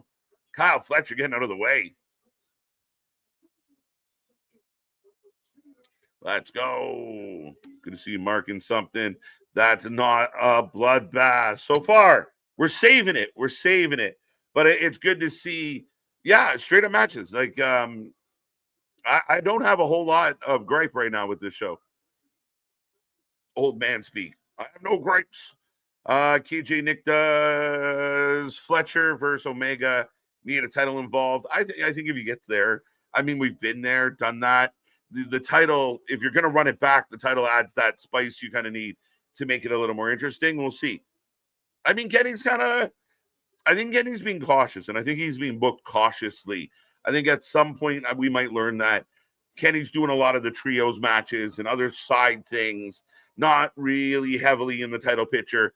To kind of give Adam Page some space, but maybe it is because of the physicality of Kenny and what Kenny's been through. It's not impossible. And again, that's smart booking. So from the outside, we think, why doesn't he get booked more? On the inside, they're kind of okay with where he's at right now. And I always say, not everybody can be at the top. Right now, Page is the guy. As Mark Briscoe on the outside, he got dropped on the stairs. Speaking of stairs and dropped on stairs, I don't know how to transition. As someone who has definitely probably been dropped on stairs a time or two, my guy. That's why I hate him so much. That's why I argue about the weight of him and everything. Right. But are we also just maybe holding place with Kenny because we're waiting to see where this Andrade thing shakes up? Maybe. I mean, I think you got a point, right? Like maybe. I think that's the biggest point. Pause. Yeah, I would agree with that. I think that you have. But you still have him away from everything else, and the Andrade thing would have been good. I mean, if you could have pulled it. But he's still attached to the Down Callis family peripheral. He's on a peripheral. Like the Cat Williams joke. Motherfucker, you got a peripheral? Right. Shout out Adam. I see you. See, that's why I hate the stairs. The lore is coming out. Yeah, that's why I got brain damage. Yeah, well, and do you not kind of almost have, PTS pay-per-view-y with this a little bit of like, are they setting us up so high because they're going to lay us down so low at the end of their show? So when you were on your pause, I did talk about, you and I have watched a couple pay-per-views that were real strong pay-per-views, but the Moxley main event lacked and it hurt the show overall. That is my fear with this one, that we are, we're going along to a nice clip. Does like Monet kill the momentum? And then you go into this I quit match. Like, just keep rolling. Keep the energy good. I hope whoever Monet fights is a decent fight. Sorry. That looked brutal. That looked bad. I know you compared Mark Briscoe to Sami Zayn, and I actually don't hate that comparable. No, I agree with it. I agree with it. If I wasn't literally like just watching right before I took a pause, I would hop back in. I agree. Bye.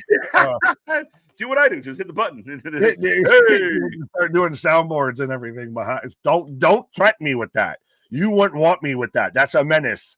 But is Kyle Fletcher kind of your Adam Copeland when he was kind of with the like you kind of like early Edge days? Does he kind of feel like he's kind of blooming? I hate to call an Australian a blooming onion, but he's blooming. Yeah, and to me, he kind of almost feels too good for the Callis family. Like well, him and Takeshita. Takeshita's a mile above them, right? Like Takeshita as well. Like you said, that kind of blooming of like Edge and Kyle Fletcher at one point kind of made sense with Callis and whatever, but same thing. Like Edge outgrew the Brood, so The Rock outgrew the Nation, right? Like Callis and Callis and Fletcher make sense individually. Like if that was just it, the Callis family around it is an anchor. I don't even know what this is referring to. It's amazing. Nick, no pessimistic, don't you on our parade. Look what you did. Now KJ questioning things. I done made you question all of, I guess, space, time, and reality. Right. Now we're working backwards, and I'm just not equipped to handle it. Both men down. Like you said, this was going to be a banger, Nick, and they're not failing. Not at all. And this is been, if this is your TNT division, and this is now, again, make mid-cards matter again. Make tag team wrestling matter again. Make the peripheral shit outside of the world title picture matter again in pro wrestling. I agree. You got to make it count. Well, you saw it last night with the U.S. title. Yeah. They've now made that count with the open challenges. We've had Shinsuke, John Cena, this and that. And now Ilya shows up and turns around and wins it. And now what do we have waiting for us with Ilya now as your U.S. champion? And you know what? And I like the idea of Ilya keep doing the challenges. I want to keep doing them. And now you have God. And that's how you get to Gunther Ilya. Is Ilya runs through 5, 6, 7, 8 guys. And then one day it's Gunther that walks out. Now, they apparently have bigger plans for Gunther, but we eventually kind of all want to get to that Gunther Ilya. Boston explained because I mentioned are they setting us up to fail at the end? It's either going to be spectacular or disasterful. They have the potential to put on one of the best pay-per-views they put on all year. Would you agree? Pumpkin's history at this pace. Would you agree it's one of the best crowds we've had of the year for AEW? One of the best crowds, one of the best. I don't know if it's because we don't have 11 matches to get through on the main show. Maybe it's because we started off with the pre-show. I don't know what was the magic in the air that night, but I feel like this might be one of the best pay-per-views so far. It's not without its blemishes, but it's one of the better pay-per-views AEW's put on, period. Right. Okay. Now, granted, we're still what 4 matches out of 8 to 9 to get through. We got more to go. What we're saying, Tony, is good job. Keep going. Don't stop. Keep it up, Kate. Keep it up, Kate. We're killing them in the first half. I don't want to be out here. Not gonna lie, they had us in the first half. Right. Go. Yeah, that sounds like Tony. Is that a clip of Tony? Go. Look that shit. Hook it. Oh, Snapdragon. Down goes Briscoe. Is Fletcher just swole Ilya? Well, granted, Ilya looked like he was on that performance enhancement. He went on that AJ Styles rehabilitation. Well, and got the fucking neck piece and everything. And Mans, I guess, is out there with Jin Tala, recently released talent from WWE. She put out the tweet. We've been watching this whole time. I'm like, this man stay winning. What? Oh. Say it. I can't. Did anyone see the fan behind Don Gallus just flip the bird? Like, just if you go back, I'm telling you, it was one of the funniest things on this planet. But they showed Gallus. See if he does it again. Just the fan there looked like it was no reason, but just too funny. Man, it's like the little, like that's the old lady like scratching that at the air at Hogan. Yeah, it was just out of nowhere, just flipped the bird and smiled. We were like, what the fuck? But go back.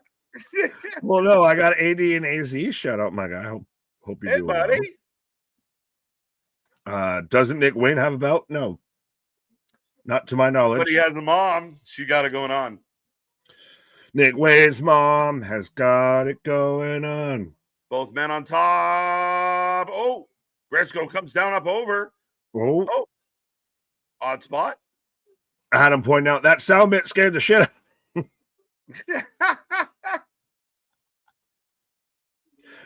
Is that legit a Tony soundbite? Because it sounds like a Tony soundbite. Right? He's pumped. Go. That's what he's saying right before they, where he claps and everybody leaves the backstage before they start going to their locker rooms and gorilla and everything. Right. DJ Premier, this feels like a regular show. No, come on, DJ. I think this one's I think we're doing okay here with this one so far. I would say so, and Right. I would dare say, is this overall the best pay-per-view of the month? Best pay-per-view of the past couple? I can't even begin to have that conversation at this point. We're not halfway through. I'm curious minds want to know. The first 3 matches haven't been that incredible that we're dusting all the competition in the first 3. It hasn't been that like curious minds want to know, KJ. Like you are on the good vibe. I like it. No, I'm just asking the vibes that I'm asking the questions the Twitters want to know. I mean, again, a little too early. The sample size is not quite qualified yet. Like I said, you have PTSD from the pay-per-views, the PLE PTSD. Right. You don't know if they're going to let you down at the back end of this. We've still got all of 6 matches to get through. Right. I will be honest, man. When they had an overrun on the pre-show, I thought the whole show was going to be fucked. I thought it was downhill from there. I thought we were off to not a good start, guys. But no, I mean, I really enjoyed that Thekla Hater match to kick this one off. I like the Bucks match if they could just shorten them. Jay Thriller on the apron. Yo. Woo. Both men down. Could you see a world where Mark Briscoe wins this? I mean, there wasn't how Fletcher pivots towards the world title. Hey man, let's run that back. Yeah, I mean, my only fear with that is I don't believe that Tony is brave enough to beat Fletcher clean, even though it would be fine. Fletcher can lose to Mark Briscoe clean and it not ruin anything. But right now, you got Fletcher wiggling those fingers. Well, I like though. Well, hey AD and AZ, hi Bradley. Yeah, I heard it's been a pretty decent show so far tonight. That's awesome. And then Boston follows it up with, Nick, go back on pause. You're bringing down the mood. This is good. Enjoy it. I'm the one getting yelled at out here of don't cut to that comparable that far and everything like that. I'm saying how is this the best show of the month and everything like that. He said it. How am I bringing down the mood? You're telling me that you might be jumping the line too early. You're making me smile. Yeah. That's what counts. It's not about the journey. It's about the friends we made along the way. There you go. Deep. Take me home, country road to the play. Let's go. Let's go. Briscoe up on the turnbuckle. Do you like that Fletcher's kind of brought back the Brainbuster, like prominently, significantly? What's that? That Fletcher's brought back the Brainbuster, a banned move throughout most of WWE, like prominently and significantly. Yeah, I mean, it's kind of his thing. It's one of the things he's really, yeah, I mean, it's a good move. He makes it look good. Yeah. Well, and again, I think it's one of those that feels unique because not many other people, even in the AEW with 100 Froggy Bow, with 175 people on the roster, nobody else really does a Brainbuster. Right. As Briscoe rolls Fletcher back in the ring, I almost called him Ilya. Spaz with a $5 super chat. At a current clip, this show is set at a tentative pausable out of 10 with a caveat of rock bottom basement level expectations on my part. Again, it's the PLE PTSD. Right. And I think what makes me nervous is the guy in the driver's seat of the main event. And that's where I have no faith. Listen, it's not even about Tony Khan right now. I have no faith in Mr. Mox. I'm not going to fuck it up. I promise. I'll do good. I'm going to do good. I think it's just going to be so insane. I think it's just going to get points because of fucking insanity. My guy, this is going to make anarchy in the arenas and blood and guts of exploding tables, of pitchforks, flamethrowers, Molotovs, and tasers feel tame. Oh, my. Oh, my. So, and we talked about this all week. And I mean, I feel One, like this two. match is kind of leaving me wanting a little more. Backslide. Like, it's not bad. You know Mark's not going to win because Mark doesn't win. It's like a It- Josh Alexander match. Josh doesn't win, so why do I care and think that Josh is going to win? The crowd's not even reacting on the near falls right now. Like, I this is to me an example of the match should have been. We don't have to go 10 plus minutes on every match. Well, again, do you save the time you would have spared on the Bucks match and give it to this, or kind of you help that gives it a bit more breathe, a breath to it and everything? Oh, that woke the crowd up a little bit. Goes on. Well, when Mark fires up, you hope he could win it. Oh, Jay Driddler. Pin him. Nope, we're gonna stall. Oh, we're to the ropes. Gets a finger on the ropes. We can finger it out here. Point at you, kid.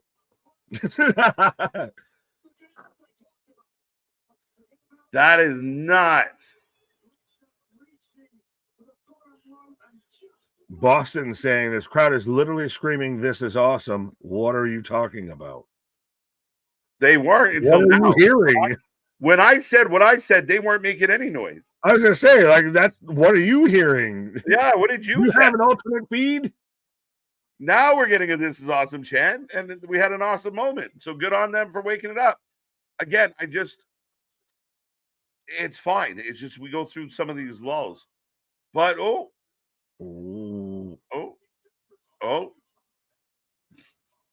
Death Belly grabbing the ref. Oh, almost ref bump twice. Low blow. There you go. Whoa, Brainbuster. Okay, let's go home. Go home. That should be it. That should end it. 1, 2. This is 2. And I know the crowd, but end it. If Mark Briscoe wins this match, I don't hate it. Yeah, I do. But the crowd's going bananas. So what the fuck do I? Yeah, they're going bananas because the man's got hope. He has to win it now because you can. But this is another kick out. 1, 2. Another kick out. Let's go. Hey, this is Boston getting the crowd fired up and everything like that. Oh, so Briscoe just taking a beating here. It's like a final boss in a video game. 8 more minutes of false finishes, my guys. But just get out on that brainbuster. I don't mind the kick out, and I wouldn't even hate it if he turned around and hit a move right after it, and that's how you finish it. If you had that one spurt, he kicked out, and then you just put him away. It's the same thing as the Bucks match, though. We gotta get some shit in before we get out of here. Like it's just a little extra, and that's over. It's over. But the brainbuster on the low blow ended there, so the cheating matters. You don't cheat and then pin him 5 minutes later. Cheat, pin, kick him in the nuts, drop him on his brain, his 2 brains out, pin, done.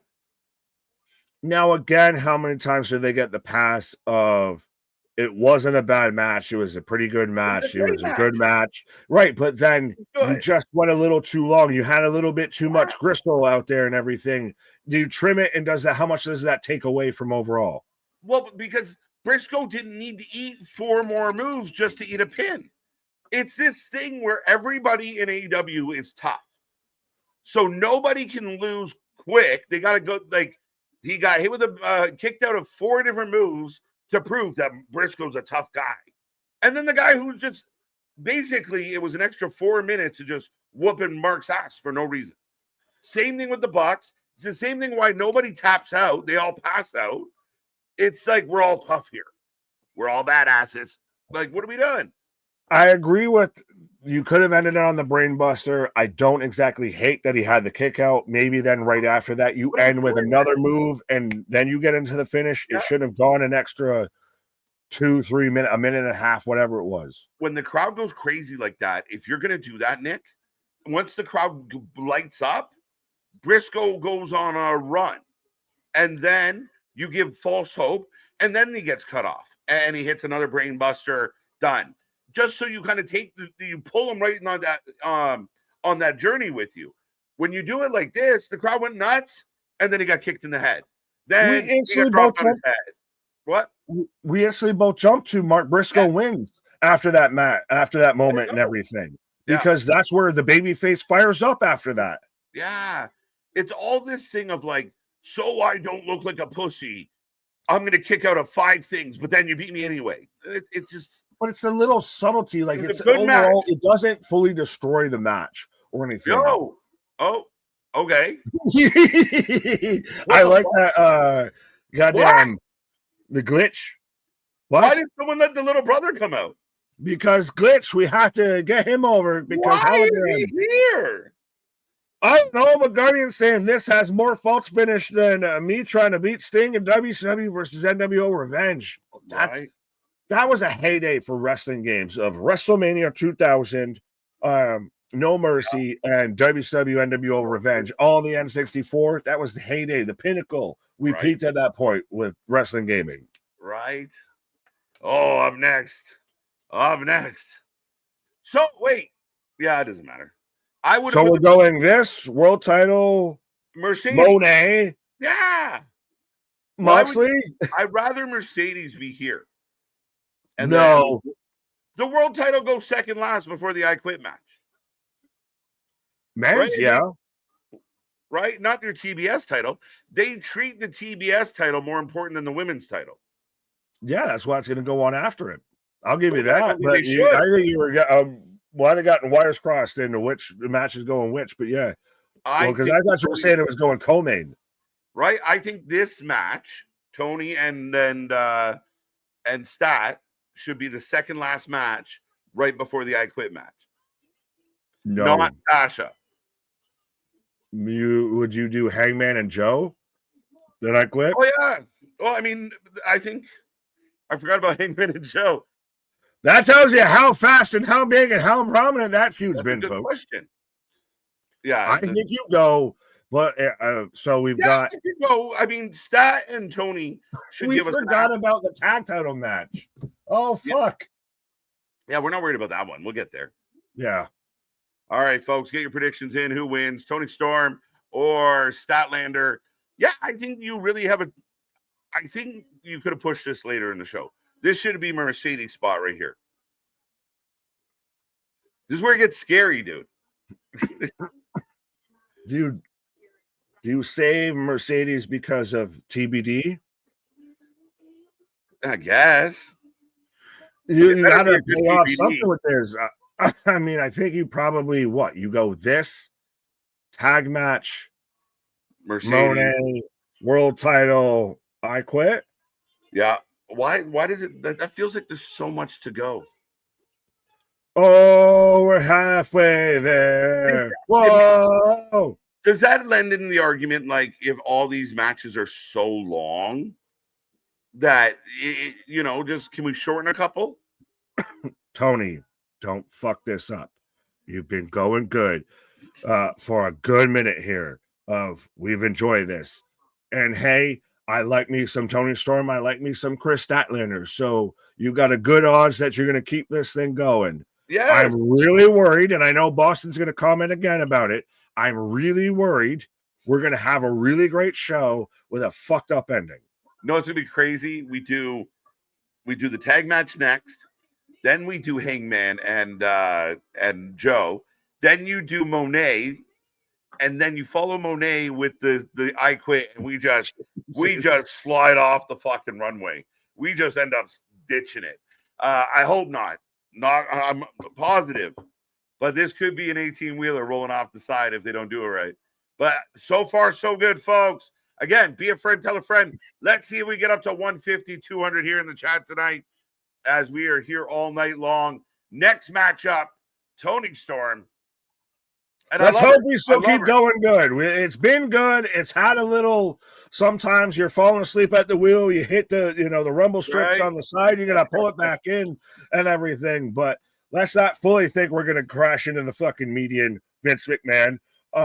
Let's see if we're gonna actually, pull this off here and just get home to our safe and final destination. Pepe La McMahon.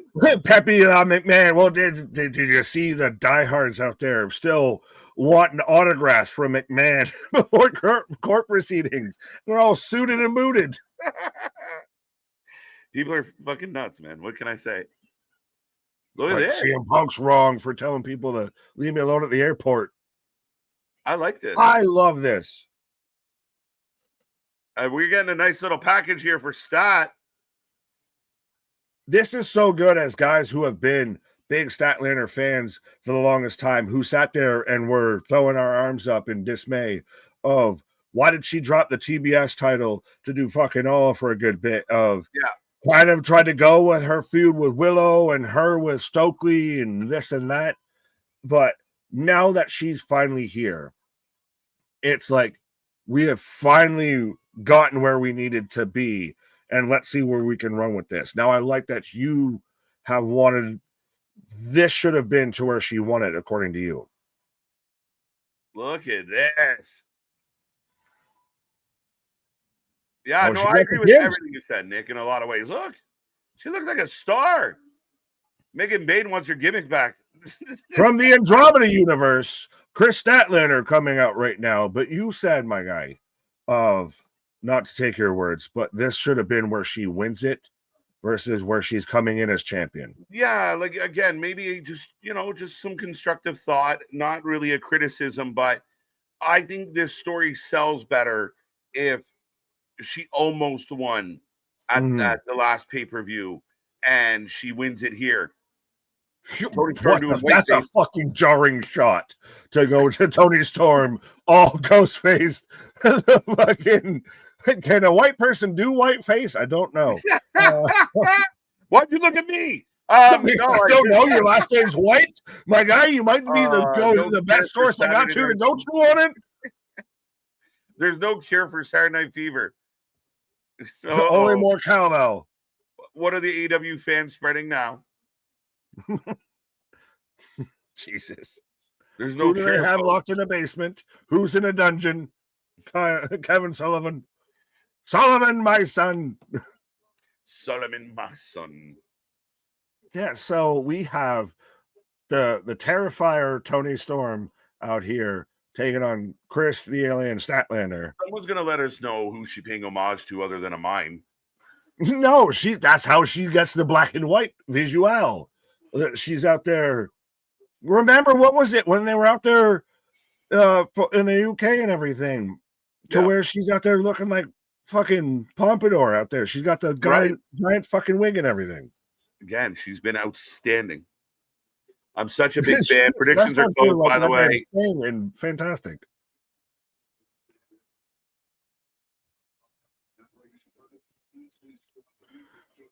She's doing 7 from Dustin Rhodes. She's just missing the top hat. Right. A little bit, right? She looks like Uncle Fester. No, she's not bald. Well, his girlfriend. How you doing? It's Aunt Feaster. Aunt Feaster, the known wife of Uncle Fester. Right. Because Fester be feastering on Feaster. Right. Meester. You know that Meester, I think I just hit it. As we are off and running with this one, let's check on the chat. 81, almost 80% taking Statlander over Tony. So, I mean, there was once upon a time that was a guaranteed slam dunk the other way for Tony, but Stat's got her place now. But is this also the end of the Hollywood starlet? Is the end of timeless Tony Storm of, it's gone from, yeah, that's Tony, to now it's fucking jarring of, why are you doing whiteface on a white? She's out there and she's cutting promos and what? She's getting whatted during her promos and everything. So now are we end of the timeless? Tony Crow. The foreshadowing. This means Sting is definitely coming tonight. Tony looking like Stung. She's not Sting, she's Stung. Jose, you definitely get a star for that. Yeah, is that a foreshadowing? Yeah, right. Nice technical start to this match. Just exchanges. Both women going back and forth. I like it.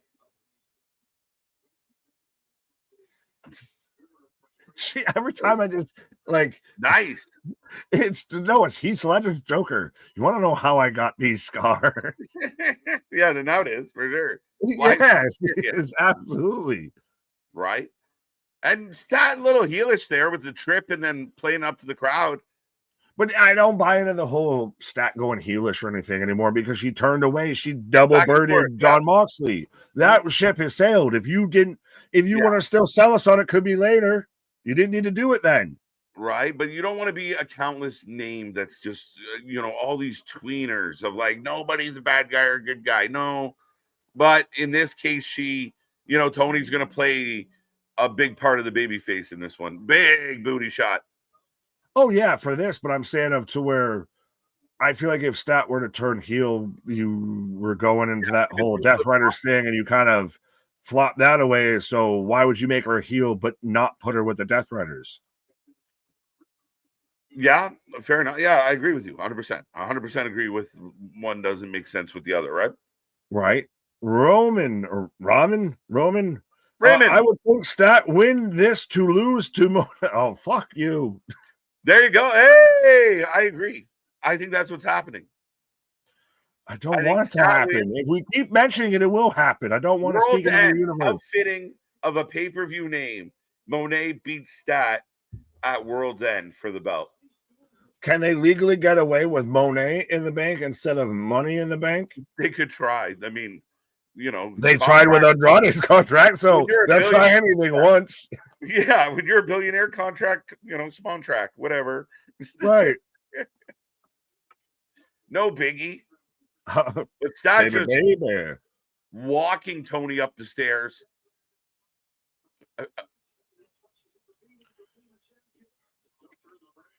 I do appreciate the commitment to the gimmick of Tony Storm out here looking like a goddamn vaudevillain. Really? Like she's even got the old school laced up boots and everything. Yeah. A little bit of a flat spot. Nice, Tony, Stat comes over the top, back into the ring, lands on Tony. Crowd kind of didn't react to it. A little bit of a oof. Oh, this crowd is flat. At the moment, yeah. And I've been complimenting them all night.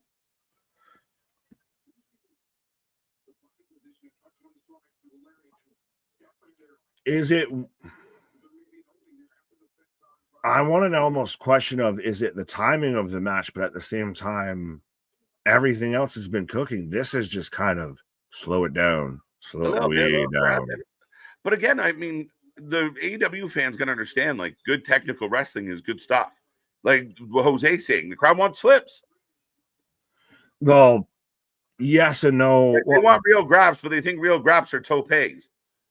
No, because Danielson and shit like that, you can do still real graps, but when you're fighting back and forth, when you actually, to me, it's even the same thing with like UFC. If you see people fighting back and forth and going in and out of transitions and submissions and everything, that'll still pull you in a little bit. When I'm just mounting you and then just waiting until the fucking time runs out and then I just change positions.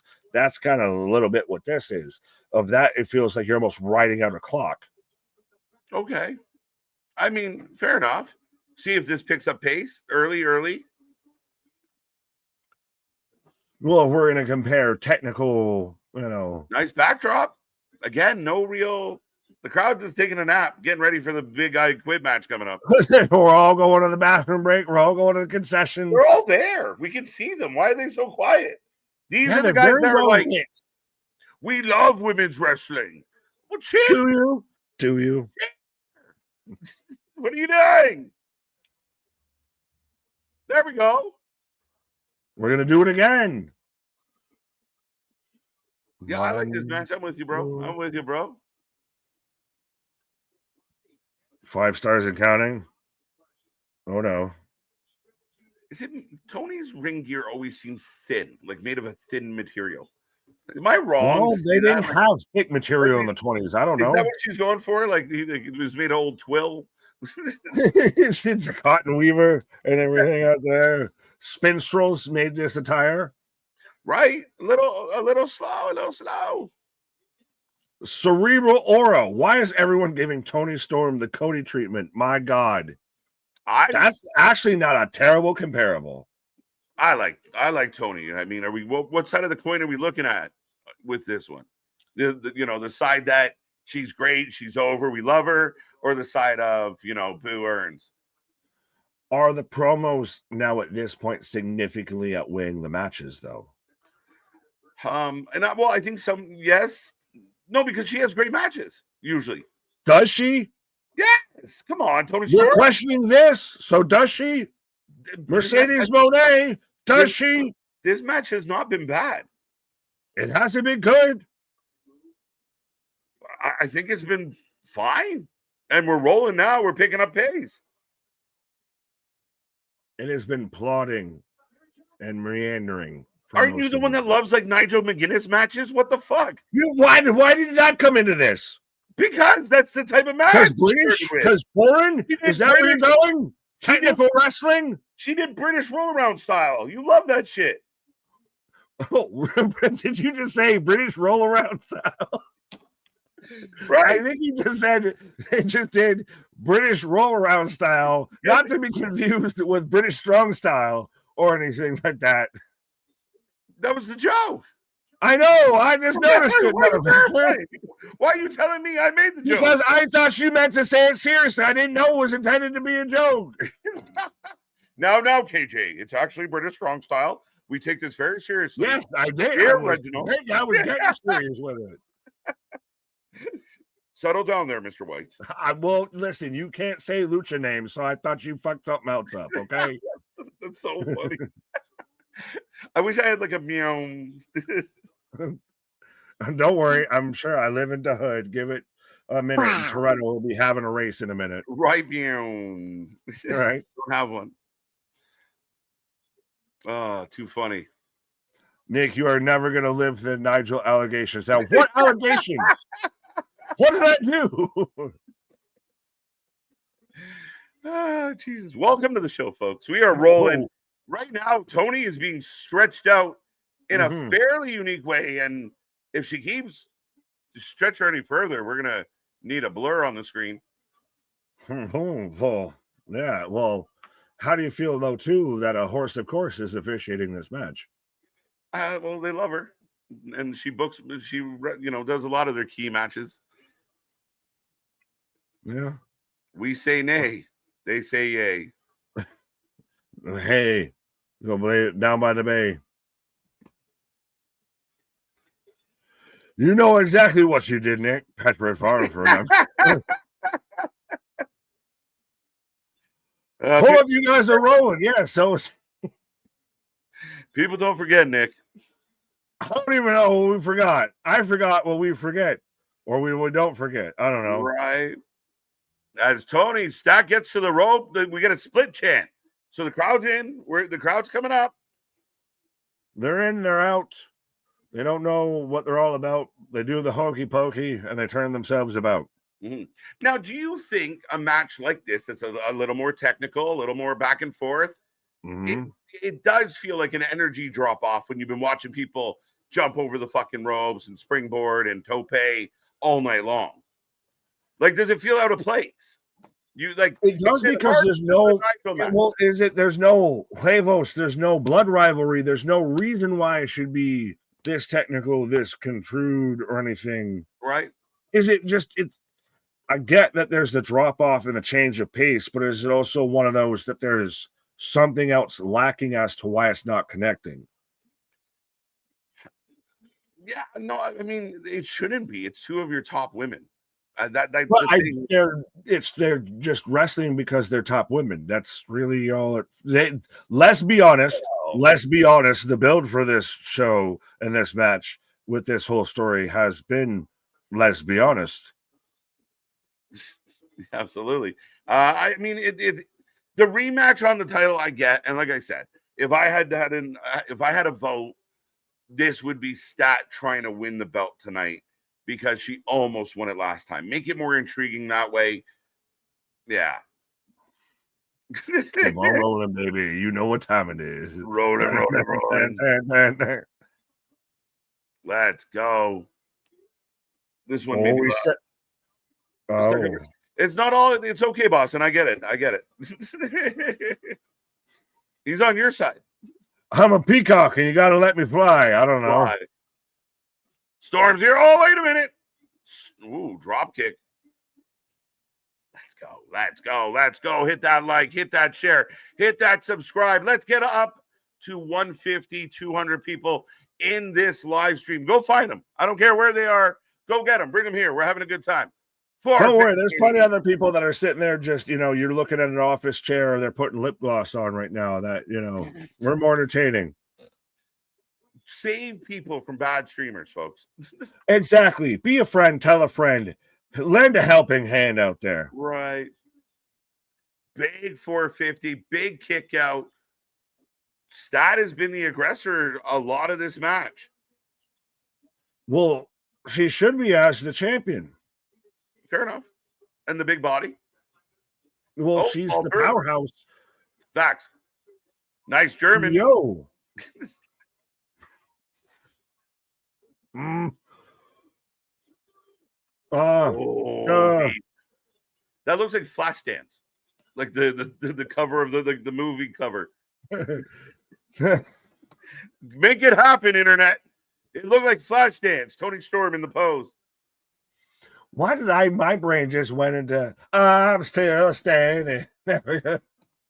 Right.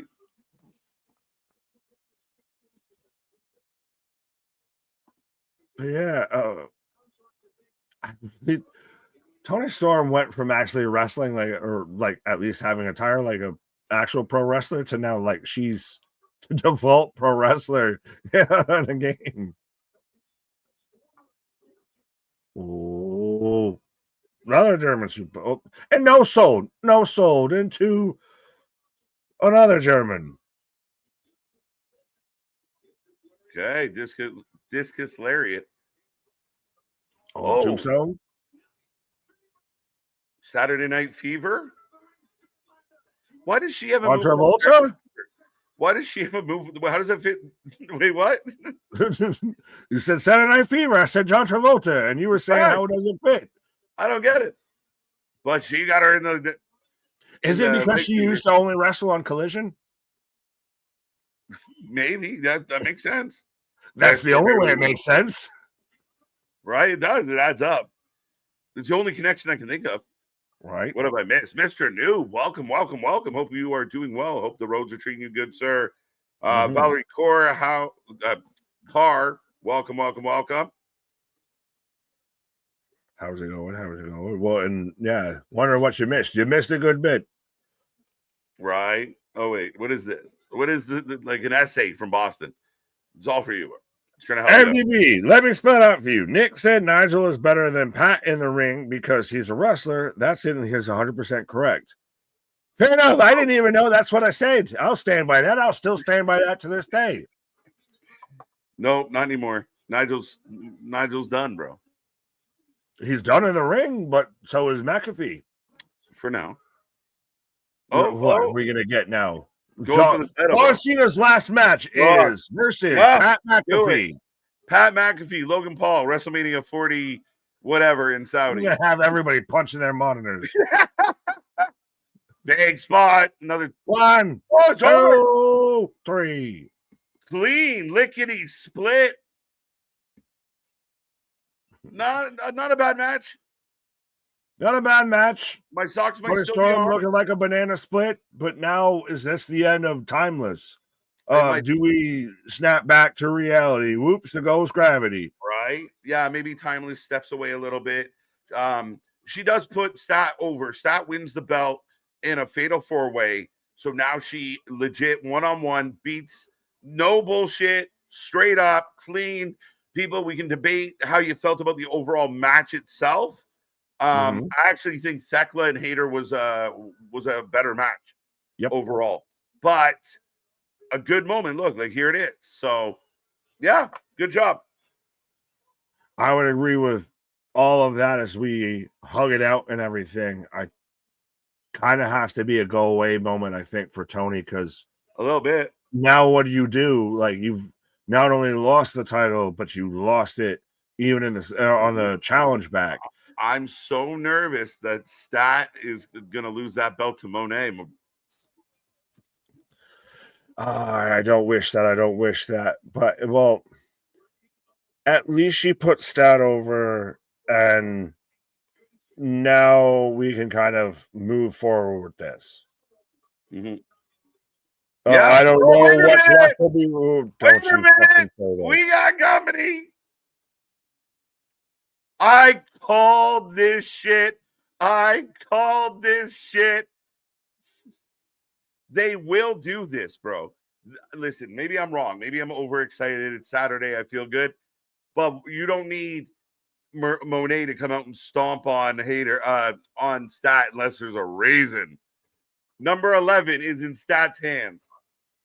Or 12 or 13. Give her all the fucking belts. Make her the women's tag champion. Do it all. Get fucking Hangman. Watch out. I want a tight clip of my face during the whole time you were talking about all this. Because fuck you. Inside? Fuck Mercedes Moné. I don't even care that she's still wearing her Selena. She's wearing the outfit she wore last night. Attire and everything. Was she coming straight from the club? She still smells like liquor and cigarettes right now. Right. Nick's silent on the outside. On the inside, rage. Darkness imprisoning me. All that capture. All that. And she's out there with how fitting is it that she's out there with the frat house and everything? Because that's the only people that would in real life ever pay. It does make her more obnoxious. I will say that. Well, no. How do you make more obnoxious? How do you make obnoxious more obnoxious? Just make it louder, dude. She's gonna fight. She is going after fucking Stat's belt. Is this gonna be the open challenge? Tony's gonna go take a sabbatical, as she should. She's earned it, and the fucking worst actor in all of wrestling has got a microphone. They're bruised and broken from our head-on collision.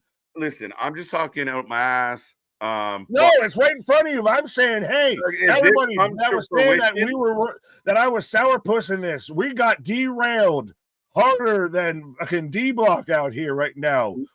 We just had the Debo of AEW's women's division show up and say, hey, I want that chain. Dude. Yeah, I don't know if that's been out there, but I would like to see that out there. 100%. That's what the fuck Debo. She is. She Debo. You know, when she be out there cutting a promo, I be quiet. But when she leave, I be talking again. Nick, that's funny as hell, man. That is genius. The only thing is that Tiny Lister had more fucking talent in his cross eye than she does in her whole body. Bring back Zeus. Yeah. Oh. Are you kidding me? Who are you? Kidding me? Oi, yo. Yo. Jack Perry coming out right now to challenge Mercedes Moné. Mina Shirakawa. I love Mina. I do. She's hilarious. But this is not the time nor the place. No, this is all the entanglement. This is the feckless spiderwebs out here. Welcome to the Spider-Verse, because you have Mina, who's tied to Tony Storm. You have Mercedes, who said, Stat, you have the belt I want. So we're all interconnected here. We've connected tissue this. I'm not going to complain at all for a Mina moment. We're good. This gonna whatever. This makes Mercedes a little more tolerable. This might be somewhat of a good match. At least it's going to be they wrestled before. Off. Yeah, you can't fuck it up 3 times, right? Right. It just doesn't really feel like a pay-per-view worthy situation. Oh, we have gone off the rails. We have, folks. Make sure you go and get your concessions. Go and take your vitamins. Go, let's all go to the lobby. Let's all go to the lobby. Oh, that's jokes. Oh, and yeah, well, it fits because I forgot she's a Ring of Honor Women's the Ring of Honor World Champion. No, she's the TV champion. Whatever the fuck title she has. Did anyone else think it should have been Athena instead of Mina Shirakawa? Yes, you had options. I think Sasha's holding this division hostage. There's so much better wrestlers. Yeah, but we could be having so much on her better. face. But I will be right back because I can only take so much Monet. I've hit Monet quota for the moment. You've got to make a withdrawal for the Monet. Right now, a lot of people talked about the names like Dakota Kai and such, Nick. I know they don't have titles, but a lot of rumors. Is Mina good enough? Shotzi Blackheart, she could have been the garage beer champion out here and everything. We could have gotten that belt on TV because remember, all 10, 11, 12 of her belts, they matter so much. So is this for both belts? I swear to fuck if this is for both belts. I know it's at least a TBS title. Did they say? I swear to God, it's for both belts. But yeah, how many other people can name a promotion that isn't New Japan or CMLL out of the belts that Monet has? Real talk. I forgot how much Damien loves Monet. What did Damien say? But Anthony asks you, what's an intern champion? An intern champion is one who's still hoping to get credit until the interim champion shows up. Mina Melons. 2 cute girls, says A. Jobson. Oh, no. Athena already lost to Monet like 4 times. Once, sir. Once, Your Honor. I would like to present that to evidence before the court. Cerebral, as a Sasha Banks fan. Notice how he clarified, not a Mercedes Monet fan. I really hope Monet. See how hard it was for me to get those words out to say, I really hope Mercedes wins. It was a struggle bus for me to get those words out because this never left my vocal cords before. Also, how long until we see her arriving at All In a G-Wagon? Oh, God, I don't know. But I want to know, because obviously Sir talks a lot of, and mostly me, especially me, of, is this for both titles? I knew initially this was just for the TBS title, but they held up both titles, which is making me wonder is all. I would like Mercedes better if she was a luchador and wore a mask and I didn't have to see her face all over the place. Well, I guess that tells me you're not subscribed to the Monet mag. Where did KJ go? Valerie, he took a pause for the cause of, trust me. We've been out here just under 3.5 hours right now, and we still know we got many hours to go here. At least probably another hour and a half or so, I feel. As we're 10:30 right now. Again, I know the question stood. Do we make it till midnight? Do we go to 12:30 with this show? We've still got this match, and we've got the tag match between Brodito and Okada and Takeshita, the world title match, and then the I Quit match. So I think it really comes down to how long the I Quit match goes. Mercedes is an intern, CE Nope. But a bunch. Valerie shouting out the UCLA Bruins. I like her face. I hate that she has 10 belts. Fair. Interesting, bold strategy. Getting in a car to drive 50 feet inside of a building is the most pro wrestling thing ever. We never question it. When did that happen? Now I need a context clue with that a little bit. Bashing, I'm just glad I live on the West Coast. It's only 7:30. Well, there you go. You can still be having dinner out here as Monet right now in control of Mina Shirakawa. Again, someone let me know if this is for both belts. I'm double checking Wikipedia right now because nobody fully answered my question. I thought it was for the AEW TBS champion and the interim Ring of Honor Women's World Television Championship. So we're getting both belts on the line. And so says Wikipedia. So we're going to get 11 belts Monet. Hey, what do you say? Good God, oh fucking me. She forced her way on a pay-per-view, and now she's forcing her way into a fucking title win. We didn't need this, Tony. This isn't even an indictment on Monet of the match being here or anything. I'm not even saying anything truly negative about with Monet, with the 10 belts, anything. You can have that. We've discussed that. We can talk about that later. To me, this match does not need to be on this pay-per-view. This needs to be a trimming of the fat kind of moment. You got your 8 matches on the main card. You were doing good, Tony. You kind of hit that good stride. So if you just tune in at the start of the main event and we're going to the end here, you should be good. You should write it out. You're longer than Triple H with the 5 matches, but you're not undercutting everything to where you're, okay, well, they did 5, so we'll do 6. You're not Price is Righting it. You could have just left this the fuck off the card. Again, not a knock on Mercedes, not a knock on Nina, anything like that. Thoughts and opinions have been said about all that. I just don't, especially with this being now a double title match, like this doesn't need to be here. We were already slowing this pace down, and we've slowed it way down. KJ left you alone for the Monet match. Of course, the son of a bitch did. I should have never trusted Canadian folks out there. They'll just always backstab you out there. Fitting that, she hits the backstabber and everything, and he's out there backstabbing me, leaving me with the Monet. So what do I leave him with? The Brodito? That's still even too good. But no.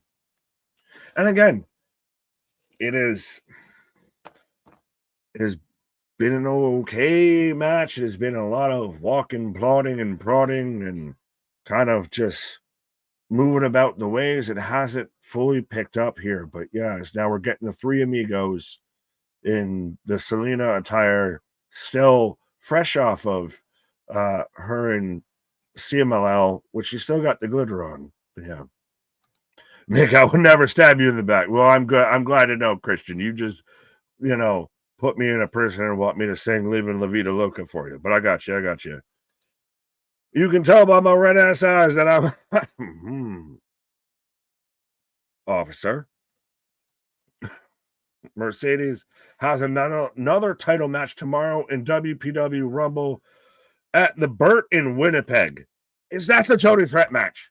Are we going to get 12 belts, Monet, before we even get out of this goddamn weekend? Is she trying to catch up to having as many belts as the date on the fucking calendar? I mean, she's only going to end up, 7 off? 6 off?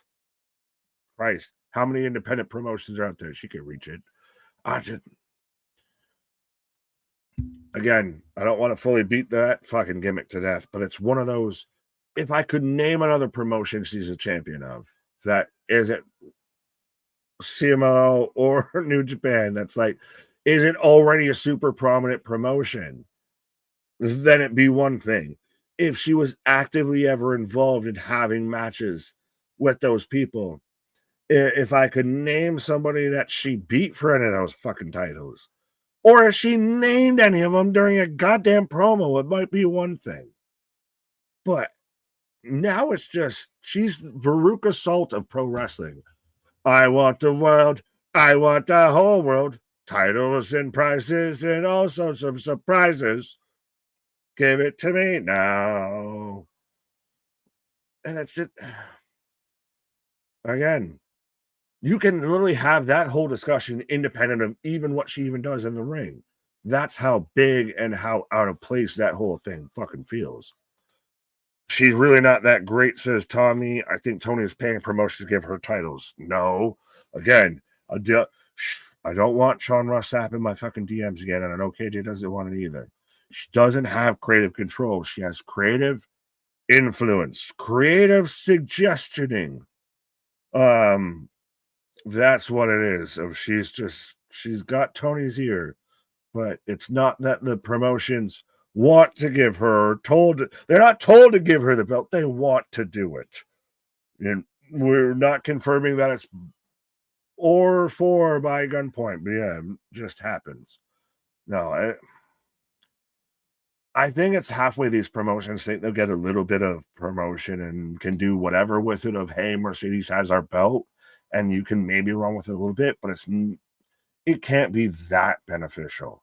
I would be curious to see how beneficial it is for an independent promotion to have Mercedes as your champion right now. Is Mina with a 2 count. 2 count.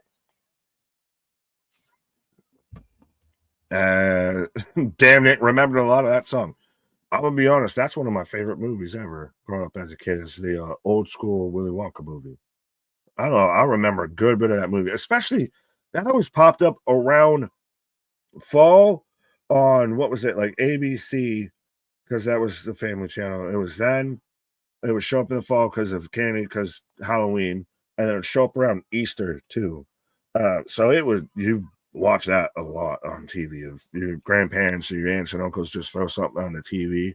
That was normally what it was. I need the final choice on the restaurant pie.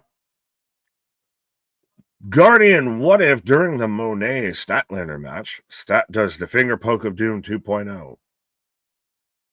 And what? So, well, if Stat did it, so then what? Monet just takes the pin, or are you saying that Stat just takes the dive for Monet?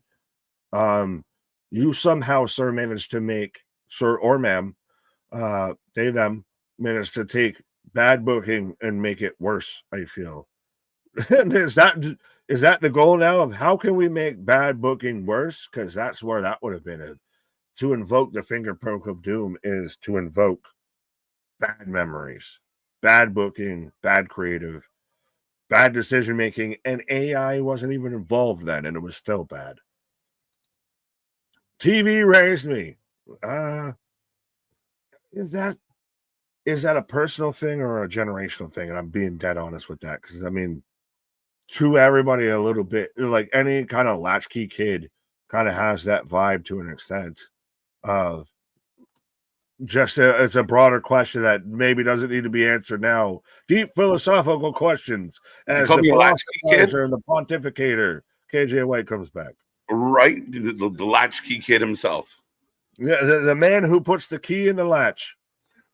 Often. But yeah, Mercedes down, Mina down, and the crowd and energy is down. Would everyone out there agree? Well, this is about to be for not only 10 bouts Monet, but 11 bouts Monet. Yeah, and then she's got the match in Winnipeg coming up, and now she's teasing Statlander. We're literally going to have all the belts. And 2 count. Why is this match still going? Well, there's 2 aspects of this. This match didn't need to be here. Before we even get into talking about anything with Monet and all of that, this match does not need to be here, first and foremost. Second off, so we're going to get into 14, 15 belts Monet? Yeah, it looks like she's going for an epic all-timer. Like, she's going for the fucking Barry Bonds type season. Like, she wants all. Well, she's probably been juicing, my guy. Like, this is a Dynamite match. I'm sorry. And we've seen 2 women's matches tonight that are better than this match.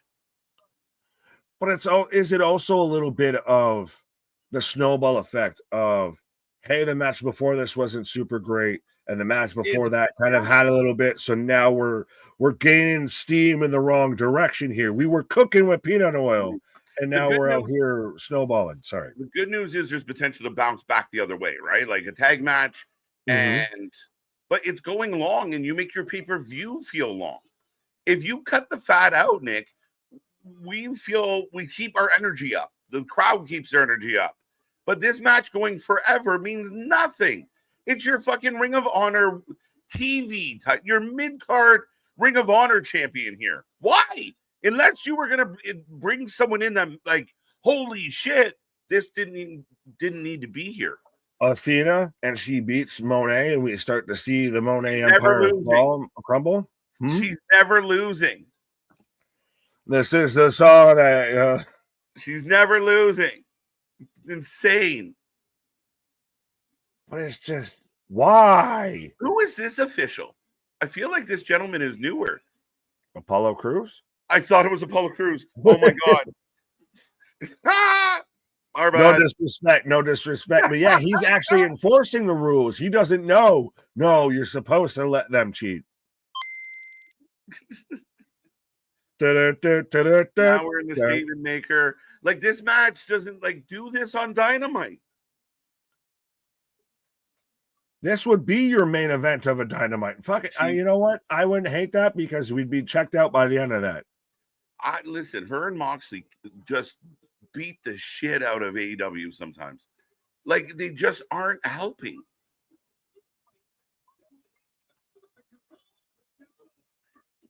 Is it? I was going to make the joke of like, is there anyone that's helpful in AEW with the letter M in their first name? But you had MJF, but I was like, Monet, Moxley. They don't say. Oh, get the fuck out of here. Get the fuck out of here. Why? Why is that? Why? What the fuck are we doing? Monetberg, I like it. I'm going to ask you to. You got Monet's face because I heard what the fuck before I got the kick out or the rope grab. Oh, shit. Why? Why? What are we doing?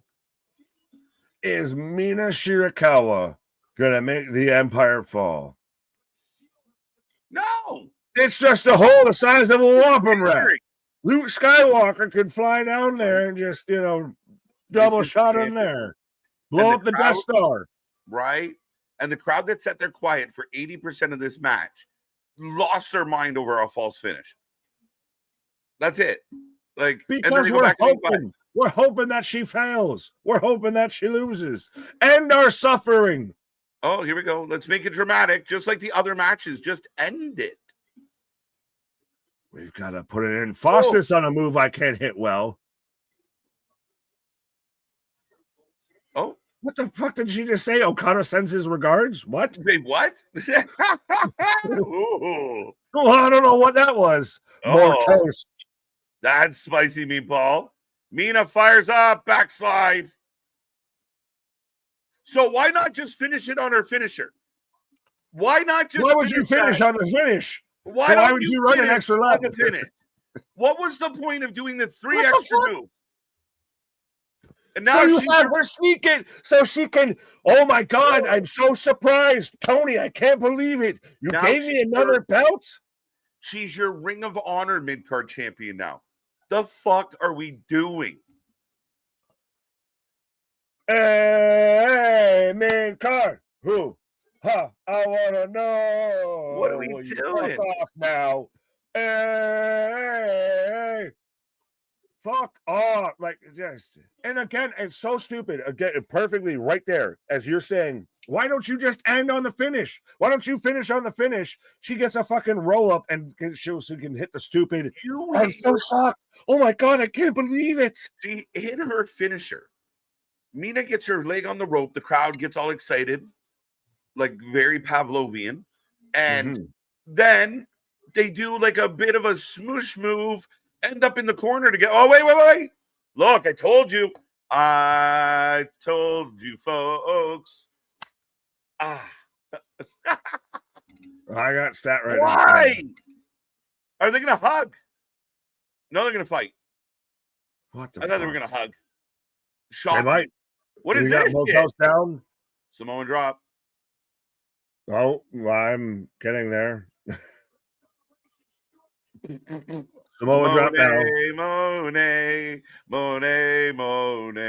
What are we going to do, bro? What are we doing? Help me understand. The Young Bucks have never made me want insufficient funds more than when I watch Monet. World's End. This might be where the world's end is to where if she collects, if she goes full Thanos. This should not be happening. Why is your world champion chasing your TBS champion? What are we doing here? Why is this happening this way? And in addition to that, this match didn't need to be on the show at all. You know what this is? This is the main event of a Dynamite. So, folks, have a Nick, we are moving on to the tag. Let's stay positive, people. Hold on. So we're going world title and then I quit. Or are we going in the reverse order? If they put Samoa Joseph and Hangman Hangman Adam Page after that I Quit match. Yeah. No. Yo, we're running to at least midnight. That is insane. I didn't even thought about that. Well, that was the question earlier of do we go towards midnight? Do we go to 12:30? Do we hit a 1 a.m.? Bro, it's 13 minutes to 11 Eastern time. Are you telling me we're going to get in 3 matches, including that I Quit match? That I Quit match might be an hour. We might be here till 2 a.m. The latest match ever. We're just going to keep fighting until someone dies. Someone might literally pass away in that match. The first time ever, like you wake up in the morning and the show's still on and they're like in a parking lot. You pitched on Thursday that they start the show with the match and it just keeps going on in the background throughout the whole rest of the show. Yeah. They're still fighting backstage. Why did they do Moxley's voice on commentary? I don't know. Right? Who wins? Brodito or the Callis family, aka Okada and Takeshita. We have champions fighting champions, and I don't quite understand. But I think we can get where we're going without the tag champs being involved. But I think I'm hoping it's a good match, Nick. Let's get the energy back up. Gauge of the room real quick as Takeshita's coming out right now of how so far. We still got 3 matches to go. How are we rating so far tonight out of 10? Room vibe temperature check. Well, earlier tonight we were like talking about pay-per-view of the year. How are we feeling about that? I didn't say year, but math, yeah. I was saying I didn't say pay-per-view of the year. I said pay-per-view of the month. But yeah, before this was like, is it still standing up? Like it's had a bit of a drop. Was it that it was good enough that it's been able to overcome the hill? Because hey, at least we're debating we might get out of here in the same day versus other times we know I can't make it to work tomorrow, bro. Right. If you're starting a pay-per-view at 8 o'clock, I think you should have a goal at like we're done by midnight latest. Unless it's super special, super big moment. Yeah, you can't finish it within the same 24 hours. It's crazy, right? And we praise Tony for like, okay, 9 matches. But like little things can come out of this show to make it more efficient and feel less, kind of cut some of the fat out, make it a little more lean. Like not having the angle with Kenny and everything. Cut that out. That's minutes we get back. Take out that Mercedes match altogether. Minutes we get back. Augment, shrink it down, get rid of the Eddie match in the pre-show. Mm-hmm. Things are looking good. 6-7, Brodito for the win. I like that I've allegedly jinxed it because again, I came back and said, it's been great. Are they setting us up for a downfall? Way to go, bro. Did I jinx it or am I just a future foreseeing Googling man? There you go. You're just reading the tea leaves, my guy. I'm going to go smoke the tea leaves here in a brief second. There you go, bro.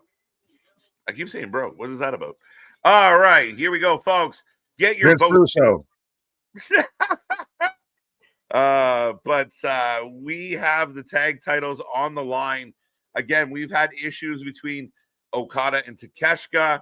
All I'm going to say is my argument was that you could have put Okada and Takeshita in a match against any tag team to get where you're going with these two, I believe. And Brodito could actually be fighting someone else and not be caught up in this because they really don't need to be. That's my only real criticism of this. 6 or 7, 8. Again, I hate saying early, and that's even earlier. I kind of dodged it a little. Listen, they started out hot. I give them all the praise in the world for the first 3 matches. And then we started tapering out a little. And yes, there's going to be lulls in the show. Such. I thought Tony was okay, like Tony Storm and Stat. But there's more like the Mercedes thing to me. And like to have even go as far as having Stat come back out at the end. Again, save that for Dynamite. Have Mercedes come out and brag. Have Stat come out there. You're doing stuff that would really help Dynamite feel more exciting. And you're just kind of throwing it in as afterthought. And you're going to the well too often with it, in my humble opinion. that hasn't beat out AEW Revolution, nor will it. Osprey and Fletcher Cage alone beats out everything. We'll see, man. We'll see. And I agree. That's Revolution's my favorite AEW pay-per-view of this year. I like it. I thought they did very well. Again, my only fear with any of this, and you can tell me how you feel out there. Are you super pumped about the I Quit match? You think, it's only going to make this show better? Or is there some apprehension that a Moxley match can be a little bit dull? And I know, like, what do you mean dull with all that shit going on? To me, it's done in a very dull, boring, motionless kind of way. That's what I felt the coffin match was. A lot of standing still. A lot of move, nothing. Move, nothing. But that all being said, we're getting, Bandito wants the handshake. Okada gives him the finger, and here we go. Last call on your predictions, folks. Bum, bum, bum, bum, bum, bum. How we doing out there? How we doing out there on a Saturday? 8 out of 10. Not bad, not bad. 7-1. Rolling. That sweet, y'all. AW fans in the chat think that Brodito is winning. Is there? I got Brodito.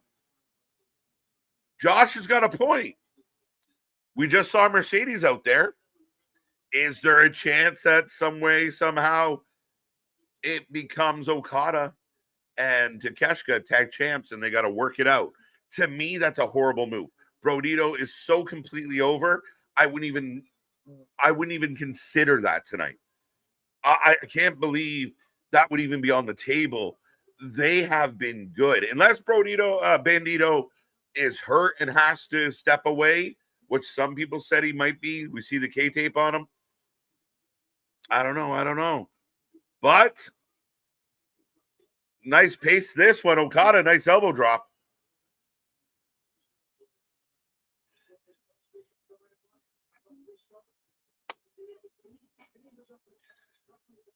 Dun, dun, dun, dun, dun, dun, dun, dun.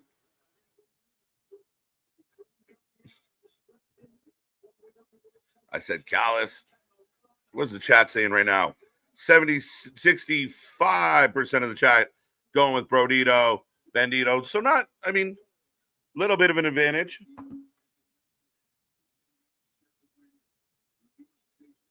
$10 p.m. says Sonny. Again, right now, if we're pushing 11 o'clock, this match is going to go 10:15. So let's say we get this match out of the ring by 10 after 11. By everything settles down, we come back the other way, and we have a world title match. That's going 30. 25-30 easy. So now we're at almost, quarter to midnight. Say that one wraps up. You finally get the entrances. You go into the I Quit. How long does an I Quit match go? Is it going to go 40 minutes? Is it going to go an hour? How long are they going to push it? We might actually be looking at closer to 1 a.m. And again, I don't know if that's the best decision. How do you guys feel about it? It's going to go. Tony is killing his company. The Mercedes thing is out of hand, along with Mox and Death Riders. Frankie, in my opinion, if you remove those from the equation and kind of book some of the key guys, Kyle Fletcher, Hangman Page, we kind of book them a little bit better. MJF, get him back in the fold, book him better. I think there's a lot of good here. I think Tony goes to the well so often with, I don't think it's his best product. I don't think they're helping sell tickets by putting those two. And I get it. I get their history. I get what their name value is. I just don't think they're helping right now.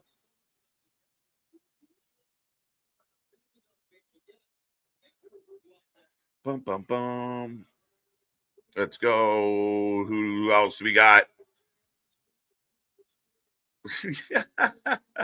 He's trying, Damien. He's trying. He's just not good. But right now I got King.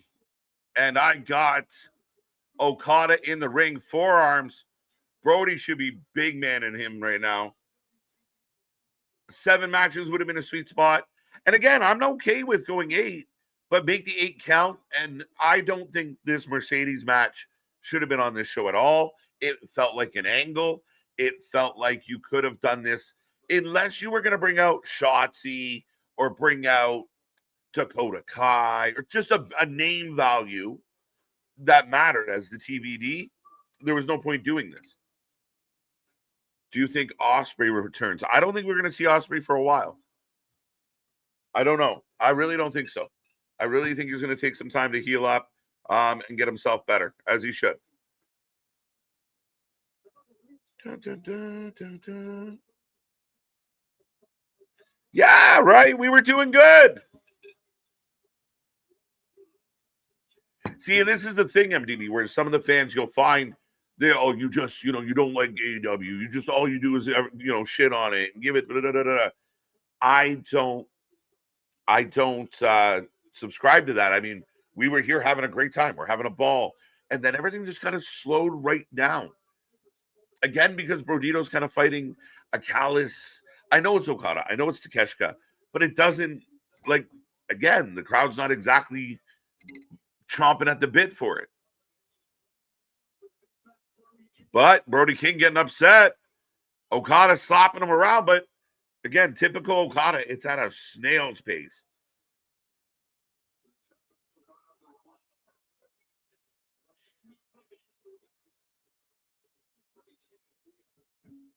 Bum, bum, bum, bum, bum, bum.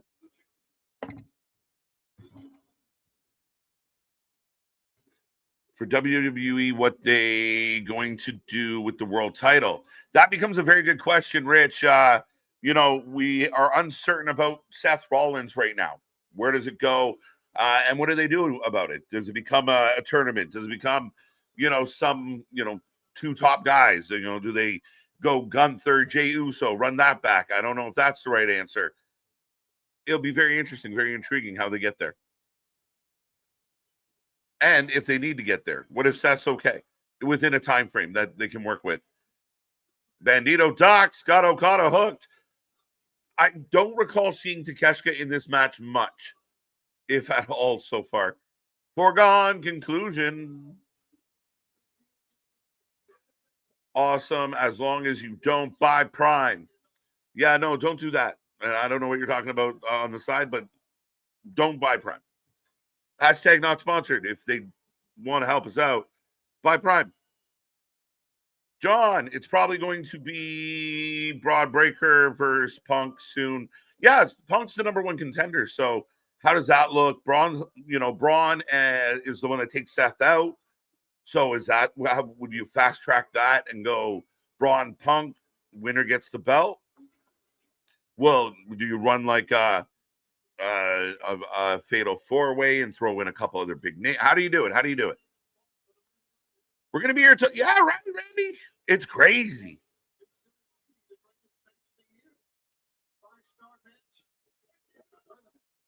It's crazy. Solid pay-per-view. Listen, it started off nice flow. I don't disagree with that at all, AB. This match isn't overly doing it for me. Not bad, but I wasn't expecting much from this match. I feel like we're in a lull. And the last two matches are really going to have to pull it home. But I really don't think, honestly, and you guys can tell me maybe, KJ, you're just old man, go to bed. But really, we're going to push midnight on this one, past midnight.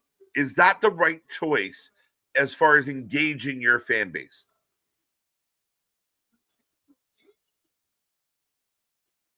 Punk is getting belt at Survivor Series is my guess. Now, if Punk was scheduled or slated to be in like a War Games, does that change to make that happen?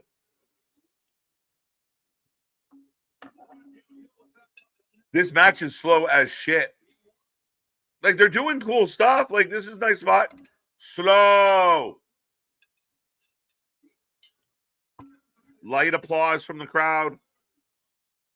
I'll wait for Nick for that one.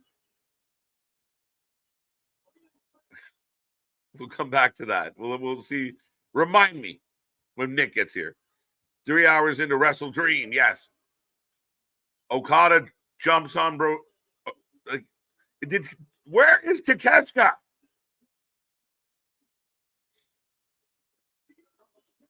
Oh, this is a mess.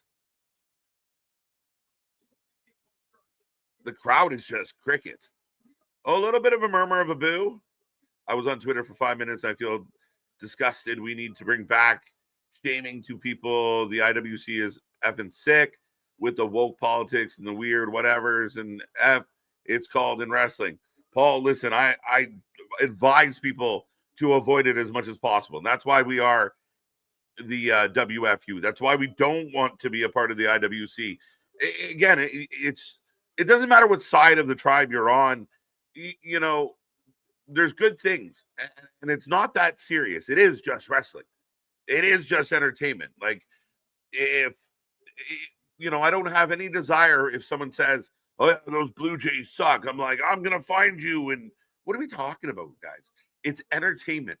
Let's have difference of opinions. Let's be smart about it. Leave the politics out of it. This is a nice escape from it all. We might not like it all, but again, it's all we can do. It's not worth the headache at the end of the day. It's so hard trying to do what we do and avoid all of that toxicity. Pay-per-view is awesome, but feels like it's going to a festival too early. Yes, yeah, that's a long day, right?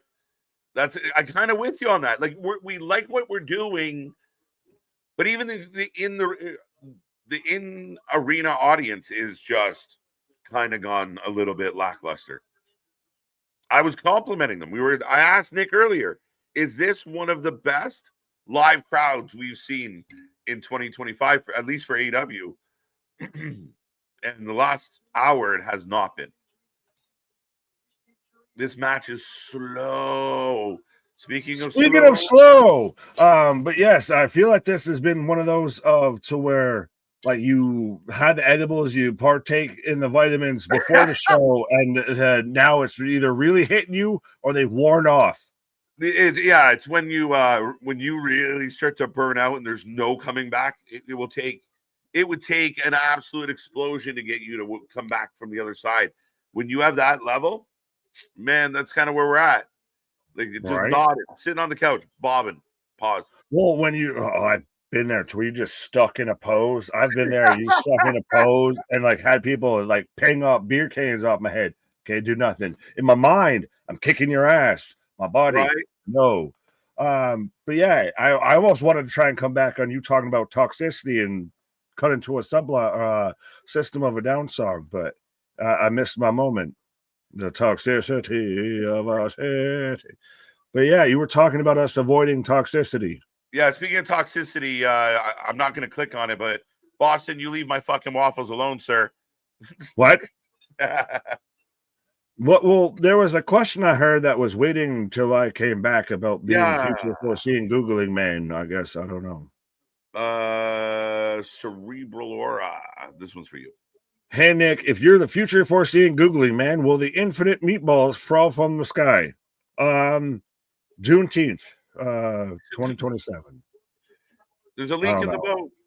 Well, no, I was gonna go. Shit, I should have gone with the line from Parks and Rec of March 31st because I didn't think March 31st existed. Damn smarch weather. Stupid, lousy smarch weather. Do not touch Willie. Good advice. Right. Crowd is exhausted. So a lot of people in the chat talking about the energy level, and the crowd seems burnt out. They just it is bad slow right down, now. Slow the way down. But I think we're about to get it way back. This is everybody. All right, we're going to save our shit for the I Quit match and for the world title match, which is Samoa Joe versus Hangman. So it's still going to be a good match. So Okada giving Takeshita the finger now. Oh, and now, man. This is a weird moment. You want to fuck on me? Moment. What is happening? Hand, touching hand, reaching out, touching me.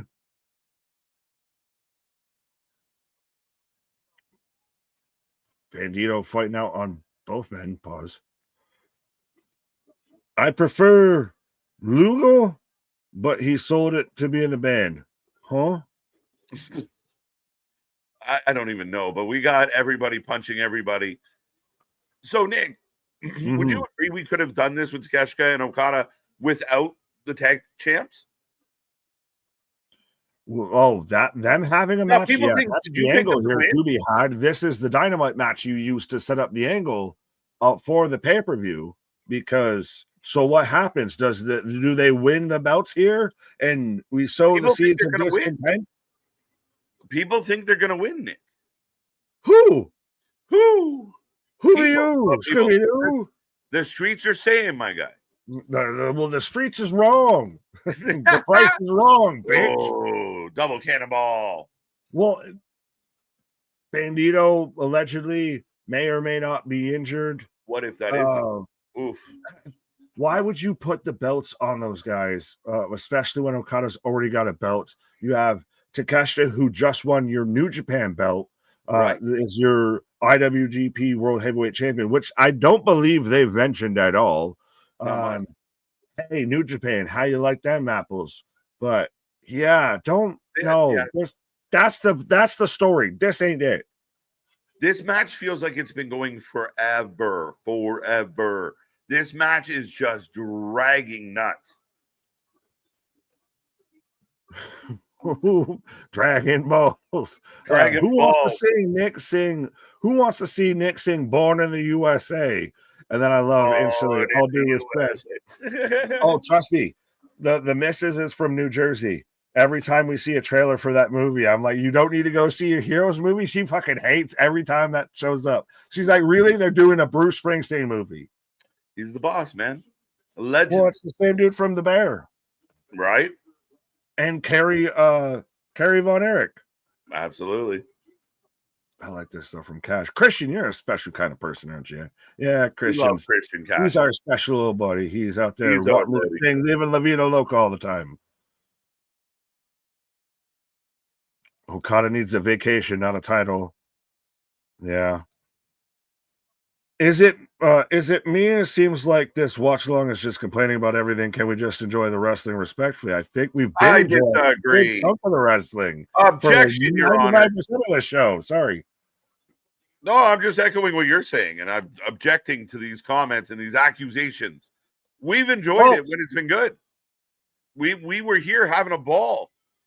I can't make myself be happy, like as far as what I'm watching. I can't just fake it. I could be like someone else and, this is amazing, but it's not. And even then, I'm still like right now. I'm going on a show of I'm still probably at about a 7 of how I'm feeling with the show tonight. And it's been one of my favorite AEW pay-per-views so far of this year, I'll say. Okay, still, that's I good. think it's just still kind of it's snowballed a little bit to where it got a little off kilter. All right, it's getting really off kilter. All right, now we're just going out here. We're trying to pull it back in. Right, Big Nick on vinyl. There you go. I can't wait for the AI versions of us. We'll get the puppets, the Muppets, everything. Right, as we like. This is so slow. Tombstone setting up the small package Tombstone. Here comes King. Oh, lands the flip out. Big kick. Side suplex. Now I got the kick. Oh. Or the knee. Now I got the kick. Ranas. Going for our Poison Rana. Not a Poison Rana. Cannonball in the corner. Cannonball in the corner. Blue Thunder Bomb. Blue Thunder Bomb. Sami Zayn would be proud. Blue Thunder Bomb. Let's go. Shooting star. With the shooting star press. The 7-year itch. 2. Let's go. So the match picks up a little bit of pace. It's again, not every match should be 20 minutes. We are 10 after 11 with 2 matches to go. And one of them is an I Quit between Jon Moxley and Darby Allin. So Batman versus Joker. We're getting the final act, the third act of The Dark Knight here later tonight. But again, each match has kind of, even in this lull, because it's been a lull in the middle of the show. Be honest. We're all being honest. Yeah, let's be real. Right. But they've had their moments throughout the matches of it's been a good match and then they go a little too long and that causes the lull, or they start off a little too slow like this match, and now you're picking up the pace. We're ramping up to the conclusion, I hope. You would think. I mean, again, where Tony, our buddy Tony, look at this. This is like, dude, what is happening? He just fell. He just slid. Well, and it's selling the shoulder of, I can't hold you up there. I got a bad noodle. What is this?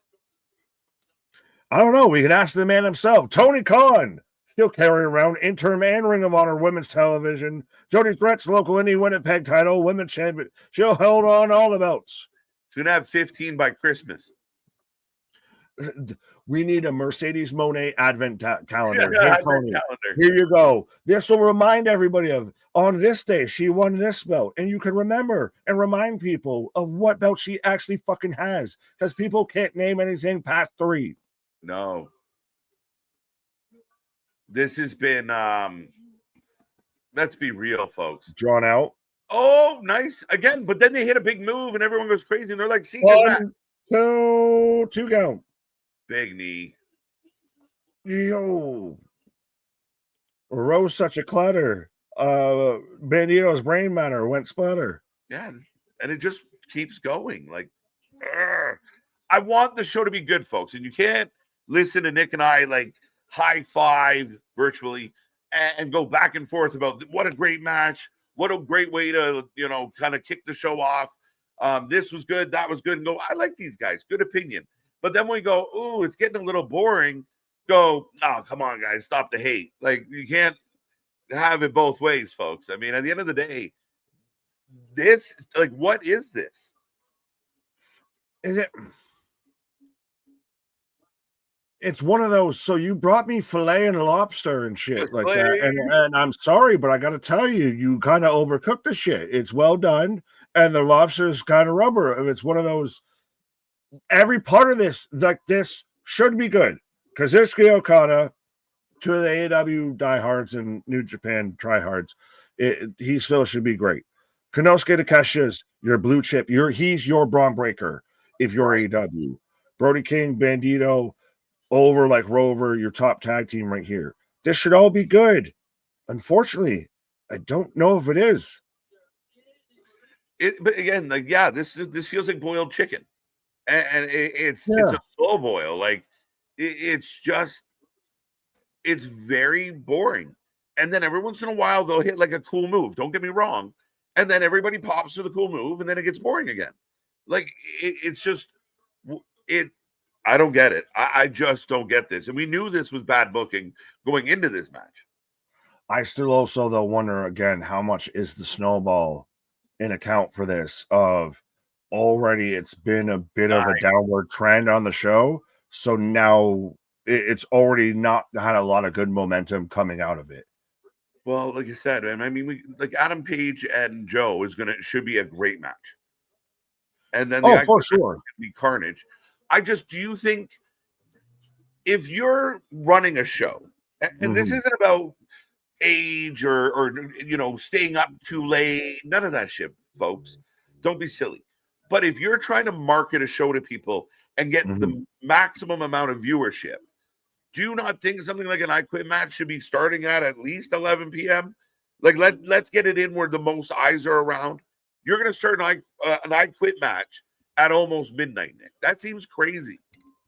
Does it, or do you go back to kind of when you had that late night of you had to, hey, speaking of HBO Max and everything like that, where they, started getting to the taxi cab confessionals and all that kind of stuff of, HBO After Dark. That started around that midnight hour, that witching hour, my guy. So, especially with what we expect they're going to do in the I Quit match, adult supervision is required. We need an extra FBI warning before that match pops off. Yeah, and I feel like I agree with you totally, man. Is the trade-off, okay, guys, fine. I only booked 9 matches on the main show. Okay, but they're all going to go 25. Somebody got to go long. We ain't going nowhere, fuckers. Is there an NBA playoff game? Is he avoiding a preseason game with this? Or are we just extending shit to extend shit? And I think people. I don't think it's the best choice if I was promoting a show or an event that, the key stuff is going on, your best stuff's going on. Look at this. Again, everybody got a suplex, but everybody go sideways. It didn't go well. No, and the crowd's going wild. I like Jose. We're in the bitching hour. Their mind. This match is garbage, and the crowd is losing their mind. I wouldn't say it's garbage. I wouldn't go that garbage. No, I'm with Boston of it's fine. The matches for the most part have just been too long. It feels like it feels like they have a set time limit of we've got to get it to midnight. And then we got to fill in the in-betweens. I only have 9 matches. I don't have 25 at my disposal. The new question is, are we here past 1 or 1:32? Well, that depends on the media scrum. Are we doing the media scrum? No. Well, he's going to do one till the wee hours in the morning. 4 o'clock in the morning. When you're getting up ready for work in the morning, Tony Khan will be out there talking about how John Moxley and Darby Allin just turned into explosions. It's 20 after 11 now, and this match is still going. And we got 2 long matches coming. Yep. We ain't going nowhere. I can't even sing the song that I'm thinking of that because that guy got locked up. Well, I don't got no baby oil, but we ain't nowhere. Again, we're back to like a lot of like. It's a lot of it feels dragged. Oh, and so we get the clothesline. So we had a 20-minute match to get to the obvious fucking point. But and even Okada smiling as he does it. Like, tries to do this to halfway cover it up and then just is smiling. He should have just said, "Oh, I'm sorry, bitch." And Okada clipping, it gets dropped by Bandito. But literally clips Takeshita, smiles about it. Again, this was not needed. It becomes a pointless endeavor all around. Right. Well, speaking of endeavors, I like Adam out here with the $5 super chat of there's a non-0% chance that's the real Tony Khan in the chat. We've had the real AEW channel in the chat before. So, I mean, if we get vocal enough, they will listen. That is true. That did happen. Yeah. And well, again, I'm not saying that that's Tony Khan in the chat, but I'm also not saying that it's Tony Khan in the chat. It's Tony in the chat, like the HBO Max numbers. I'm not saying it's what I might have heard. Here we go. Not against Takeshita's mad. We knew it. This was so unnecessary. And it wasn't a good match. I'm sorry. What happened to all the rumors about Bandito's injured and going to be out for a good hot minute? And I'm glad that he's been on the mend, it seems, or managed to find a health pack. But he seems okay. But the worst part is they're going to do an afterbirth. Who is this child? I'm guessing Little Bandito. Well, he's the littlest Bandito of them all. Little Bandito. The mask is bigger than his body. At least he's wearing an Eagles jersey, asshole. In St. Louis, of all places. Oh, it's too much. It's too much.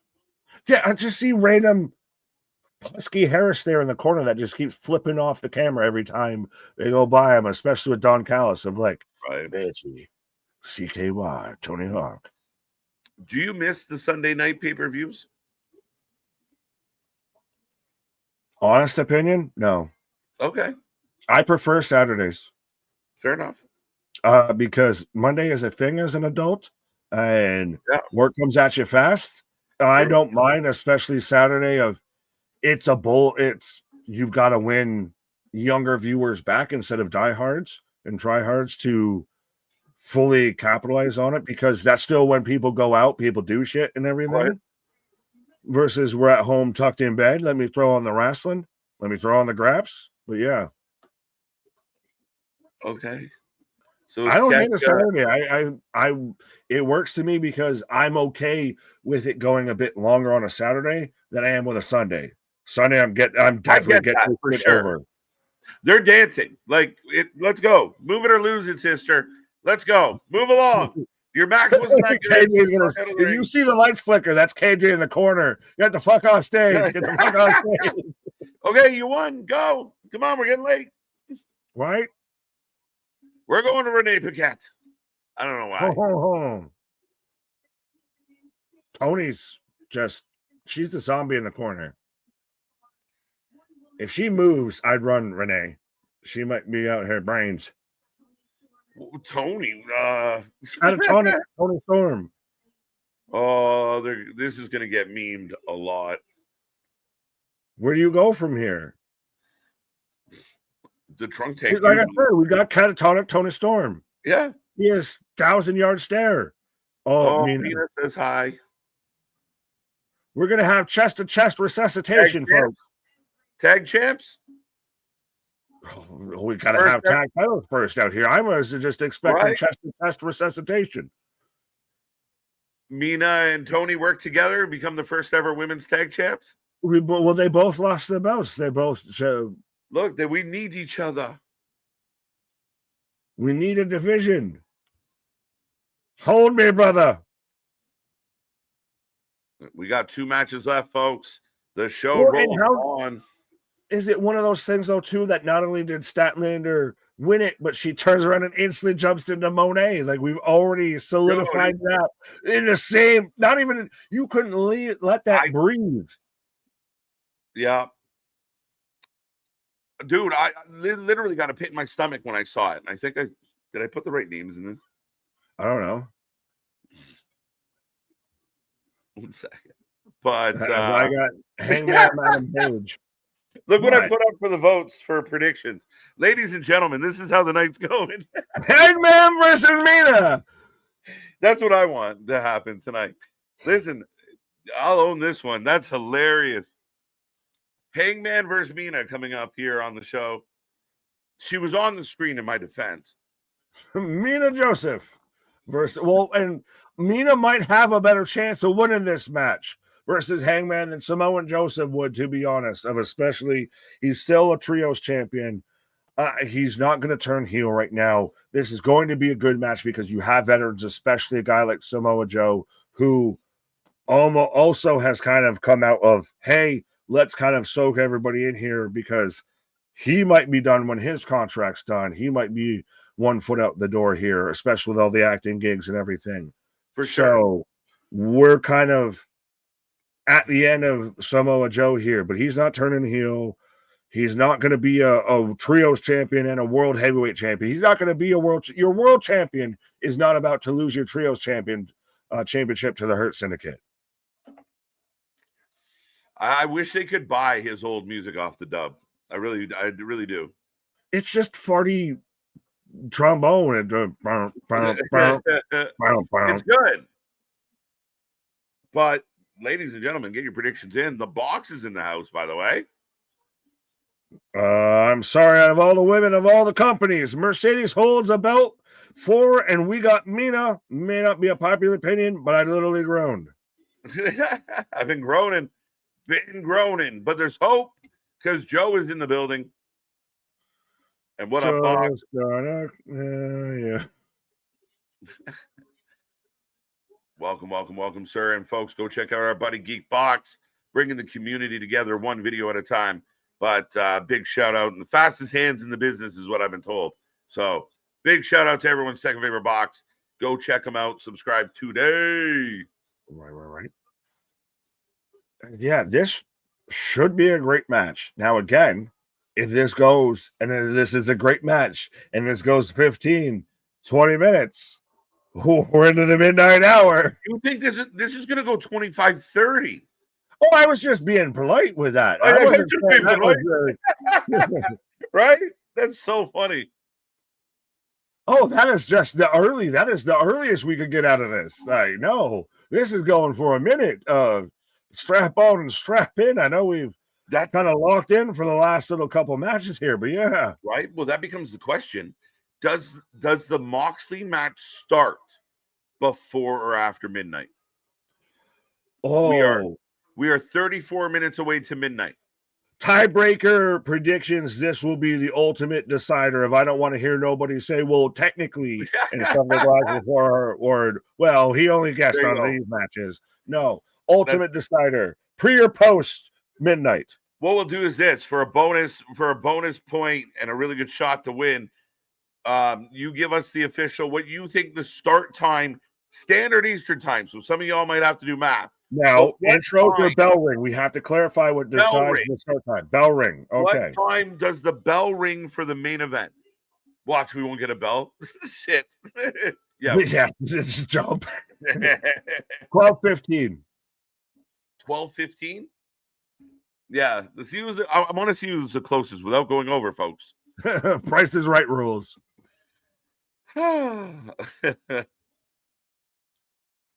How do you feel now? Hopefully they can manage to work out the lights, unlike last time to where everyone was in grayscale for half the match, but the kind of UFC spotlights for the world title. I like it. I mean, again, we see other companies do it. It makes the championship matches feel important. I like it a lot. Anything that makes the championship stuff stand out, I'm good with. Right. Joe's so good. Let's go. You know what the risk of booking Paige against Joe is? They might start doing Joe. Paige. What's that? People are going to cheer Joe? 100%, like they are right now. 100%. Right. It's like the risk of the Cody Cena thing, right? It didn't work out well. Well, it's Joe's Joe's a legitimate guy. He's the grown adult in this situation, and he's good on the mic. He's got the legacy behind him. He's solidified as it. And again, I can't remember exactly how his title reign ended, but I don't think it was because of a loss. I think it was because of injury. Didn't they put him through a wall on a forklift? Jericho, yeah, with the invisible wall. Interesting. But Hangman Page. Could they really do it? You take the belt off Hangman this fast? I think there's zero chance. 0% chance. Fair. Well, we got 12:45, 12:03. No, I take it back. 12:13. 12:25, 12:07, 12:16. I just prices right. That's you're locking it in. You're gonna fucking literally prices right the shit out of me. I'll take 12:01, Bob. You fucking dickhead. I don't know, man. 12:06. What time is it now? We got a half an hour. 12:30. So this would have to go a half hour and then an extra 15. Go ahead. No, you said it, Bob. Drew. So it's out there. KJ White just, dickheaded me and just prices right. 12:16 to my 12:15. I'll go 12:06. Whoa. It's a little light. But I don't want to be mean. No, you said it. Stay with it. Stand on business. 12. Pat's number 113. Do you think it's going to go all the way till 1 in the morning? What? Remember, the question is, what time Eastern time will the bell ring for Darby Moxley? Yeah, how are we getting into 1:20? Listen, if that can't be even possible. Well, is that your time or our time? Again, Eastern time. Oh, Eastern time. You might go Google it. What time is it in the middle? Stuck in the middle with you. 12:30. 12 p.m. 12:30 p.m. We're going into noon. We're in a noon. That might be when it ends, Damien. We're gonna have the longest match in history. We'll just go and go and go and go and go. That'll be when the funeral procession. He's just pointing out when the wake and the celebration of life will be happening after this match. Jesus Christ. Don't worry, they'll have a Jesus Christ moment out there too and everything as well. Dude, that'd be a hell of a call if they pull it out. But right now, Hangman on the outside, he's also taped up. 4 p.m. tomorrow. It clearly says 12:13. Who? Who? What? 12:45. Y'all are an hour ahead of me. You're the future. Future. Oh, chops and punches as Hangman's working over Joe in the corner. If it wasn't for the ops, I would want Joe to win this. Like, I would be championing Joe out here. Oh, I love Joe, but he's not going to win. No, I think, like I said, 0% chance. What does the poll say? 82% is saying Hangman. Yeah, so fair enough, but not a full 100. No, a couple, believers out there. Now, are they non-believers or true believers? We don't know. They're Joe believers. Joe believing Samoa Henry. Different Joe. Same Joe. As we are getting the comments from X, let's go. Like, yeah, it's cute. Got that from MDB. Yeah, you're right. The future sucks. Fucking hell. Is there a team called the Ops, or is Nick worried about getting shot? I don't watch AW. No, there is the Ops, and they are Calvin and Hobbs. They are Shibata. They are Joe. Right. And they were Hook. Hobbs, and then got dismembered. Remember when Hook was like coming out and glaring at Joe provocatively and then leaving? And that built to Hook teaming up with Eddie Kingston and fighting Los Ingobernables. What happened? What do you mean? They still haven't even fought. They just had all the pictures and everything like that. Watching you. That's all we got. Like the dog and the Simpsons are just side-eyeing the shit out of everybody. No payoff. But right now, Joe dropping bombs on Paige. Maybe not the right terminology nowadays. But to me, Joe's on one hand, Hangman's your guy of if you've been watching AW for the long time, he should be your champ. He should stay your champ. This kind of story feels rushed out of what you disrespect me, bro. But at the same time, Samoa Joe's the guy that more people know, I think, outside of the AW bubble. He's on, the show is on the Peacock. He's a better on the mic. He's can go that extra edge and everything. He almost needs to be it. Yeah, and I think it's a little unfortunate. I think somebody in the chat mentioned having a little bit of a better build here because right now, if you listen, the crowd is really quiet. I'm not making that up, guys. I'm not, just trying to spin a narrative. Literally, the crowd feels quiet. The energy that was once there, even for this match right now, is a little subdued. But I do think when you have a babyface matchup and there's not a lot of build, you didn't have a chance for Joe to really be Joe a little bit. We got a sample. Yeah. But now you get a quiet crowd. You got a quiet crowd. How little you rascally rabbit you crowd out here with his reaction out here. Everybody. I just got my tongue pierced today. No, apparently not. But no, that becomes the concern is you get a quiet crowd because they don't really know who to cheer for. They're just cheer for some spots. He's going to do the walk-off. Yep. He already did. Nope. He did before Hangman even jumped. That's not the same. Wait, why? How did that happen? You saw him coming. Why did the camera not follow him into the fucking ring? Why did we stay on Hangman? So many things just happened. Hangman threw his hands up like, what are you doing? Like he was supposed, like, why didn't you wait for me? And then Joe just walked up and started punching him. Cameraman was lost. Here we go again. And now they do the walk-off. No. I think Hangman literally went like, hey, man, bro. Yeah, you went early, so they ran it back. That is funny. That was literally the definition of the fuck, bro. Where you going? What are you doing? And especially because the camera didn't change. That was somebody in that guy's ear saying, "We're supposed to be here. You're supposed to get this shot. This is gonna be the shot. Don't worry, don't move. They're gonna get back to it." Right. You literally watch them run it back in the match. Yeah. That was funny. Hey, dude, bro. Yeah. Let's Boston saying, "I enjoy leaving little Patriots nuggets." That's all they are, you silly nuggets. In my comments for Nick to see. It's my new favorite thing to do. Oh, huge Uranagi and Paige bleeding from the mouth, by the way. He looks like Tony Storm. Does he, or is it Jacob Fatu? Right. Oh, shit. Jacob apparently getting dental surgery all the way around. Yeah, but he had a full mouth of teeth afterwards when they were talking to him and everything. So whose teeth were they?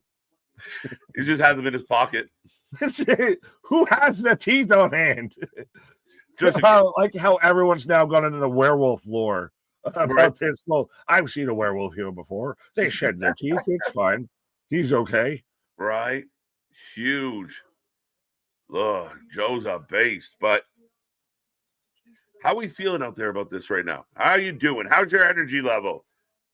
How do you like this co-main event, if you will? Yeah, it's crazy to think this is your co-main event of the evening. It could be worse. We could have that goth chick filming from that one Wrestling Revolver show. Oh, dude. You put some respect on Shaky Lady. We like her. She giving her. Shaky Stinky? Oh, that was I shared it today. Someone did the Veer Mahan with Andrade of Andrade is coming. And it's like, yes, because we don't know when the fuck or where he's going to show up. I'm curious to hear more of this story, man. I really am. Right? I'll be right back, sir. You go, because we got times. As KJ is taking a pause for the cause, is Samoa Joe with a atomic drop. When's the last time you heard that fucking mentioned? As someone with shaky hands, I get it. Yeah, there you go. Shaky, stinky, shaky. Who allowed that comment to go through? I need your wrench turned in by the end of this stream. Probably you, asshole. Randy, what up, Guardian? I mean, it's obvious whose teeth they belong to. Dad, that's what it was. It was a spoiler alert. It was a tease. It was an Easter egg all along. Danhausen is about to come to WWE and team with the Pepsi Man. Could you imagine Danhausen in WWE? He's got to be in NXT. Him just running amok, being a menace in NXT. People say liquor is bad for you, but every time I drink, I stop shaking. Yeah. It's funny how that works. Candy is dandy, but liquor is quicker. 1, 2, 2 go. Jacob Fatu. That is this. Isaac, yada I mean. This match is just fine so far. It is okay. It is okay. And that is about the best I can say. People mad about Andrade, but not about Danhausen and Guantanamo Bay. So what was it? What, there's Guantanamo Bay, or what was it? What was it? Hunter Traz or something like that? There was something, I think it was Bischoff that did something with making a kind of WWE pun of, we've got Guantanamo Bay. What's the WWE equivalent of Andrade might be locked up for a year? So who's out there in Pelican Bay? Now we're getting the trade and chop spot. No one cares about Danhausen. We like him, Danhausen. Guantanamo Bay. Yeah, I gotta try. I want to see if I can look. I can't do it without being distracted here, but yeah, if anyone knows what I'm talking about, what would be your comparable with TKO with WWE out there? We've got Guantanamo. You think you won't, man, with the virtue? What? Got you. As Hangman right now in control of this match after the big suplex on Samoa Joe. But Joe's still up and moving. Joe's up on the apron out here.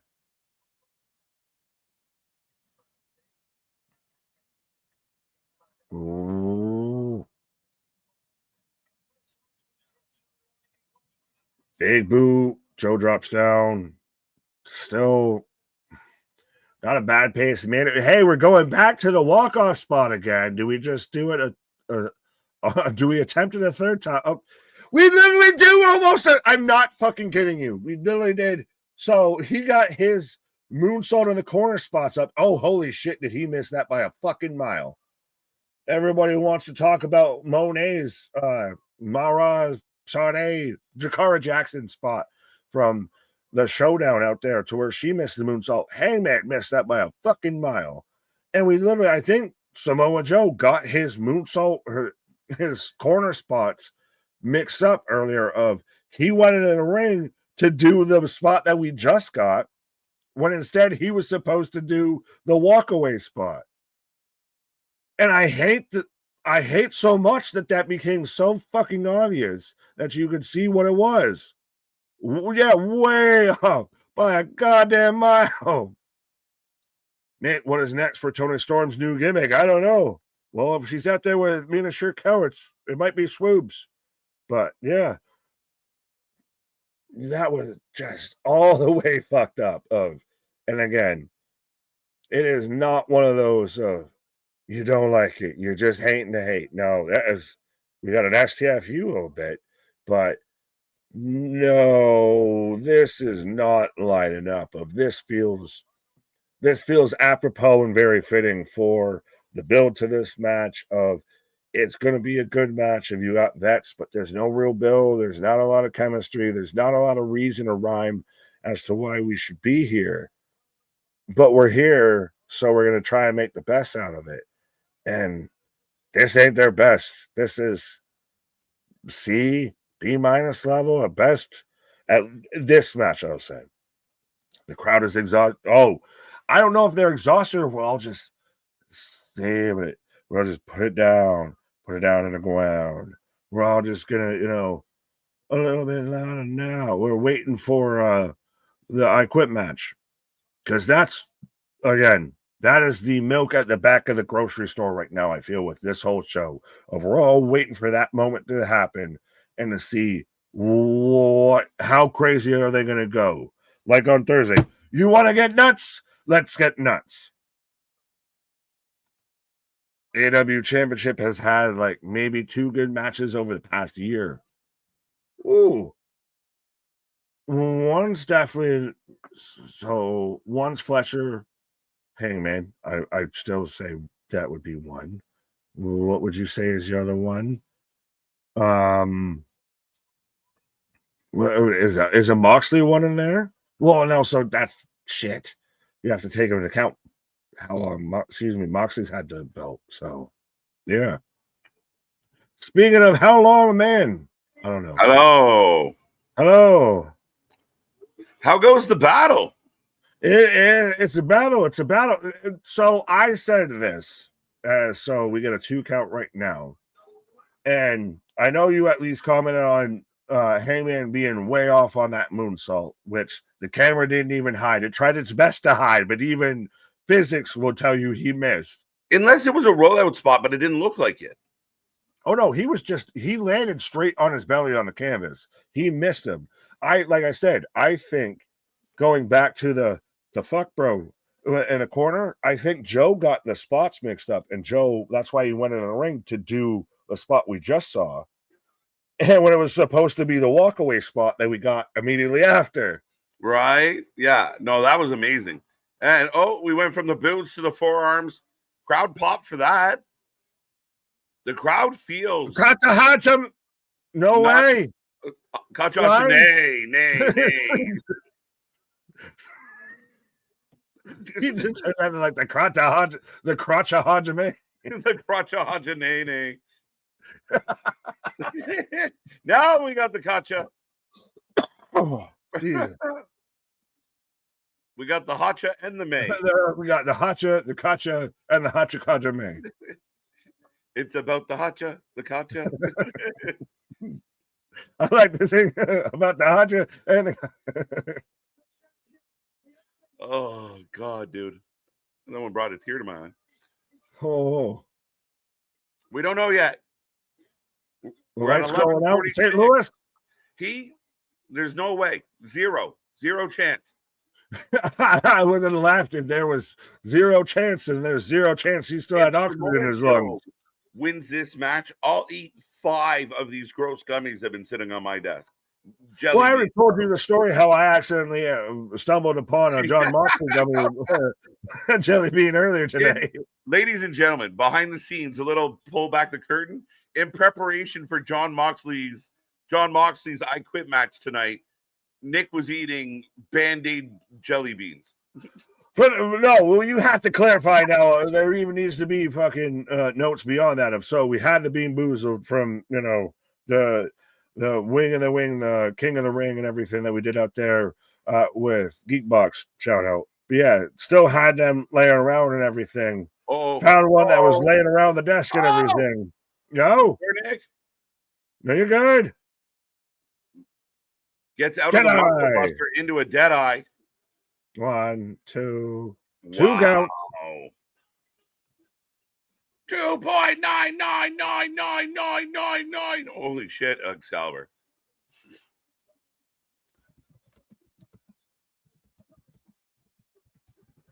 I'm usually a downer, and it's who I am, but I'm enjoying this match. The pacing of the show just totally thrown off prior to this, but this is good. So, again, it's amping up. Snowball effect and everything has a good bit. We're firing up.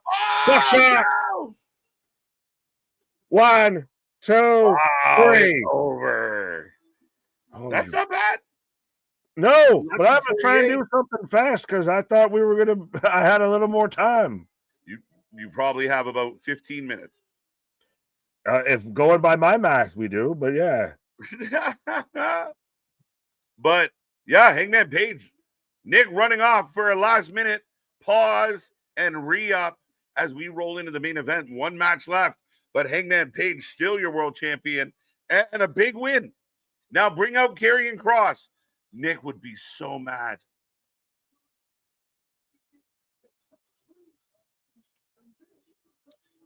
Well, there you go. The buckshot puts the nail in the coffin.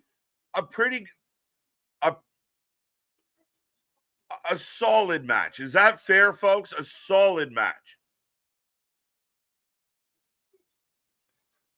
And I will put Mox and Darby up now.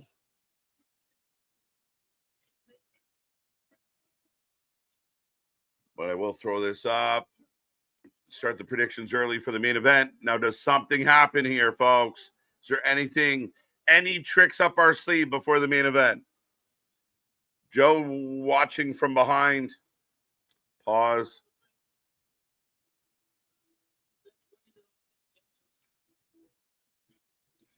Oh, everyone's coming out. Shibby's here.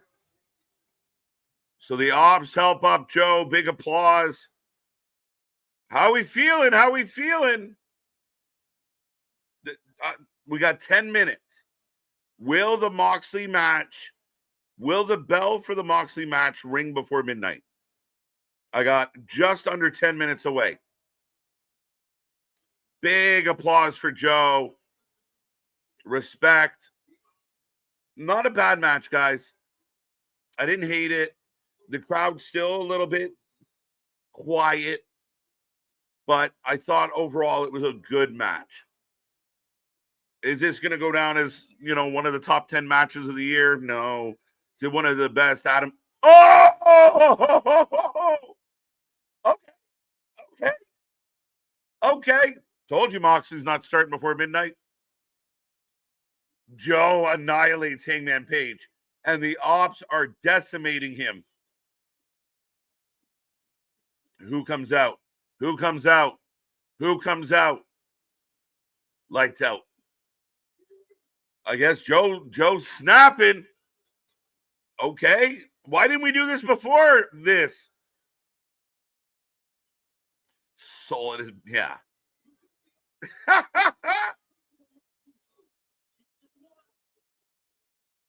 Like, the fans are booing, but what are we doing?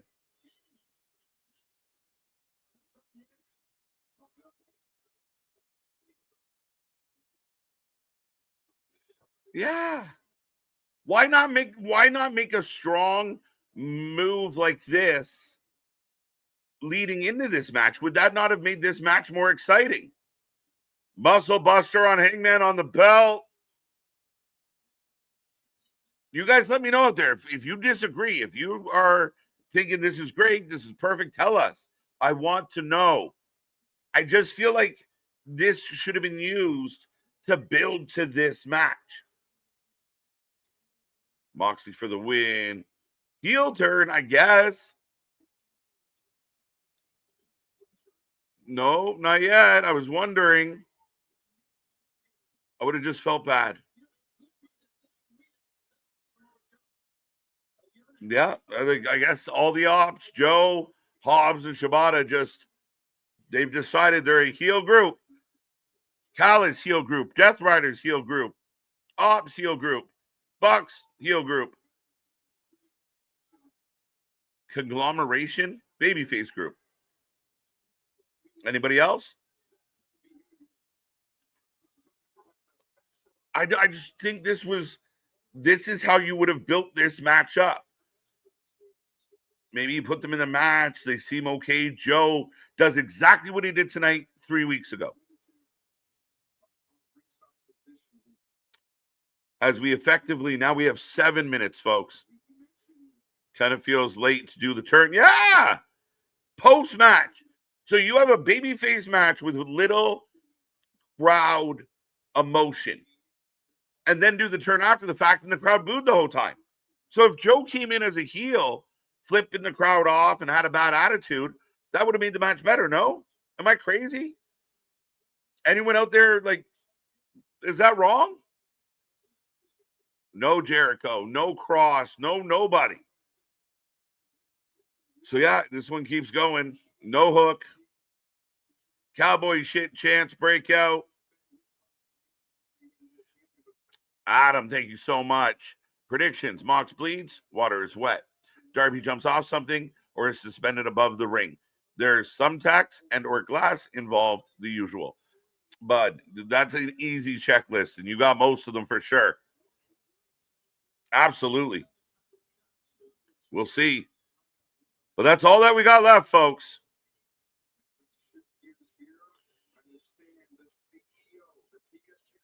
And we're going back to the CEO because she's helped make this show so much better. I think you ruined my... Yeah, so we're going after Stat. We're going after Stat. She's so bad. So here's the thing. And I think this is what you guys watch and witness. On Wednesdays, you see it with me. Nights like tonight, you see it with me as well, with Nick, with the chat. When people talk about all this hate for AEW, all this hate for AEW, for me, it's not about hate at all. We were super excited. We were having a great time. And again, shows are allowed to have a lull. Joe Hangman was okay. So we had a lot of okay after a really strong start where, we see good things and we're enjoying the show. And it feels like they can't get out of their own way.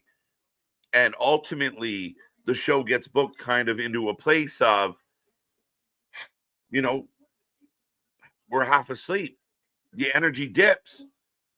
I don't know. How do you feel about that as Nick returns? Speaking of dips, but yes, we are dips. also getting the women's. We're advertising everything now for Dynamite next this coming week. We're getting the undisputed match between Okada and Bandito next week. We're getting the trios match, and we're getting the tournament finally for the women's tag belts. It's almost like they're listening, folks. Right, World's End, right? It leads to World's End. Well, it needs to get to an end of I think they're literally listening at this point. We were probably the first people that out there of like, hey, remember when they introduced tag belts for the women's division and then just fucked off with it? Right. Dips. Dippin' Dots? What? You dip, we dip. When I hit you. As I'm getting the video package for all of this. And again, Nick, we got 3 minutes. Did someone say 3 minutes? If the Death Riders were an alternative band, what band would they be? Because they always are out there in the hallways and corridors. They're just wearing, denim and white t-shirts. They look very much like they'd be like a Breaking Benjamin-esque type band. No. Evanescence? Closer. That would be Marina Shafir's your lead singer? Right. That's a good one. They're like fucking Caesar. Yeah, because I'm broken. Right, like kind of trying to be the darky and kind of gimmick and hanging out in the hallway. Are they a Papa Roach? But then, yeah, I'm kind of Papa Roach-ish. Losing my sight. I mean, after the run Moxley had, are they Helmet? Moxley thinks they're like Meshuggah or something like that. Right? Mastodon. Slipknot, they all got masks. Right. Your main event. How do you feel about homie's just chuckling in the fucking corner? As they do the intro, how do you feel about the Joe turn after the match? I'm a little confused. Ooh, we're fucking stupid. Oh, why? Why there?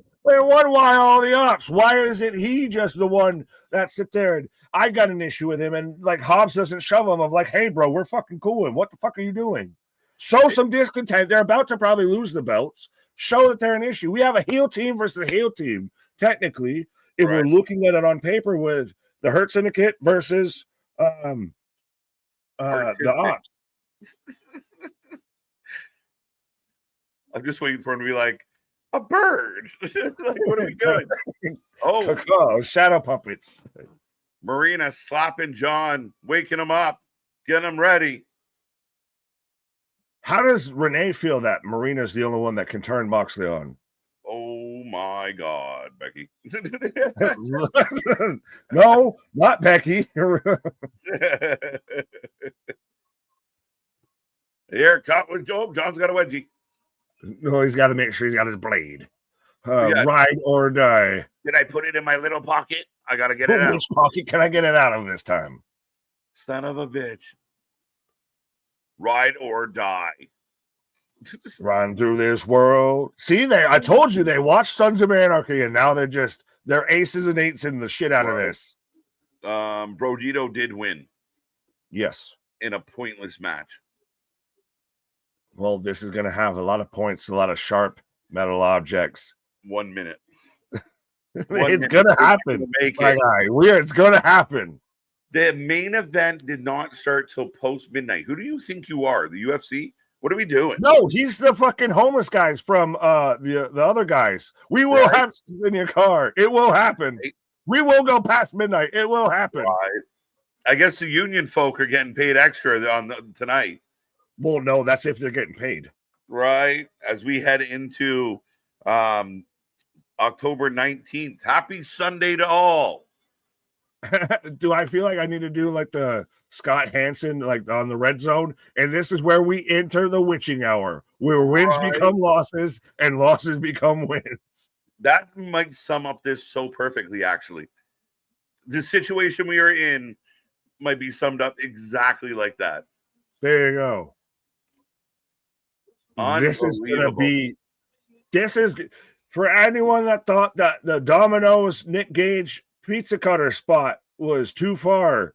If the Orange Cassidy getting poisoned and getting window cleaner shoved down his gullet was too far. If the Daniel Bryan, plastic bag over the head was too far. Look at that. Okay.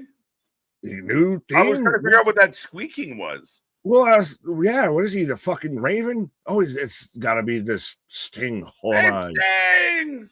No, I mean, but this is different than the The whole world set on fire. What is this? Yeah, what is that? this? I am Why are they Batman? doing a new theme now? What? Are those? And now he switches to it. Yeah, He's got still a a new backpack. anything. You got a backpack. Man on man. Backpack. Is that a fan yelling? Is I somebody think so. like literally? She's squealing at such a pitch. The cat's ears are perking up. Like it's ridiculous. Folks, if you have dogs barking at home right now, it's not because they smell something outside or anything. It's this random fan screeching at a decibel. I thought it was part of his new, like the song. Like, why are they squeaking? Well, you thought it was the birds and shit. Because for those who don't know, Darby's got a whole new entrance out here of instead of the animations where it's all dark and moody, the whole world on fire. He's out here emoting up with all the ravens. I was expecting caw. I was like, caw. It sounds like someone's letting the air out of a balloon. Well, someone's hitting the whippets out there. Right? Oh, shit. Let's go. All right, folks. Predictions. Get them in. And for those who predicted the time of the bell, we're still waiting. We're still waiting. It's currently 12:02. No bell. 12:03. No. This is why we're here. This is why we play the game. 12:03. There we go. Almost 12:04. I should have let you with your 12:06, you fucker. But we are underway with. Why does Darby already look fucking dirty? Like, how are you? Why do you already look like you've been in the dirt, child? The quote of the night. 52% going Darby. That is. He's got the AW flag. So this is, again, I'm telling you, he's Jesus HAW. He's Jesus H. Allen out here. He's got the flag that he had at the top of Everest of laying it down before Moxley. Yeah. We know. Got a huge AW chat. Yeah. I mean, again. Does this feel... Sorry. Boo. Drop kick. He walked on the flag, bro. But that's what that would feel like. This, to me, is this... Cannonball through it. Is this the pinnacle of the Darby Moxley story, going all the way back to the car crash, to where we thought that this was Darby was going to be the Sting of this situation? Is this Sting Hogan, a little bit of Moxley's done everything he can to tear down what, Darby sees in AEW. Oh my God. Now, if they had done a better job of Moxley running amok, like when they said Moxley's going to take over TBS and he didn't do it, He got a promo. If Moxley, while Darby was gone, really, really was fucking up AEW and really mattered in that way, then when Darby comes back wearing that flag, it's a big deal. When he walks on that flag, it's a big deal. The problem is it's been not the best storytelling. The flag's been already drugged in the mud before it got there. It just doesn't have the value it should right now, right? Like it doesn't feel like, oh my God, that's so egregious. Yeah. He's got a chain. It's a good thing he didn't take a knee, but yeah, we got a chain right now. Darby's my guy, but somebody got him help him out, says Edward. Right. What up, Edward? Well, we're gonna probably get this, that, and third that shows up and interferes in this, right? Are we gonna just Moxley sends them all away? No, there's no way we're getting out of this without nonsense. Like I'm still half expecting a Sting cameo. We've already gotten a chain and everything, and it's just pulled against this man's face, and we're all like, all right. So let me know in 20 minutes when we get towards where it might be the end of this. We know that this is going to go for a hop, skip, and a jump. Yeah. FU Moxley breaks out. AEW didn't mention this was a 2-day PLE. Yeah, right. Do you think Go ahead. Do you think it's silly to start at 7 p.m. and run into 1 a.m? Or is I it? was going to mention how it was silly that they started even with the pre-show and everything. So it's almost halfway kind of a 3-day or at least a 2-show, 2-day. Yeah. Yeah, I find it I just don't know if it's the best choice. Ooh, what happened there? Oh, Oh,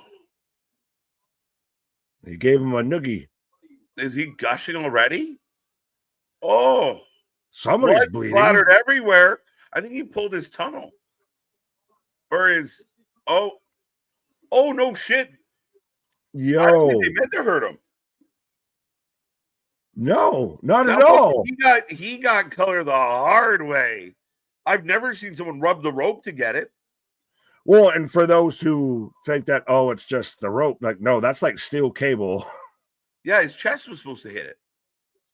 Instead, his head hit it. Yeah, almost ripped his ear right the fuck off.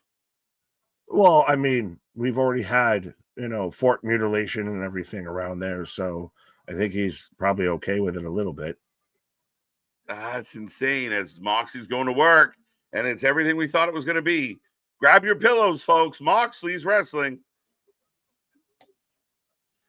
Now, for everybody that sits there and says that Roman Reigns cuts a whole soliloquy during his matches, does not John Moxley? I feel like they'll protest too much.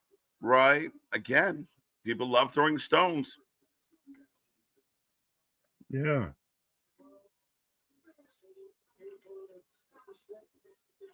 Darby down.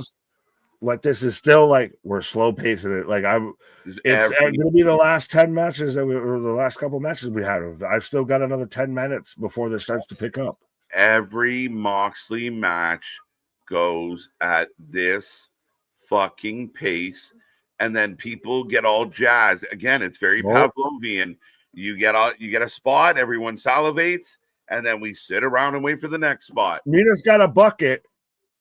Oh, we're literally joint manipulation. What do we do? Skewers on the hand. Skewers on the hand. Thank you. Absolutely, sir. I'd rather be spot on and then continue the match. Oh, dude. Oh, get the fuck out of here. No. Why? Why?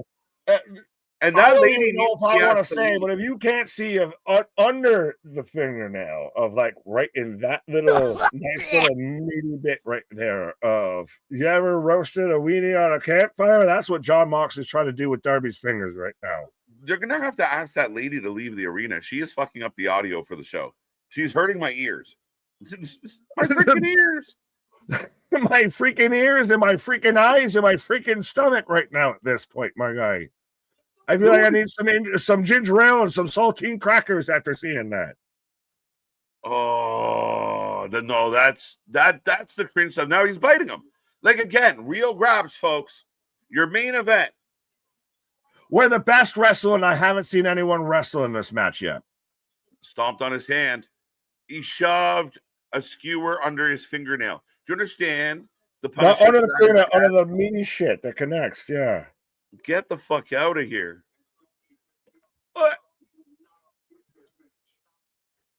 Oh, the steps. And again, that's just the start. We've only just begun.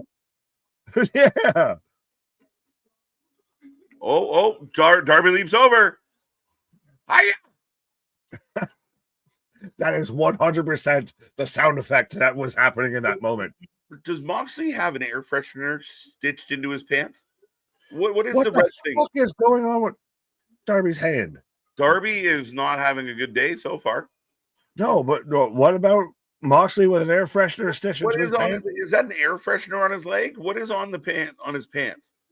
Is that his name but jumbled? I'm trying to.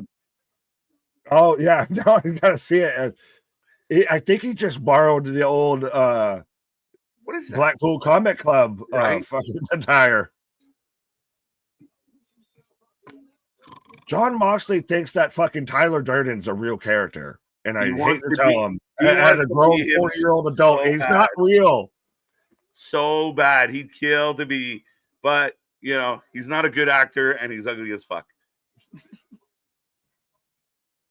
I'll say he's a bad actor. He might be Moxley.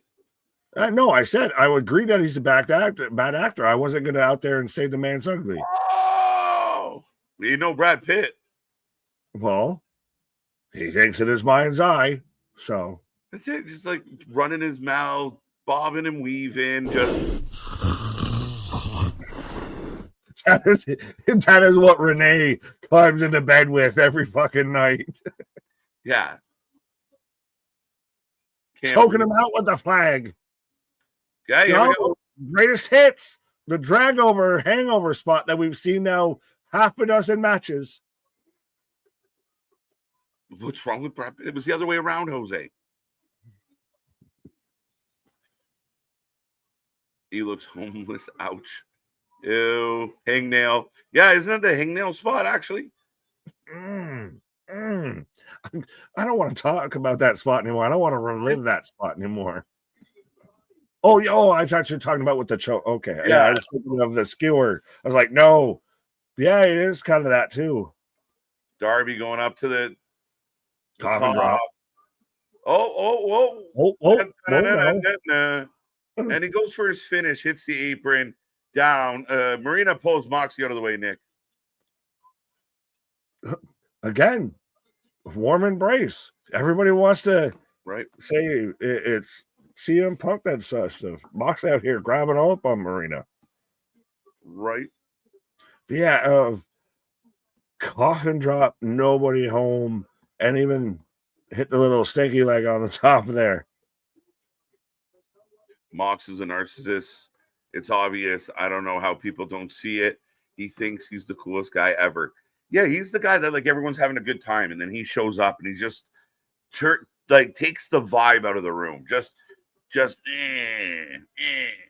the fuck out of here, bro. The guy that's just itching for a fight. Like, why are you mad? Like, calm the fuck down and enjoy yourself. I'm just pissed off all the time. I don't know.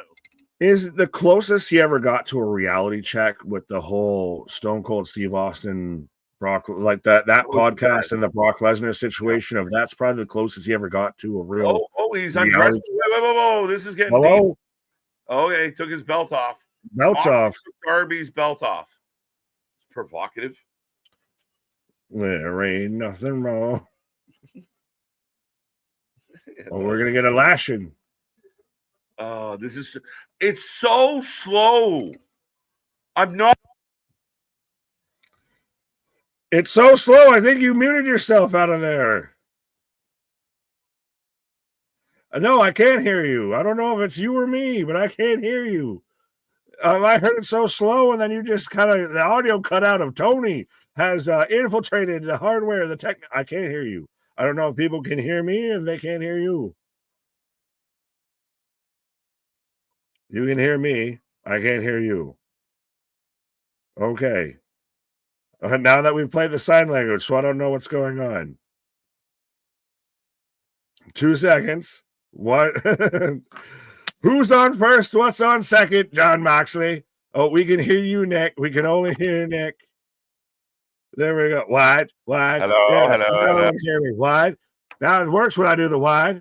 Hello. Now we hear you. Yes, again. Sorry, I hate to say you were in the middle of on your soliloquy, and then the audio said, "Fuck off." All right, not out of you. I've been smited. Smite me, almighty smiter. You got now. Was it Don Stevens, Will Washington, or Tony Khan? Who smited KJ out of this? Out of the audio. He was too busy speaking the truth. Yeah, I think wires get shaken loose if you spend the whole night pounding on your desk. Pause. Yeah, because you're now turning into T-Pain. Yeah. No way. A little bit, as we're getting a bit of a lashing. I can't tell if it's Darby's tattoo or he's just got that many fucking scars on his back. No, it's his tattoo. Okay. I thought for a minute this man was out here. Yo, he's hitting a straight up post. Thank you, sir. May I have it? He's welcoming it. Thank you, sir. May I have another? This is some Passion of the Christ nonsense. And again, yeah, T-Pain. Am I T-Pain and all over? No, yeah. I told you, we're getting a crucifixion. The resurrection will be happening at about 1 a.m. Eastern Standard Daylight Savings Time. We're getting the lashings. You know, I'm waiting for a crown of thorns as we got a backpack. Darby just jumping over him like a wild spider monkey. KJ muted. Yeah, well, because he's out there painting. No, we need Cross to help Darby. Do we got a Cross? Hot cross buns? I can't hear you. Moxley and Darby fought so much that it turned around and cut off KJ's audio. They ran into the production truck. What did Darby just grab? Why is he going to be a fork or something? Is KJ's fixing the situations? He's got to go set up the pyros here. Lighter fluid. He's squirting the man with lighter fluid. Now, I'm not saying like I'm a human being that's been sprayed with lighter fluid before, but I don't know if I'd act like it's fucking bear mace or something. He's going to set this man on fire. He just doused John Moxley with gasoline. And Moxley's beside himself saying, no, as he's macing the Death Riders. You get a bear mace. Garcia, you get a bear mace. Connor. Oh, yeah. Oh, Jesus. Oh, Jesus. Oh, now Claudio hands him a towel to wipe off all the lighter fluid spray. But again, why would you act like getting doused with lighter fluids like acid? Respectfully, I'm not trying to act like I've been there before, but yeah. Speaking of a man who's been here before. Oh, we have a taser. I cannot hear you. I can hear the buzzing and the electrocutions of this taser right now, but I cannot hear KJ. Oh, he blocked it. Oh, low blow. Marina with a low blow. And taser to the midsection on Darby Allin. And a stop. Hey, call back to Seth Rollins. Sierra Hotel Indica Echo Lima Delta. And a run through shield there in my brain. Hi. Nope, nothing. Katie's frustration just sent in. Grr! Ah, hear the grr! It's not right, but it will do. Speak again, please, so I can hear you. No, I heard the grr. The mics don't work after midnight. This is all bullshit. I hear you now. I know. You might be stuck in Canada, but the duck's alive. Anyway, what are we doing? Honestly, tell me if I'm being wrong. This is it. This is the wrestling we want to watch. This is the shit we like. This is good wrestling. Like, am I wrong?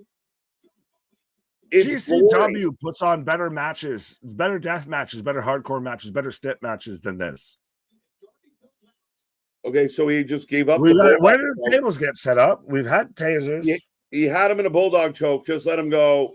Claudio's now gonna huck him through the tables because nobody wants to help Darby.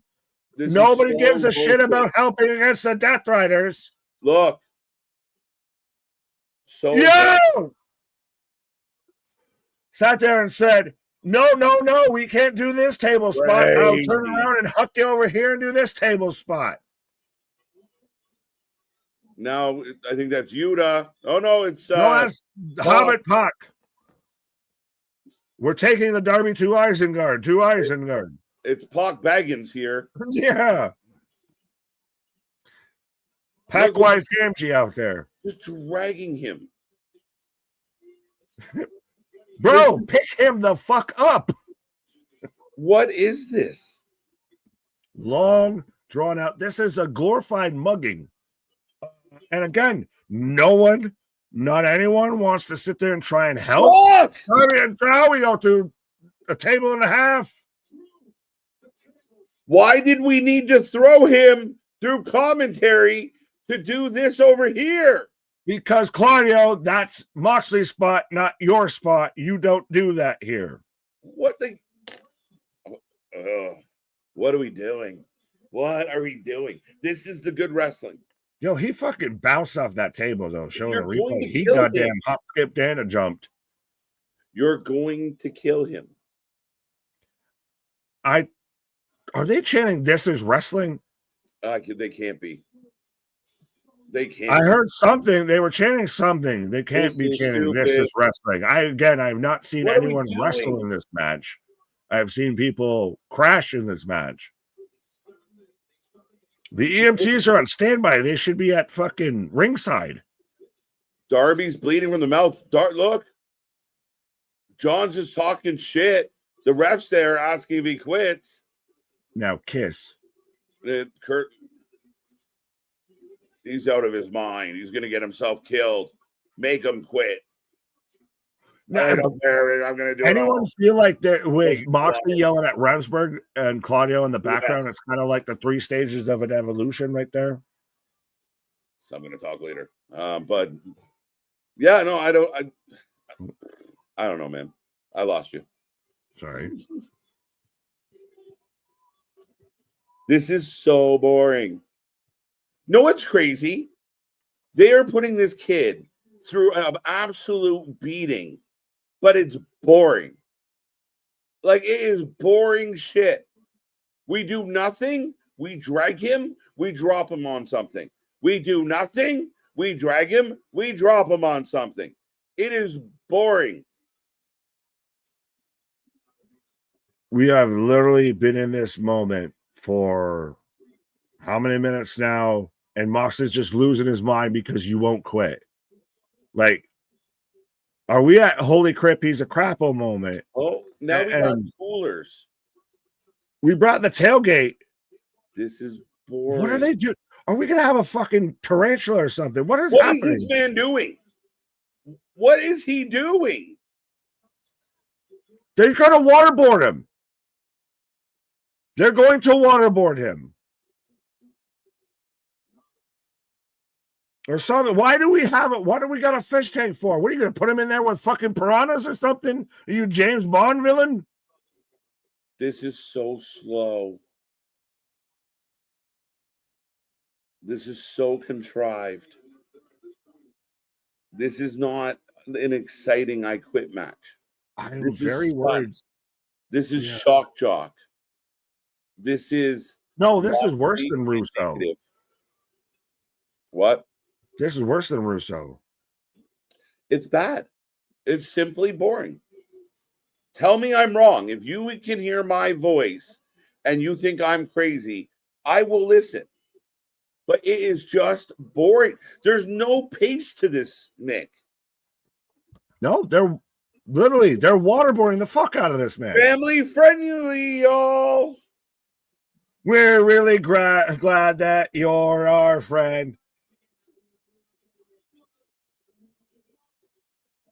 Don't make me kill you. Don't make me kill you. Is that what he's saying? Bro, you literally just thought the man was dead out there. You're losing your fucking mind. And again, why is no one trying to stop this? Why is no one trying to avenge, to intervene? Match. And understandably, but you got a fucking squad out there with Moxley. Fucking morons, Nick. They are fucking dumb. They're dumb. They don't get it. The thing about wrestling, it's always sports entertainment. It's sports adjacent. Yeah, we can go buck wild, but you cannot. Well, it's an I quit match, so I can murder him. It is fucking dumb. And people chanting, "This is awesome." That's fucking pitiful. It is fucking sad. This is real wrestling. A guy being dunked in a fish tank. Get the fuck out of here.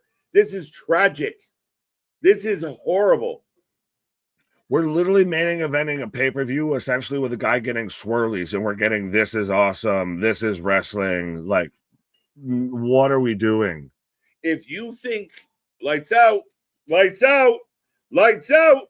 Please give me cross. If there is a saving grace that could be there, I called it at least one version of a cross. Give me carrying, please. If you had a friend in the back, why did you watch the man damn near be drowned for 3 minutes? Oh, this is. It's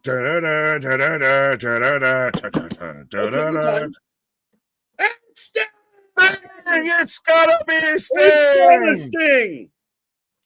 You mentioned Sting earlier, so this is where you're gonna get. They're gonna try and cripple fucking Sting to make Darby quit. Yeah. Sting turns on Darby. This White is hair bad. Sting. And the crowd goes wild. There is nothing that feels I want- super different than what we've seen before in any Moxley match. So we break up the fucking fish tank. The Icon Sting is back, folks. The Icon is back. To break up the swirlies from his teenage son. His teenage son was getting bullied to getting swirlies by the fucking bullies in the school. So dad showed up with a baseball bat to kick some ass. Moxley sell the fuck out of Sting, though. Well, yeah, Sting will fucking end you. Sting gives the bat to Darbs and leaves. My work here is done. Thank you for the check, Tony.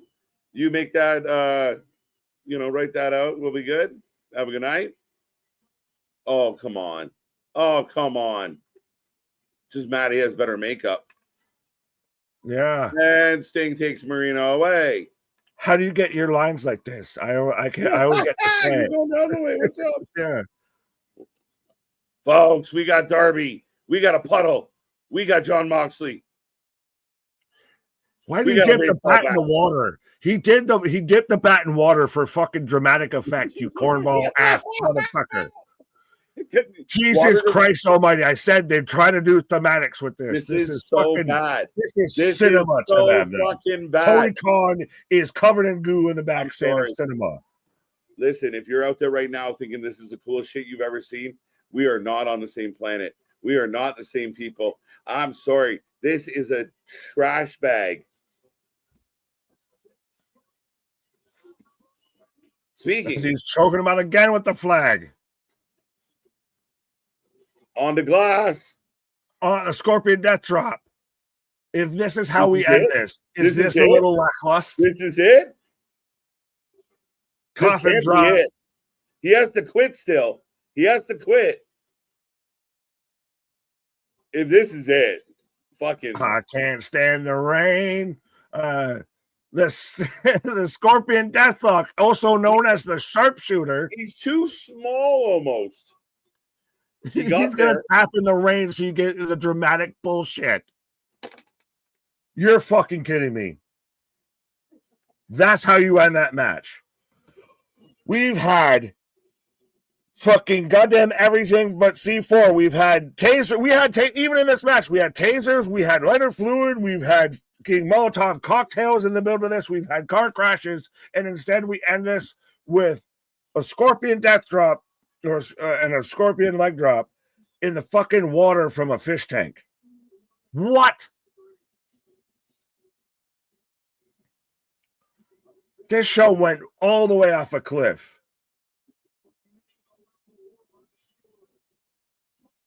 What?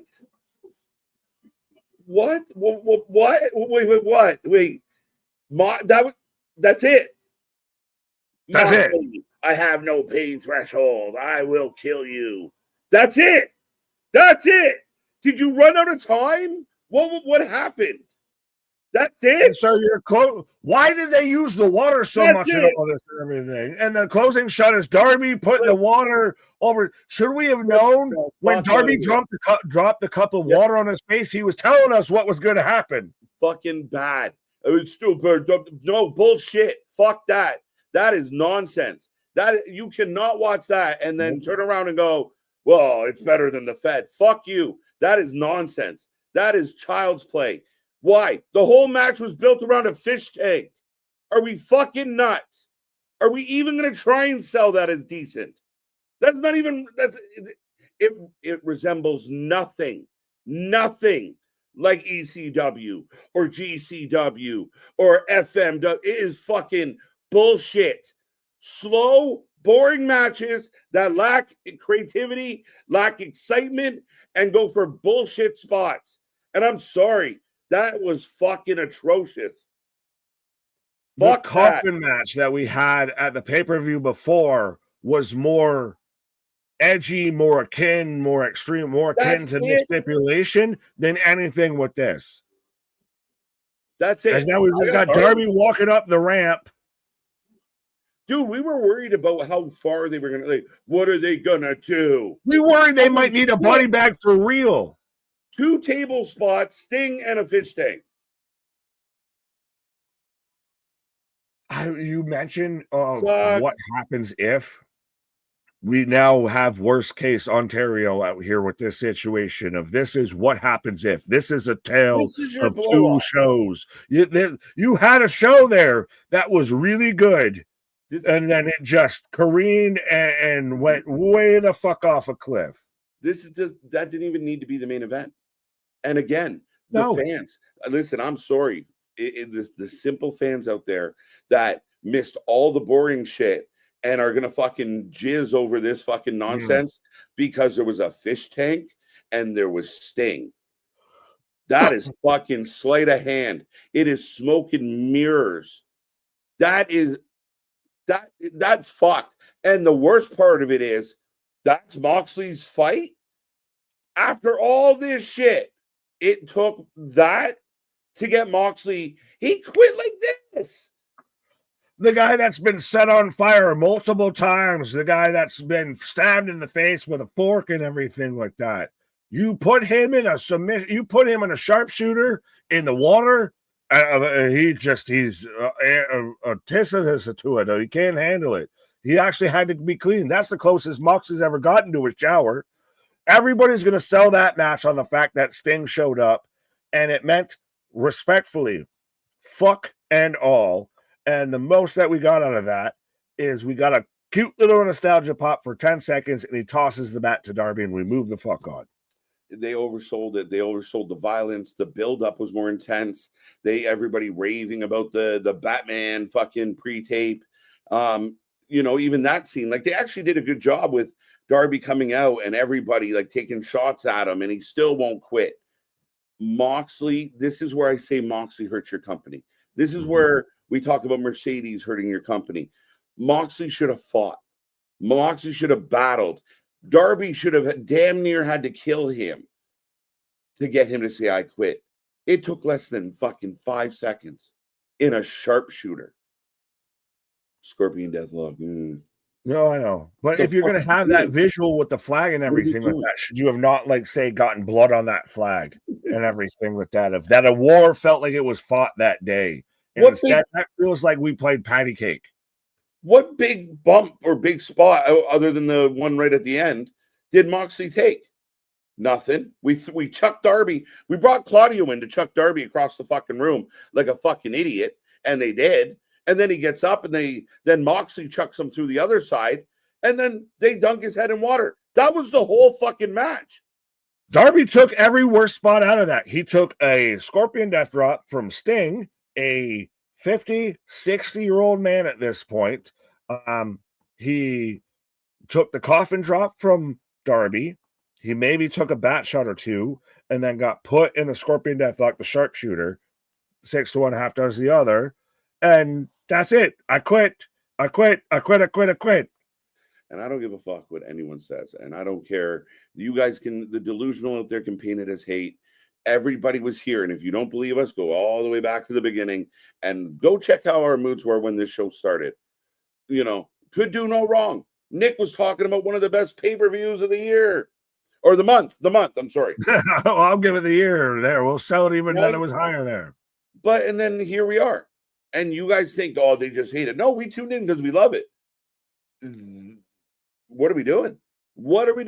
Like, really, maybe we're just not it. But again, if the goal is to be in venues of 1,000 people, a couple thousand, I know tonight, pay-per-view, special event, blah, blah, blah, fuck you. But at the end of the day, if you just want to play to the sickos, play to the sickos. But stop acting like you're mainstream. And you know what? Comparing AEW to WWE right now, it's apples and oranges. One's a business. One's a true functioning business trying to make money and trying to put on a show. They don't always get it right. Some of their shit's boring and sterile. But this is not pro wrestling. That is not it. And everything Big U did tonight, you erased in the back half. Why? You had it. You had it there, and then you just, well, again, I'm still, and I think we both kind of had that moment at the end of that match of just literally respectfully dumbfounded of we're hard pressed to not have words to say about something. But at that moment in time, it's one of those, holy shit, they did it. You really fucked up the biggest thing you had going, and you fucked it up. You have fucked up the Death Riders this entire situation. You have now, Darby feels he still can't even beat Mox without Daddy Sting's help and everything like that. Yeah. Nobody really gives a shit, I guess, that much of Darby's not a liked babyface in the locker room of no one wants to come out and try and help him when 17 people show up to fucking mug this man. And again, you've had mace and pepper spray and Molotovs and flamethrowers and body bags and shards of glass and forks. So you were out here GTA 5 stars, and then you have a casket match to where you still have plastic bags still. And all of that was way more extreme than the biggest moments we got even still of this was on Darby. Moxley took all of maybe 3 bumps the whole match. And then when it was his turn to put the kid over, he tapped out in a minute. He didn't sell it. Darby got drowned longer than Moxley was in the Scorpion Deathlock. Facts. It was bullshit. Bullshit, flat bullshit. I'm sorry, dude. We were so jazzed, and the energy was good. They had it. They were rolling, and they can't help but Tony Khan it up. They can't. The Mercedes shit didn't need to be here tonight. That Moxley match, as the build off a coffin match, should have been a hell of a lot better. It's boring bullshit. Boring. I would like to publicly apologize. I feel like I personally jinxed this stream tonight and everything and the pay-per-view because I came back off a pause and said, but what if it was all a dream? They had us reading Moxley's magazine and everything out here. They had it, Nick. They had us. I pet him and stroke him, and then facts, right? Like again, how do you? The fans that did get excited when they start chanting, "This is awesome!" while the guy was being drowned. I don't know how to relate to y'all. I just don't. I don't get it. Fuck. You're kinky bastards if you think that's awesome. But even the whole thing, like I said, it felt like Passion of the Christ. You're just tuning in for this fucking sadomasochism bullshit. Like, go get your rocks off elsewhere, folks. Well, we said the milk was at the back of the grocery store and everything, and it still was. But we unfortunately, when we got to the milk, it was past its expiration date. Yeah, it was fucking, and it was fucking curdled. We got cottage cheese instead of milk. Fucking gross. And again, listen, I don't give a fuck, people. This isn't like, oh, toughen up. Why are you being so soft over it? It's stupid. Well, it's not even that. It's the fact that, because trust me, we've watched plenty of death matches. We've watched GCW. We love all of that. There's been even better matches that have other stipulations within AEW that were better than that fit more, that had more of. We're honestly asking for more of the edge, for more of the extreme, of be that one that pushes it. Yeah. You've already built the precipice to be this big violent clusterfuck of what could take it for this to be the end of it. Is someone literally going to have to explode? Are we going to have to really use a body bag? Nope, a fucking fish tank and suck fucking 60-year-old Sting. Just do it in. Santa Sting. I can't stand the rain. Shout out my to window. Okay, so what was our match of the night is a good question. The headache I have right now between my fucking earlobes. That's the match going on. Me and my eyelids staying up for the last half hour. What was the match of the night? Jamie Hayter and Thekla had a really good match. Let's go through the deck. That's how Fletcher Briscoe? Fletcher Briscoe was good. Sasha's match was terrible. Until it wasn't. Good. Until it wasn't. It wasn't. overstayed its welcome. Was this the match of the night? No. This? No. No. It was Fletcher and Briscoe. This? No. No. Dude, okay, so ladies and gentlemen, let's do an experiment real quick live. Okay. Mm-hmm. Good match or bad match? I say good. Thumbs up. That gets a thumbs up. Good. That's one. Did she do good tonight? No. I say thumbs down. Nina didn't matter and the match sucked. Good match. Yeah, I'll give you that. A good match. Okay, so there we go. We got two. We're 2-1. 2-1. Good match. I'll still say good match, even though we've good. seen it a handful of times. Yeah, so we're kind of like this, but I'll do good. Yeah, we're 3-1. 3-1. Not a good match. I did not like this match. Slow. Can I non-vote? Oh, just like a half. Like, is it a push? I'm saying my vote is down. So I mean, we're kind of torn on. I'd be a draw, so it'd be like what 3? It'd be 3, 2, and 1. Good match for sure. Oh, for sure. Good match. Was it? Yeah. I didn't love this. You weren't happy with this match. It just stayed too long. For sure. Well, that's the thing is this show had either matches that stayed too long or they took too slow to get started. And you know what's weird, and we talked about it, is I feel like stuff that you could be putting on Dynamite, and Dynamite could use some cool things, you're doing on your pay-per-view and not doing anything on Dynamite. It's a weird approach, Tony. No. Almost like your TV deal doesn't matter. Well, and again, though, how much do we want to say, hey, Tony, we got you to trim it from 14 matches to 9 on the main show. We're going to make every match. Right. Now give me 6. No, I'll take the 9, but make the 9 matter. Maybe give me 8. Right. You could have trimmed to 1 match, but give me, some matches that matter. Now, do we count FTR and Jet Speed?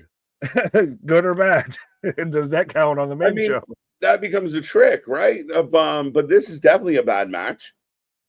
No, I was going to say, you said trick, and I was thinking the other one should have been the treat. Then that's the trick, is that match. Right. I would still say good match.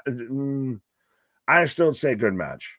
It was an okay match. The angle that should have happened building into the match happened after the match. So fucking weird. So, 3/4 of a thumbs up, but still a thumbs up. Okay. Okay. So 1. But is that match though, Darby and Moxley, so bad that it all right, quit twisting my fucking arm here. Of you the thumb goes so far down, you almost break your shit.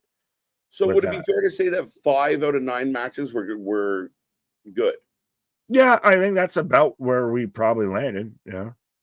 Okay. I mean, that's a good thing. Above average. Makes you feel better about it. However, as you were about to ask, that main event might have shit all over all the good stuff. Yep.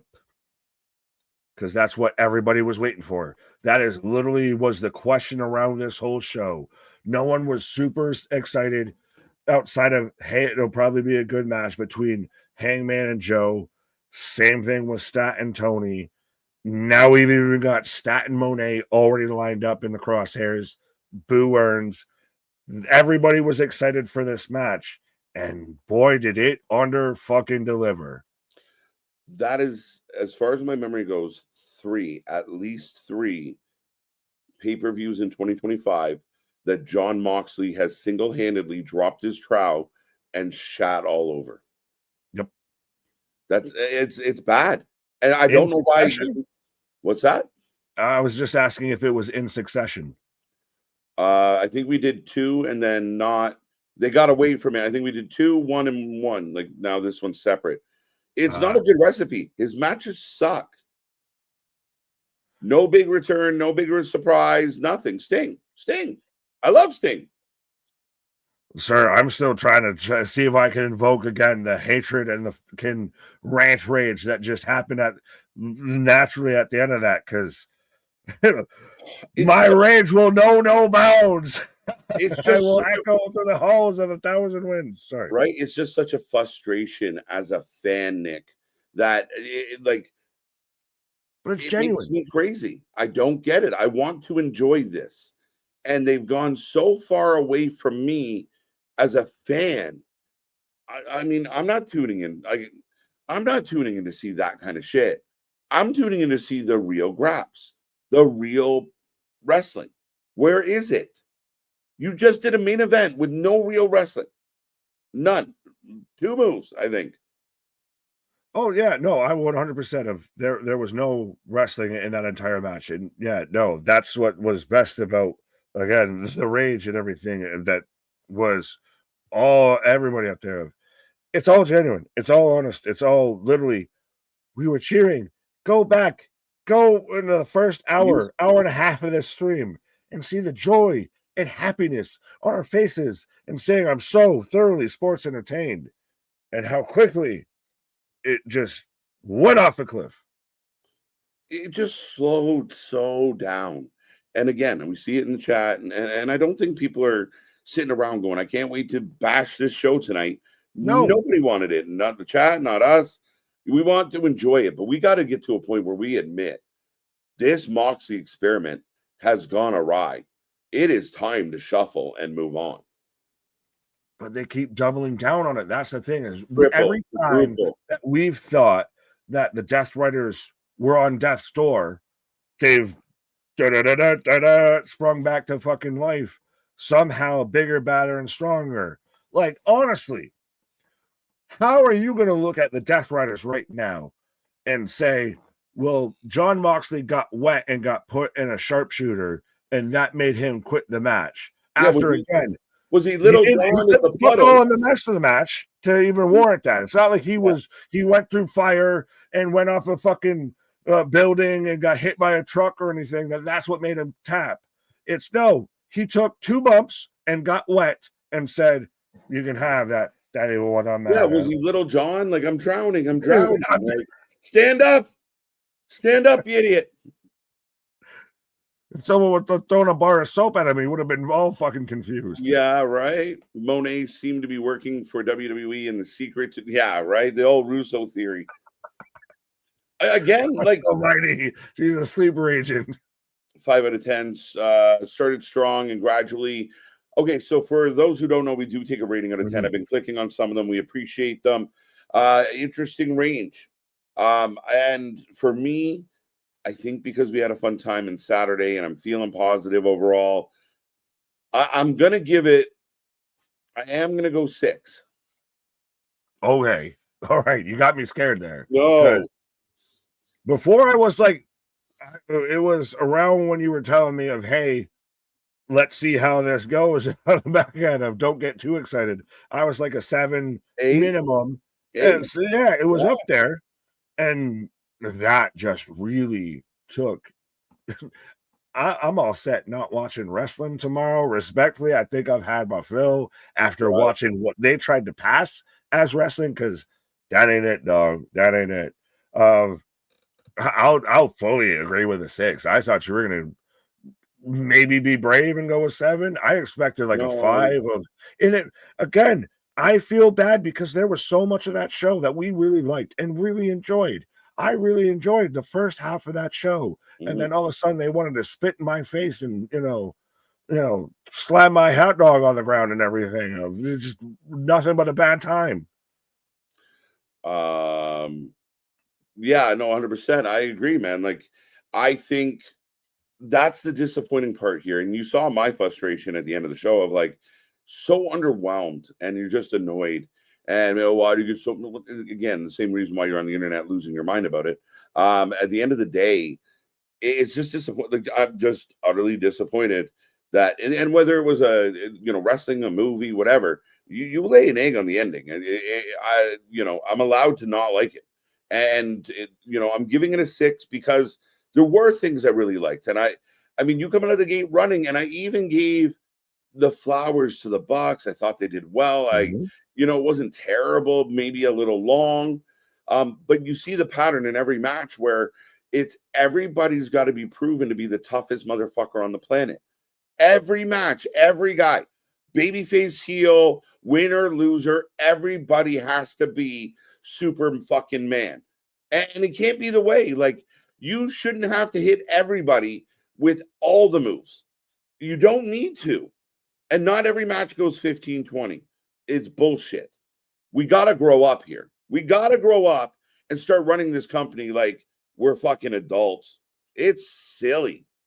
Aren't we the ones though that was saying Tony Khan's like Tom Hanks and Big earlier, and he's like Robin Williams in Peter Pan? Yes.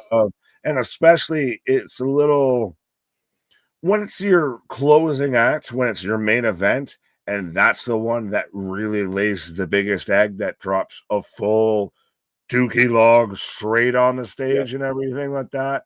That you go full Amber Heard, it's a little harder to fucking deal with.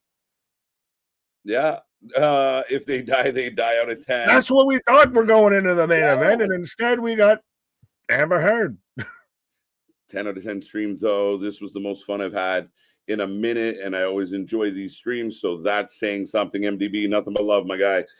We do appreciate that. I had a lot of fun. Even as it dipped and you saw it. And like, dude, that's always the hardest when you're doing these lives. Like, we're trying to keep our energy up, but we kind of need, like, we're like Tommy Boy sitting there waiting for the breeze. Like, we need a little wind to get us down the pond, right? Like, help us. This will be so much easier with a little wind out. Yeah, right? Help me. Hey, lady, did you know there's a beach right on your boat? Right. But, I mean, at the end of the day, there's stuff here. We can see it. They just got to get away from the things that are killing them. The things that are stopping AEW from leveling up, pushing back towards where they used to be. It's this shit. And they got to get it out of their system. It's embarrassing. Well, that's, again, we want to cheer for it. We literally have hours of footage proving literally tonight. We want to cheer for it. We're not out here going in of like some other people that even wear the company's merchandise that just want to hate it because that's the MO now. Right. We want it to be good. And it was until it wasn't. And I don't know why they made it wasn't. Right. And again, it could be. I think that's it. If we thought, you and I have watched some really bad shows, and we just know that that's as good as they could do. So we don't really dump on it. We move on. We don't care. We don't talk a lot about it. We watch it for what it is. Yeah. This is not, that's why this is different. We see it. You got all this talent at your disposal, and you can't help but fuck it up. There's Michael Bay that just has nothing but CGI and Mark Wahlberg in 2 scenes in the movie. Right? It's not good. Well, I like, real quick though, I like Dylan out here saying, I feel bad for The Rock and Mankind to be linked to the same category as an I Quit match with that bullshit. Yeah. And what a shitty finish. We were talking, are they going to mic them? Are they going to kidnap Sting? Our worst finish was better than their best finish. Facts. KJ brought back the Hallmark Channel, Little John. Right. Lunny, ho, ho, ho. Because we're that in their place tonight. I'm impressed with that decision. Tights. Mox is the wicked witch. He melt. Yeah. Is he allergic? No, he actually had to bathe for the first time and for fucking ever. And he just right. He truly fits the die-hard, the try-hard, the sicko AW fan base. Allergic to water. Yeah, just instantly panic. And I can't believe that. Why would you not sell it? And Darby, if I told you on Thursday when we did the preview show, Darby's going to win with a submission, you've been like, fuck you. Yeah, it happened. A sharpshooter of all things. The only submission would have been, so he's going to lynch him, right? So, well, and even then, Moxley didn't take too many goddamn bumps throughout that entire match. And you mentioned about how the coffin drop might have been onto the glass from the broken fish tank and everything, which, again, no one really caught because the ring was covered in water, so it all looked dark and you didn't see shit. Yeah, I think, Sting breaks the fish tank, the water goes everywhere. So you're implying, there's glass everywhere. They land on it, but the water, like you said, all we thought was, okay, he's splash you in some water. He's wet. He's moist. He's wet. He's moist. Moist has got to be the best word. Yeah, well, that's fitting for that end of that match. That match was gross. Yeah, that was moist. That was a very moist ending. Yeah. Well, Tony Khan's also moist in his pants, but yeah. Dude, I don't know what to tell you. The WrestleDream media scrum hasn't even started yet. I don't. No, we're done. We're not. We are done. Don't worry. But don't worry. Nick panicked. I wasn't panicking. I'm not gonna have a coronary. I'm doing the reverse of it now. But with all that being said, Nick, we are back on Monday for Raw, for hopefully some real professional wrestling. Again, I'm Maxie Dupree and Becky Lynch are on the fucking. It's gonna be better, but that's a hard sell of real professional wrestling, and Maxine Dupree's on the fucking thumbnail. I didn't even. Might be a hard sell, but hey, I'll take a Max over a Mox any day. At this Max, nice save on it, but yeah. No, that's fucking jokes.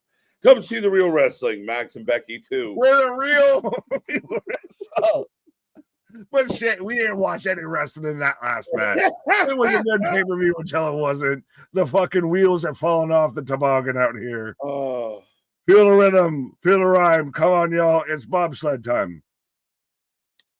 Yeah, the wrestling might suck. We never do. Be a friend, tell a friend. Thank you for spending part of your weekend with us. Check all the socials. We're a good time. And again, save your friends from bad streamers and bring them to the Wrestling for Life Network. We are the Wrestling Fans United.